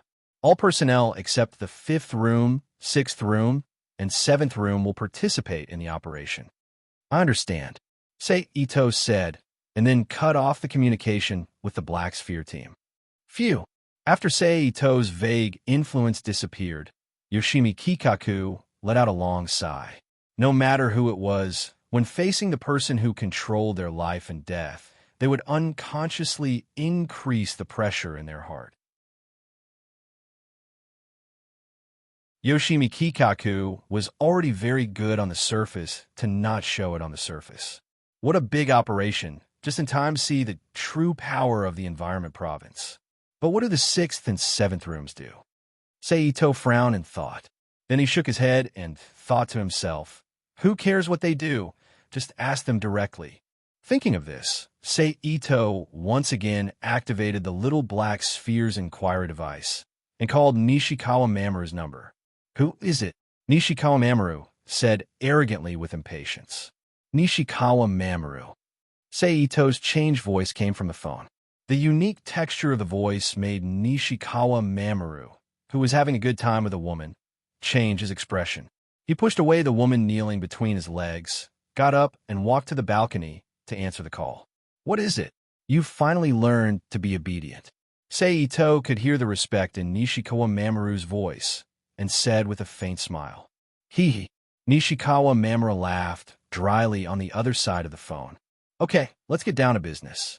Tell me the situation and classification of the classrooms in your Environment Province." Seito ordered. "Okay." Nishikawa Mamoru quickly agreed, and then began to explain to the phone. "I know that there are a total of 8 classrooms in the Environment Province. Among them, the first one is responsible for dealing with foreign forces. The second one, which is our room, is responsible for crimes against special people in the country. The third one deals with supernatural phenomena and special events in the country. The fourth one is responsible for treating the wounded in battle. The fifth one is the administrative room, and also serves as a room for information transmission and intelligence management during large-scale missions or wartime.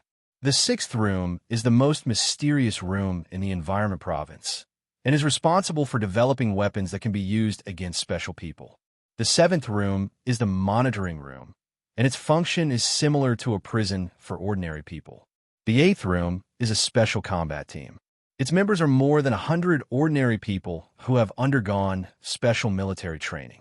They are equipped with spiritual weapons developed by the sixth room, but their combat power is relatively low. They can only deal with low-level spirits. Welcome. Your support is my greatest motivation.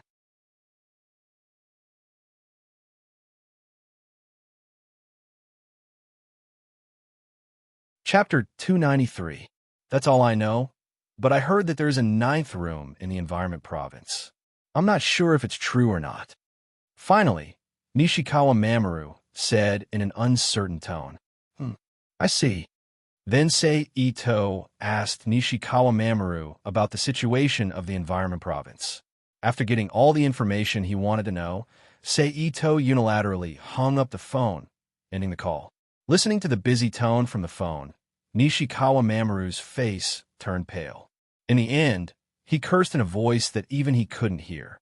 He angrily returned to the room, grabbed the naked woman who was sitting on the messy bed watching a TV series, and violently pressed down on her. Soon, a suppressed and somewhat painful moan sounded in the room, but it was immediately covered by the dialogue of the TV series. 9 rooms, one of which is dedicated to research. I finally figured out how the Environment Province's members got those bits and pieces. Sei Ito casually tossed the small black ball in his hand, murmuring to himself. Just when Sei Ito thought that there would be no more changes, Yi once again sent a short message to Sei Ito's phone the day before the Environment Province's large-scale mission began. They even used non-staff members. It seems that the counterattack this time is Japanese-wide. After reading the message, Sei Ito secretly thought, then immediately clicked reply and sent back his arrangement. Beep, beep, beep. Soon, the sound of a short message rang again. Understood. Sei Ito opened the new, unread message. 2 simple Chinese words appeared on the screen of the phone. The next day was no change, and, in the blink of an eye, it was the night of the mission. Little brother, are you still going to exorcise the demon today? Ito Rina, who was ready to go, looked at Sei Ito and asked, No, I'm going to take you to watch a big show today. I'm going to learn how other special people fight. Sei Ito slightly shook his head and said with a chuckle, Oh, is there anything special today? Ito Rina said with a puzzled look. You'll know when you get there. Sei Ito deliberately smiled mysteriously. In this regard, Ito Rina was very disdainful, then followed Sei Ito's footsteps and stepped out of the hotel room and left the hotel. Then they quickly came to the station near the border of the barrier, got off the train, walked out of the barrier, and arrived at the 8th district. Follow me. Sei Ito raised his hand and beckoned Ito Rina, who was 1 step behind him. Then, the two of them quickly turned into a simple 3-story building at the side and climbed up to the roof. Jumped to the top of the roof of the building. Originally Ito Rina's ability. Ito Rina's with the help of the black tights. With the help, she was able to easily keep up to Sei's with the help. They quickly leaped into the distance. Of course, it was impossible for the road to be full of low-rise buildings. Whenever they encountered a high-rise building, Sei Ito would take Ito Rina to the mid-rise of the high-rise building, then climb to the top and leap into the distance again. After more than 20 minutes of walking, Sei Ito and Ito Rina finally stopped at the roof of a 15-story building. They looked into the distance. 50 meters in front of them, a large transport helicopter was parked on a building that was slightly shorter than the building they were standing on. More than a dozen people were wearing camouflage combat uniforms with the same style of camouflage bulletproof vests. Under the lead of several men and women in black uniforms, a pair of strange glasses and a camouflage helmet with a light machine gun in their hands quickly slid down from the rope lock at the edge of the building. The moment their feet touched the ground, they raised their guns to guard the surroundings and quickly looked for a good cover to cover themselves. They also provided protection for their companions who landed later. Is that a self-defense team? Ito Rina took a few steps toward the edge of the roof and looked at the soldiers below with a puzzled expression. No, they are members of the 8th room of the Environment Ministry. Say Ito walked to Ito Rina's side and explained while looking at the soldiers below. The 8th room. Ito Rina withdrew his gaze from the soldiers and asked Say Ito curiously. It is said that it is a classroom formed by a group of ordinary people who have undergone special military training. The weapons in their hands are all made and provided by the 6th room of the Environment Ministry. However, their combat strength doesn't seem to be very good, and they can only cause damage to demons and evil spirits below D rank. It is a relatively useless department, Say Ito said. Oh, Ito Rina looked at the soldiers again and nodded. Let's take a closer look, Say Ito said to Ito Rina, and then jumped to the top of the slightly shorter building in front of them. After Ito Rina caught up, he jumped to another building of the same height without stopping. After a few times, Say Ito and Ito Rina finally arrived at the top of a building where they could see the situation below clearly. At this time, the members of the 8th room were already fighting with dozens of lower demons in front of them. A large number of bullets were shot out from the light machine guns in the hands of the members of the 8th room dressed as soldiers and turned into flashes of fire, flying toward the fierce-looking lower demons who were baring their fangs and brandishing their claws and emitting a foul smell from their bodies. Round holes the size of finger were shot out from their bodies, and dark green blood spurted out from the small holes, splashing onto the ground. About 3 minutes later, under the cover of the heavy machine gun fire, the lower demons that couldn't get close at all were slaughtered by the members of the 8th room.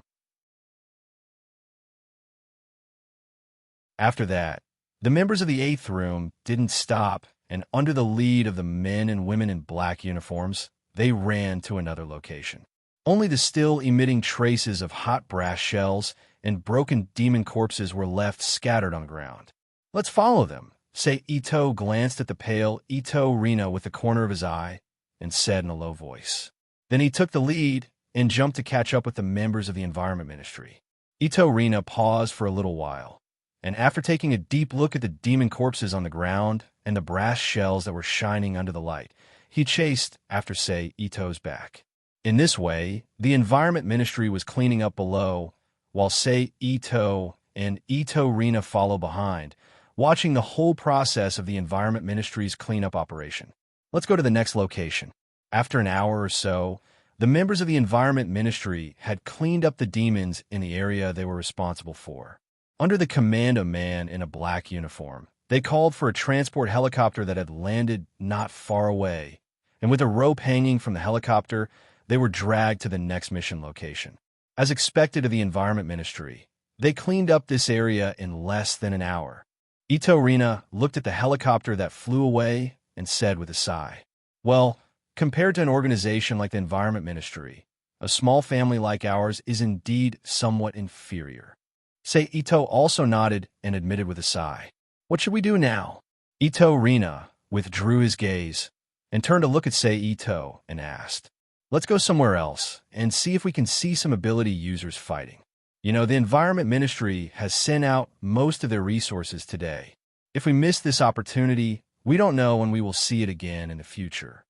Say Ito said, Most of them?" Ito Rina's eyes widened slightly, and he said in surprise, "Well, it's indeed most of them. In addition to the Environment Ministry, small families like ours and row cultivators also participated in this operation." Say Ito said, "That's too exaggerated." Ito Rina's mouth opened slightly, and he said in surprise, "Let's go." Say Ito nodded and then took a step forward, stepping over the edge of the roof, and fell down in a free fall.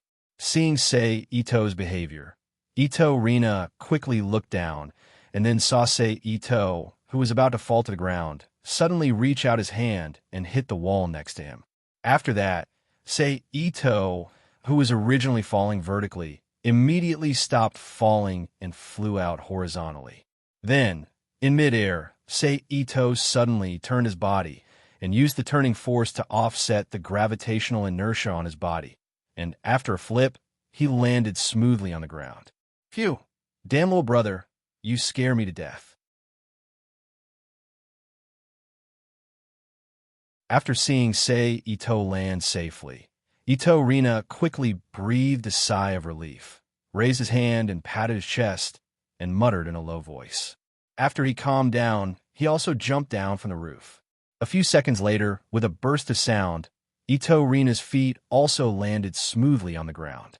But unlike Sei Ito, she didn't use her own strength to offset the falling force, but she did it with the help of the black tide's protection and cushioning ability. After Ito Rina straightened her body, Sei Ito said with a smile, "Let's go." Then he called out the Mercedes-Benz car and drove Ito Rina quickly according to the map shown in the small black ball on the dashboard. After a while, they arrived in Yamanashi Prefecture. After the two got out of the car, they put away the car and walked toward the strong energy point shown in the small black ball. Soon, a violent energy fluctuation came from the street not far away and touched Sei Ito's perception. Use the spirit concealment technique, suppress all the energy fluctuations in your body, and then adjust your breathing. Let's go over there. Sei Ito pulled Ito Rina aside and whispered with a serious expression. "I know." Ito Rina nodded and said in a low voice, then closed her eyes and used her family's spirit concealment technique. "Welcome. Your support is my biggest motivation."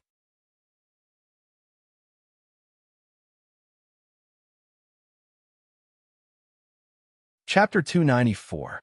With the activation of the spirit concealment technique, Ito Rina's spiritual energy fluctuations quickly disappeared from her body. She was like an ordinary person without any signs of energy fluctuations. Afterward, Ito Rina opened her eyes and whispered to Sei Ito, "It's done." Sei Ito nodded, then used Conceal and Absolute to hide his own energy fluctuations. He pulled Ito Rina's arm and quietly approached the battlefield. Then, the two of them stopped beside a shop and looked at the location of the battle. They saw a man with a bare upper body.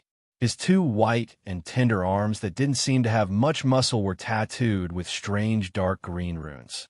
They were so densely packed that they looked as strange as two close-fitting sleeves. His white hunting clothes naturally fell to his waist. He was wearing a light green trouser skirt. He didn't wear the long black hat that was unique to Onmyogus. Instead, his short black hair was directly exposed. The male Onmyogus were holding several paper talismans in each hand. He was fighting a strange demon with a slender body covered with crisscrossing black and white squares and a white noseless mask on its face. "I didn't expect him to be a pure Onmyogus," Sei Ito muttered in surprise. Then, he turned his head slightly and whispered to Ito Rina, "Pay attention to his fighting style. You can borrow many of the skills of a pure Onmyogus." "I know." Ito Rina looked seriously at the Onmyogus and the demon on the battlefield and replied softly. In the battlefield, the Onmyogus waved his right hand and several talismans in his hand floated out. As if there were invisible hands holding them, the talismans flew along a strange trajectory to the black and white demon and surrounded it. The talismans written with red cinnabar were aimed directly at the demon's body. 3 stars to the moon, day contract. The stars to the moon, evil. After the talismans were in place, the Onmyogus immediately formed a hand seal with one hand, and together with the incantation, they instantly activated the talismans around the demon. On the talismans, the strange symbol written with red cinnabar suddenly lit up with a bright red light. It turned into a bloody line and flew out, connecting with another talisman paper. Several talismans formed a vertical pentagram in less than a second, imprisoning the demon in the middle. Then, as the demon struggled, dozens of finger-thick lightning bolts suddenly burst out. They jumped and climbed onto the demon's body, wreaking havoc on its surface. Ouch! The demon was stimulated by the lightning bolts full of positive energy, and it howled miserably. However, the Onmyogus didn't stop there. Several talismans in his other hand shot out, once again forming a circle outside the previous talismans. Then, the Onmyogus chanted an incantation and formed a horizontal pentagram with his hands. It intersected with the vertical pentagram, completely trapping the demon in the middle of the pentagram. Then the Onmyoges put his right thumb into his mouth and bit it, then quickly pressed it on his left arm. It quickly slid down from top to bottom. Under the stimulation of the fresh blood, the dark blue talisman tattooed on his left arm suddenly flashed, like rings of light surrounding his left arm. Vajra Demon Breaker. The Onmyoges shouted in a low voice, and his body quickly rushed in front of the demon. He raised his glowing left arm and fiercely punched the demon's chest, which was imprisoned by the double-layered spell formation. The powerful punch and Vajra Demon Breaker's power caused his fist to instantly break through the demon's chest defense, piercing through the demon's entire body. It was exposed behind the demon's back. Roar! The fiendish demon let out an unwilling howl and turned into black particles that were shattered and annihilated by the golden belt of light. Phew! After dealing with the demon, the Onmyoges exhaled softly. Then, he took out a cell phone from his waist pocket, checked it for a moment, put it away, and set off towards another demon. Is that the fighting style of a pure Onmyoges? Ito Rita muttered to herself as she watched the male Onmyoges disappear into the distance. No. After the Onmyoges completely disappeared from sight, Ito walked out from the corner, shook his head, and said softly, "That's not the fighting style of an orthodox Onmyoges. Traditional Onmyoges mostly need to set up a formation in advance, and they also need the help of many people. Then, the Onmyoges will use the formation to form an altar and cast a large-scale yin-yang spell to expel the demon. A few powerful Onmyoges will complete the exorcism with the help of spirit-branded retainers." And that Onmyoges was obviously influenced by the West. He abandoned the team Onmyoges method of exorcism and chose to engrave a spell formation on his body to obtain great power in advance. According to those orthodox Onmyoges, he has already embarked on the path of evil. Oh, Ito Rita nodded, not fully understanding. Let's go. Let's continue to follow and take a look. This demon is too weak. It was eliminated before it could even force out its true strength. Ito glanced at the traces of battle left on the ground and shook his head. Okay. Ito Rita nodded in agreement. Then, the two quickly chased in the direction that the Onmyoges left in. After a while, the two of them found the figure of the Onmyoges again. However, in addition to the Onmyoges, there was another combatant from the Ministry of Environment at the scene. At this time, the Onmyoges was standing at the side with his arms crossed, looking at another man with a face full of admiration. The man was wearing a black sleeveless tight-fitting shirt with a ferocious wolf head tattooed on his bare right arm. The man was wearing black, shiny leather pants that looked very shiny under the light and wooden clogs on his feet. Every time he moved to dodge, it would make a bada-bada sound. His dyed light yellow hair was standing up, and he was holding a sword with an unruly look on his face. He was fighting with a shriveled demon that looked like a tree monster. Aha, trash, is this all you can do? You can't let me enjoy myself at all. The man who was fighting with the tree monster provoked loudly while dodging the tree monster's branches. He didn't care about the battle at all, and his face was full of dissatisfaction. Squeak, squeak, squeak. The monster tree's body trembled violently. A few of its withered branches suddenly sprouted new tender teeth. In the blink of an eye, they turned into long green leaves and shot towards the man who was calmly dodging the branches like raindrops. The dense leaf attack was like a green waterfall, filling the space between the tree monster and man. Puff, puff, puff, puff. Facing the sudden leaf attack, a satisfied smile appeared on the man's face. His left hand that was holding the sword immediately danced in front of him, turning into a shield to block the dense leaf attack. At the same time, he didn't stop moving his feet. He dodged the sneak attack of the branches at any time. After a while, the leaf attack finally stopped. The tree monster that was still somewhat in shape seemed to have used up all the essence in its body. Its shriveled skin was full of cracks, and pieces of charred fell from its body with the tree monster's movements. Boring. Seeing the tree monster situation, the man curled his lips unhappily, put away the long sword in his hand, and turned to leave. Before leaving, he said to the Onmyoji who was watching the show, "I'll leave it to you. I knew it would be like this." The Onmyoji looked at the man's back and sighed helplessly. Then he lowered his hands and walked to the tree monster that was no longer able to fight. His hands formed the inner lion seal, and he shouted, "Explode." Boom!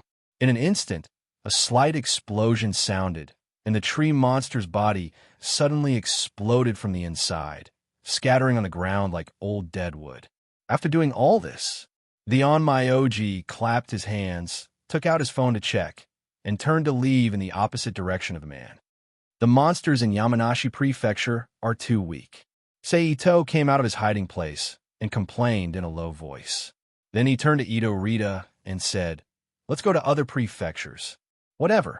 Ito Rita looked around and said indifferently.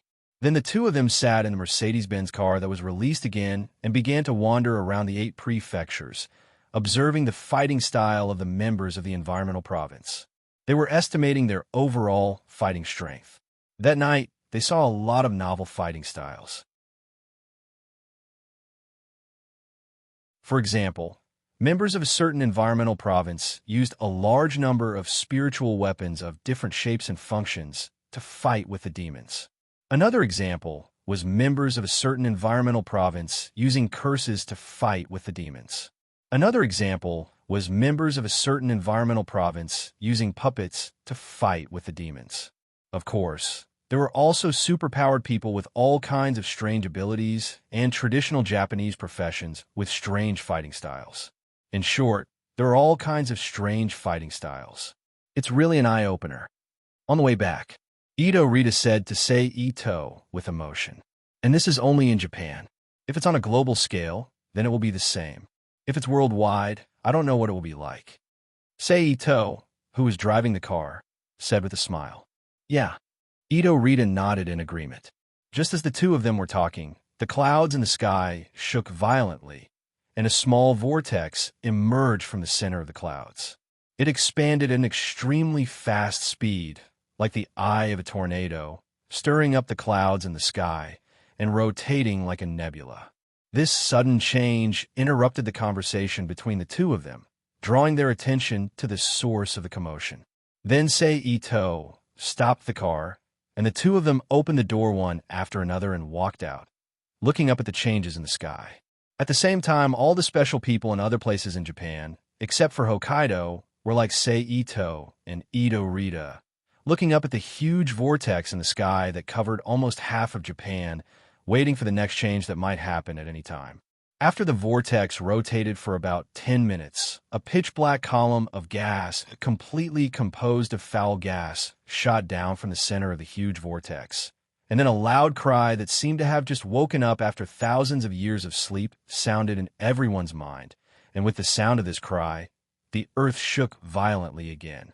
A palm-wide, bottomless huge crack appeared on the cement ground, and a wave of pitch-black smoke with the smell of sulfur rose from the crack and was absorbed by the huge foul vortex in the sky, turning into new energy that was transmitted from the foul gas column to an unknown existence. You go back inside first. As more and more black gas came out, Seito obviously felt that Ito Rita's face next to him was not right, and immediately said, "Okay." Ito Rita nodded and responded in a weak tone.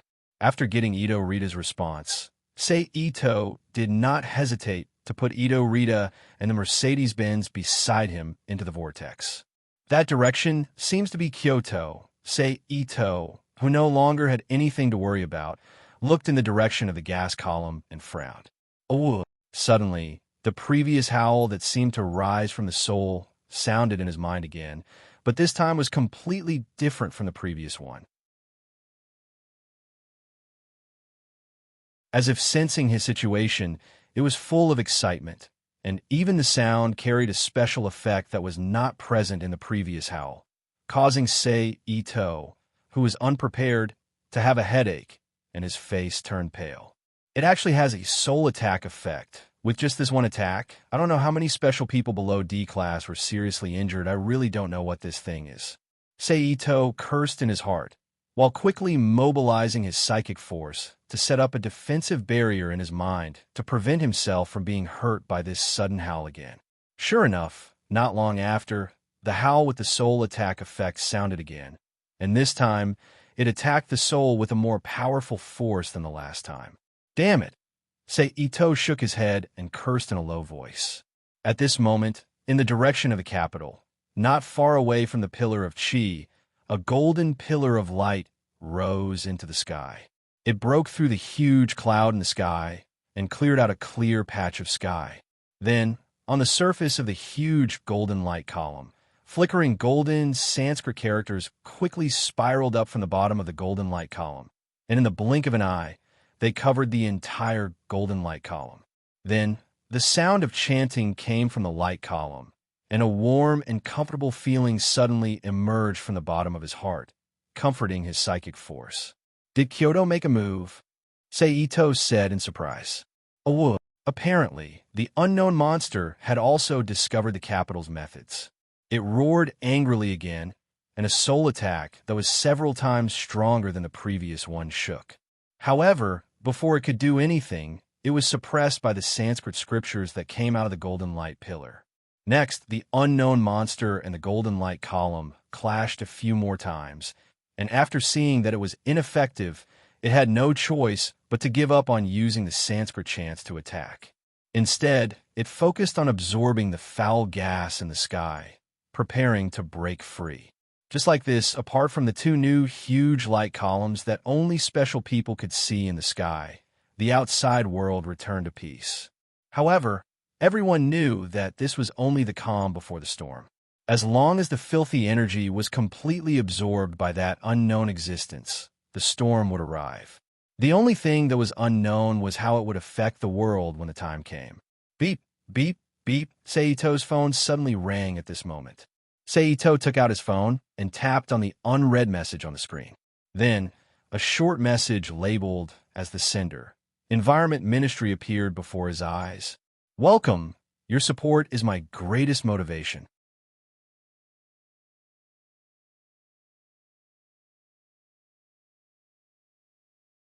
Chapter 295.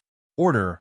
Immediately stop all activities and rush to the ISC Grand Shrine in the capital to provide support. The content of the message was very short, only 23 words long. However, the word order at the beginning meant that this message was not a notice, but an order that had to be carried out. Just as Ito was about to put away his phone and head to the capital, another message notification sounded. Ito frowned as he looked at the unread message on the screen and opened it. Sender, Yi. I just received an order from the capital to stop all activities and head to the capital to provide support. Annie has decided that big sister Suzu Ito and I will stay at home to watch over the mountain. She will immediately head to the capital to provide support. I understand. I will head to the capital now. Ito frowned. The thumb of his right hand that was holding the phone quickly moved across the keyboard as he typed out a reply. Be careful on the road. Soon, Yi's text message came back. Ito deleted it after reading it and put away his phone. He stepped on the slightly trembling ground and quickly rushed in the direction of the pillar of light. It seems that the situation in the capital is not optimistic. Otherwise, the Ministry of Environment would not have given the order to provide support to the capital. I just don't know what the situation will be like when the time comes. Ito guessed in his heart as he ran. Because he was moving forward on foot, there was no need to worry about the condition of the road. He also did not need to avoid the mountains and forests. He only needed to go straight through them. Therefore, the seemingly long distance was reduced by more than half in an instant. In addition, Ito's exaggerated speed was comparable to that of a sports car. He finally arrived at the capital after more than an hour. Phew! Ito, who had just jumped out of the forest, stopped in his tracks. He looked at the capital in the distance, which had been completely opened, and let out a long sigh. Then, he approached the capital. However, from here on out, a large number of purebred demons began to appear. They gathered in groups of 3 or 5. They stopped the reinforcements from approaching the capital. Here comes another one. At this moment, There were 4 demons in front of Seito. One of them had a slender body like a worm and was teasing him. Seeing this, Seito did not waste any time. He immediately summoned a Gantz saber and rushed towards the demons. Roar! Seeing Seito attack them without saying anything, the demons were furious. They roared and charged at Seito. Seito suddenly took a step forward. The force of his step instantly created a 1-centimeter deep depression in the soft ground. His body suddenly disappeared from the encirclement of the 4 demons and suddenly appeared behind the worm-like demon. The pitch-black sword in his hand silently slashed at the worm-like demon's spine. Then, with a twist of his wrist, he swung it at another demon beside the worm-like demon. The black blade that came out of nowhere killed the other fiendish demon in an instant. A large amount of viscous liquid spurted out from the 2 dismembered fiendish demon corpses, turning into droplets in the air and falling to the ground like a small fountain. This is tough. Let's run. In the blink of an eye, the deaths of 2 of their companions instantly shattered the courage of the remaining 2 demons. After one of them screamed in panic, it lowered its body and retreated into the ground to escape. The other demon turned around and stuck out its butt.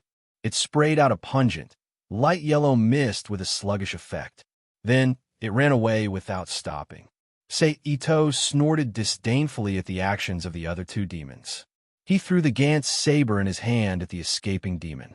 The saber instantly reached the speed of sound under the support of his great strength. In an instant, it arrived behind the demon. The wind blade brought by the saber cut open the demon's body, and the saber sank into the boulder not far away. Puff! The demon's body was cut in half by the blade and the wind blade that came with it. Blood and internal organs spurted out from the 2 halves of the demon's body. At the same time, as he threw the sword, Seito immediately pressed his hands on the ground and activated alchemy. A burst of blue and white lightning jumped in Seito's hands for a moment. The demon that had sunk halfway into the ground immediately stopped sinking and struggled with a painful expression. Then, with a thought, several slender and sharp iron thorns immediately emerged from the demon's body, which was half buried in the ground. The thorns intersected with each other and pierced the demon's body, stabbing it to death. After doing all this, Seito got up and walked to the boulder with the Gantz sword. He activated decomposition alchemy and took out the sword inside. He turned and left the scene and continued to move toward Kyoto. After eliminating 2 more waves of 9 different kinds of demons, Ito-sei finally passed through the barrier of Kyoto City and came to Kyoto City. However, he didn't immediately go to ISC Grand Shrine. Instead, he asked for a room in a traditional Japanese hotel and stayed there. Good. In the room, Seito took out his phone and dialed. Achum. On the phone, his mother Eriko's voice came out. Mother, I'm in Kyoto. Where are you? Seito asked. I'm outside the Kyoto City barrier. I'm about to enter Kyoto. Eriko replied, then asked worriedly, Why are you here? Where's Reina? Mother, don't worry. Second sister is safe. I came here because I received a text message from the Ministry of Environment. Seito first comforted Eriko, then explained. Where are you now? Eriko asked. In a small hotel called Fei House on the east side of Kyoto. Seito said, Wait for me there. Eriko said, and then hung up the phone. In the room, Seito put away his phone and took out various items to make a black tights for Eriko. After all, no one knew what was going to happen next, so no preparation was superfluous.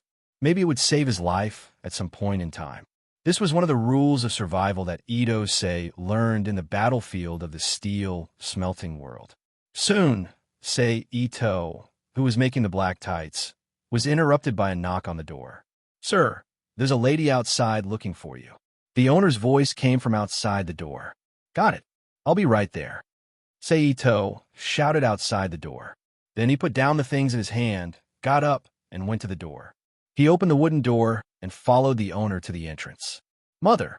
After arriving at the entrance, Seito immediately saw Eriko, who was wearing a witch costume and holding a long sword wrapped in a purple cloth bag. Ah-chung.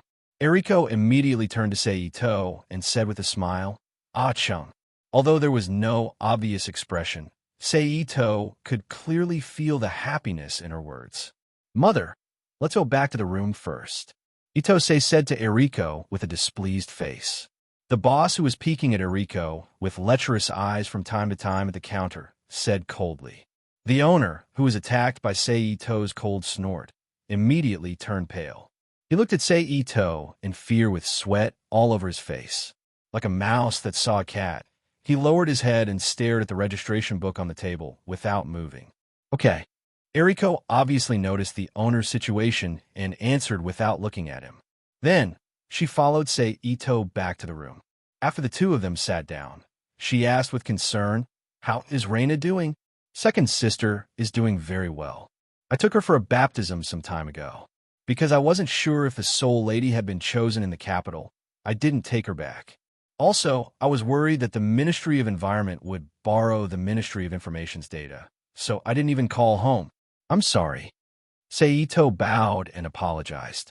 It's fine. You should be careful. Eriko reached out and pulled Seito up with a smile. And Reina also went through a baptism. What an unexpected surprise. Yes. After all, the environment is a bit chaotic right now. We can't interrupt second sister's baptism because of an accident. So, I found an opportunity to take second sister through the baptism. Seito explained, then smiled. Now, second sister can already defeat purebred demons. She's a qualified exorcist. Is that so? That's good. Eriko was relieved when she heard that. Then, Eriko's gaze fell on the clutter in the room and asked curiously, What's that? It's the protective suit I'm making for my mother. Seito reached out and took the material on the side. When he put his hands together, an electric light jumped in his hands as he explained to Eriko. This technique is... Eriko frowned and asked in confusion. Alchemy, Seito said as he handed the part in his hand to Eriko. The alchemy that was popular in the West 200 years ago? Eriko took the part in his hand, raised it in front of her eyes, and observed it curiously for a moment. Eriko was indeed an orthodox exorcist. Unlike Ito Reina, whose understanding of alchemy was limited to legends, she still had a clear understanding of the history of alchemy in the surface world. It's similar, but there are some differences. However, the foundation is the same, so it can be said that different paths lead to the same goal. Seito took out some materials again and started making. What an amazing technique, Eriko praised as she looked at the way Seito turned the materials into parts. Indeed, with alchemy, I've saved a lot of trouble, Seito said with a smile. Then, the two looked at each other in silence. Eriko quietly watched Seito turn the materials into finished parts one by one using alchemy. Then, he used these finished parts to assemble the finished product. In the end, it turned into a set of strange black tights and a hilt without a blade, which appeared in front of her eyes. Welcome. Your support is my greatest motivation.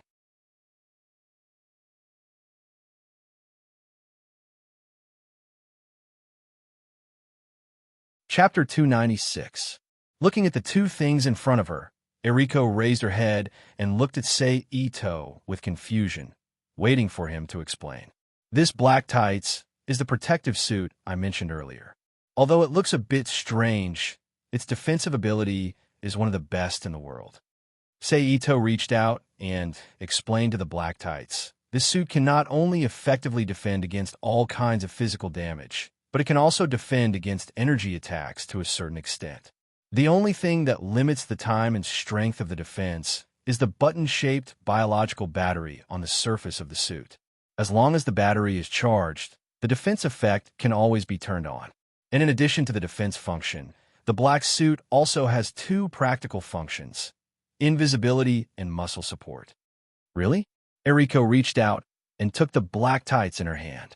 She tugged at it with a little force and said with some disbelief. From the information she obtained, Such a lightweight and powerful protective suit was not only in the hands of the 6th Research Laboratory of the Ministry of Environment in Japan, but even the United States, which was the most powerful in research and development of superpower technology, did not have it. She really didn't know where her youngest son got the manufacturing technology of this suit. It's true. Mother, you'll understand this after you put it on. Ito nodded and confirmed, then said, because the function of this suit is too powerful. In order to be safe, it is set according to the physical data of the future user during the manufacturing process. Then it is bound by brainwaves to ensure that even if someone else gets this suit, they will not be able to use any of the black suit's functions. Eriko nodded with a look of understanding. If this suit did not have any protection, if a person could wear it, Eriko would feel that it was strange. Then what about this thing? Eriko put the black suit back in place, reached out and grabbed the Gantz sword that only had a handle and a guard, and asked, "This is a retractable, portable melee sword. Like the black suit, it needs to be bound by brainwaves.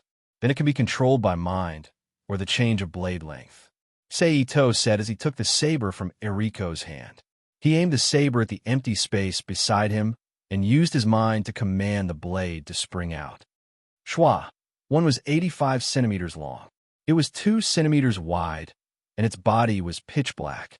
There was no reflection or decorative pattern on the blade, and it suddenly appeared in front of the shield. Then, under the control of Ito's mind, it quickly extended forward until the tip of the sword pierced into the wall on the side of the body before it stopped extending. Then Ito withdrew his hand, and the blade immediately returned to the handle. Once again, it returned to its original state and was returned to Eriko's hands by Ito. Ito looked at Eriko with a smile and said, "Mother, just focus your mind on the blade, and you can complete the certification." "I understand." Eriko nodded and closed her eyes. She concentrated on attaching her mind to the blade. Almost in the next moment, the blade that had just been pulled back into the handle popped out again. Eriko, who heard the sound, opened her eyes again and held the saber in front of her. She used the back of her left hand's index and middle fingers to lightly flick the blade. She felt the different feeling from the blade, and her hand tightened as she filled the blade with spirit energy. It's very light, and the blade's echo is very clean. The spirit energy flow is also very clear. "It's a rare good saber," Eriko said with satisfaction after dispersing the spirit energy on the blade and pulling back the blade. "As long as Mother is satisfied," Ito smiled. "With the protective suit and the saber, Mother's battle strength will increase by a lot. Even if I face imminent danger, I will be much more at ease." Hearing this, Eriko rubbed Ito's head and smiled happily. "I haven't reached the point where I need my son to worry about me." Ito fiddled with Eriko's messy hair and said, "Mother, put on the black suit and I will teach you how to use it. After you are familiar with it, we will meet at the God Palace. After all, if we arrive too late and they find an excuse, it won't be good." "Okay." Eriko nodded. Picking up the black clothes on the ground, she turned around and walked into the bedroom next door. Then, a series of rustling sounds came from behind the paper wooden sliding door. It was not until 5 minutes later that Eriko, who was wearing a black tights on the inside and a red and white witch costume on the outside, returned to the reception room. She raised her hand and pulled the collar on the right side of her jacket and said, "Ah Chung, see if there is any way to cover the exposed collar, neck, and chin of the black suit. If I wear out like this, it won't be polite and will appear too uneducated." Ito held his chin with one hand and crossed his chest with the other. He frowned as he looked at Eriko in front of him. When he saw the long hair that reached her back, his eyes lit up. He put down his arms and walked in front of Eriko. Under Eriko's confused gaze, he pulled the hair from the sides of her neck to the front and began to weave it like Uno Hanaretsu from the God of Death. However, when he was weaving, he put a thin bamboo tube-like box on the 2 strands of hair near the chin, completely covering the exposed chin of the black suit. This was because Eriko had a good temperament and was a rare beauty among Japanese. Otherwise, if an ordinary person used Uno Hanaretsu, it would definitely be ugly. "It's done."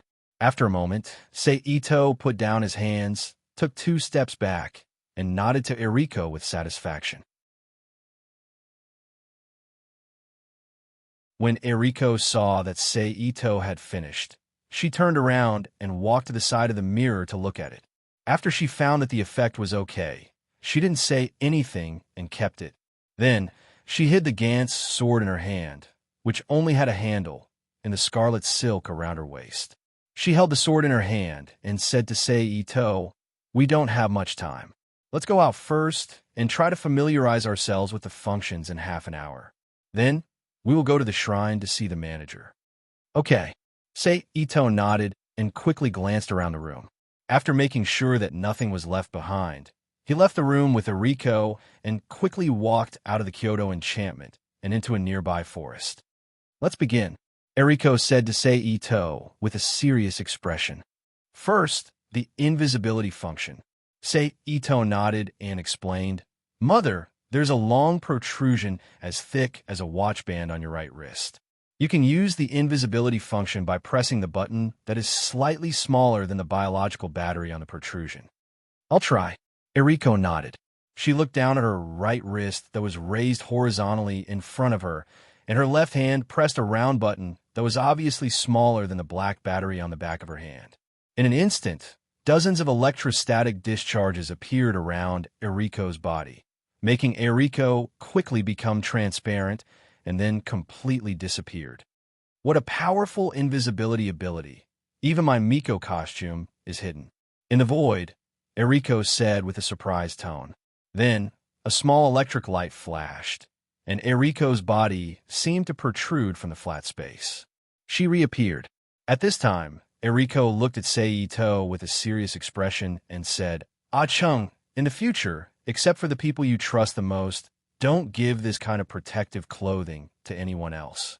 It will only bring you danger." "Don't worry, Mother, except for you, Grandpa, eldest sister, second sister, and Yi, I won't give this kind of clothing to anyone else. I don't want to be targeted by organizations all over the world," Seito said with a serious expression. "That's good." Eriko nodded slightly. She said with relief. Then, she continued, "Tell me how to use the other function." "The function that can be stimulated by muscles is the simplest. It's the same as using a sword. You just have to think about it," Seito said with a chuckle. "Is that so?" Eriko frowned and said. Then, she turned to a big tree next to her. After a second of silence, she suddenly punched the trunk of the tree and instantly sank into it. Looking at the small half of her forearm that was still outside, Eriko pulled her hand out in surprise and said, "This kind of force is more than 3 times my full strength." Then, Eriko took a step back from the tree and bent her legs slightly. With a sudden leap, she rose forward to 5 meters in the air in the blink of an eye. After pausing there for 2 seconds, she landed in a free fall. With a slight exhaust sound, she stepped on the ground and made a shallow footprint. Next, Eriko tested the various functions of black chi in the forest. From the most basic running and jumping to the punches and kicks in sports, she tested them all. When she couldn't measure anything, she stopped and said to Seito, "With this black chi, my strength has increased by at least 2 levels. With Mother's strength increased by 2 levels. I think that even in the Environment Province's level classification of B+, your standard would be first class." Seito said respectfully, "Don't underestimate the world. Also, external forces are not the right way to go. Unless it is absolutely necessary, I won't use some of the functions of this clothes. You are the same. Don't rely too much on these external things." Eriko shook her head slightly and said with a faint smile, "I know." Seito respectfully accepted the advice. Seeing Seito humbly accept her teaching, Eriko nodded with satisfaction. Then, as if she thought of something, she asked Seito, "How long can the battery of this clothes last? Without the battery, how do we replenish the energy?" "Mother, I purposely increased the battery of the clothes. I don't know how long it can last. After all, the battery consumption mainly depends on the situation at the time of the battle. Generally, there's almost no possibility of battery consumption. As for the charging method, I need to use the box to store the black chi. I haven't made it yet. When I have the time, I will make it and give it to you. Ito frowned and said after pondering for a while. All right, Eriko said, and then turned to look at Kyoto not far away. Let's go back and meet the housekeeper together. Okay. Ito nodded in agreement. Then, the two slowly walked out of the forest, passed through the city barrier, and returned to Kyoto. Then, they went straight to the Jingu Shrine of Peace. The reason why they went to the Jingu Shrine of Peace and not the ISE Grand Shrine was because the ISE Grand Shrine was located in ISE City of Mie Prefecture, Japan, and not Kyoto. However, for the convenience of communication, the ISE Grand Shrine of Peace would leave the relevant person in charge and a small team of 5 pure onmyoges in the Jingu Shrine of Peace. Therefore, the person in charge of the Jingu Shrine of Peace was the housekeeper who stayed in the Jingu Shrine of Peace. Of course, these were all explained by Eriko to Ito on the way to the Jingu Shrine of Peace. Eriko quickly brought Ito to the main entrance of the Jingu Shrine of Peace. After showing the family seal to the witch in charge of reception, another witch on duty led them to the back hall of the Jingu Shrine of Peace. Finally, they stopped in front of a traditional Japanese-style room. Sorry to disturb you. The witch knelt on the floor of the hallway and said respectfully. Then, she reached out and pulled open the paper wooden door, allowing Eriko and Ito to enter. As soon as they walked into the room, more than a dozen old and young men and women wearing onmyoji, hunting clothes, and Miko costumes immediately gathered their gazes on Eriko and Ito behind her. Their gazes contained mixed thoughts as they pressed down on the two of them. Eriko, who was one step ahead, immediately sensed the probing intent descending upon her body. She snorted coldly with an unpleasant expression. Her cold snort, which was full of deterrence, immediately defeated the impure intent contained in everyone's eyes and repelled it back. Out of the dozen old and young men and women kneeling in the room, 3 young men and 1 middle-aged man immediately turned pale, while the other middle-aged man frowned. Obviously, he was not strong enough and was affected by Eriko's attack. As for the rest of the guys, they were completely looking down, as if the probing just now had nothing to do with them. However, it was understandable. After all, this world was not as particular about laws and morals as the surface world. It was the law of the jungle where strength reigned supreme. Without strength, no one would respect you and treat you as one of their kind. Therefore, appropriate probing became a necessary means for strangers to determine their attitude towards each other. If you accept the probing, then I will approve of you. Otherwise, I will despise you. Of course, if you accept the probing and counterattack like Eriko, then if the other party accepts the probing, then nothing will happen and they will approve of each other. If the other party does not accept the probing, then you can completely despise the other party's dignity and trample on him. Then squeeze the other party for greater benefits in the following manner. After completing the ritualistic probing and roughly determining the strength of the people in the room, Eriko led Ito past the few onmyoges and witches whose expressions had changed. They stopped beside the last onmyoges who had the same expression and looked coldly and arrogantly at the other onmyoges kneeling beside him without saying a word. Welcome! Your support is my greatest motivation. You're tuning in to the Warrior Lore YouTube channel. Don't forget to subscribe and join us on this journey to catch the most captivating stories.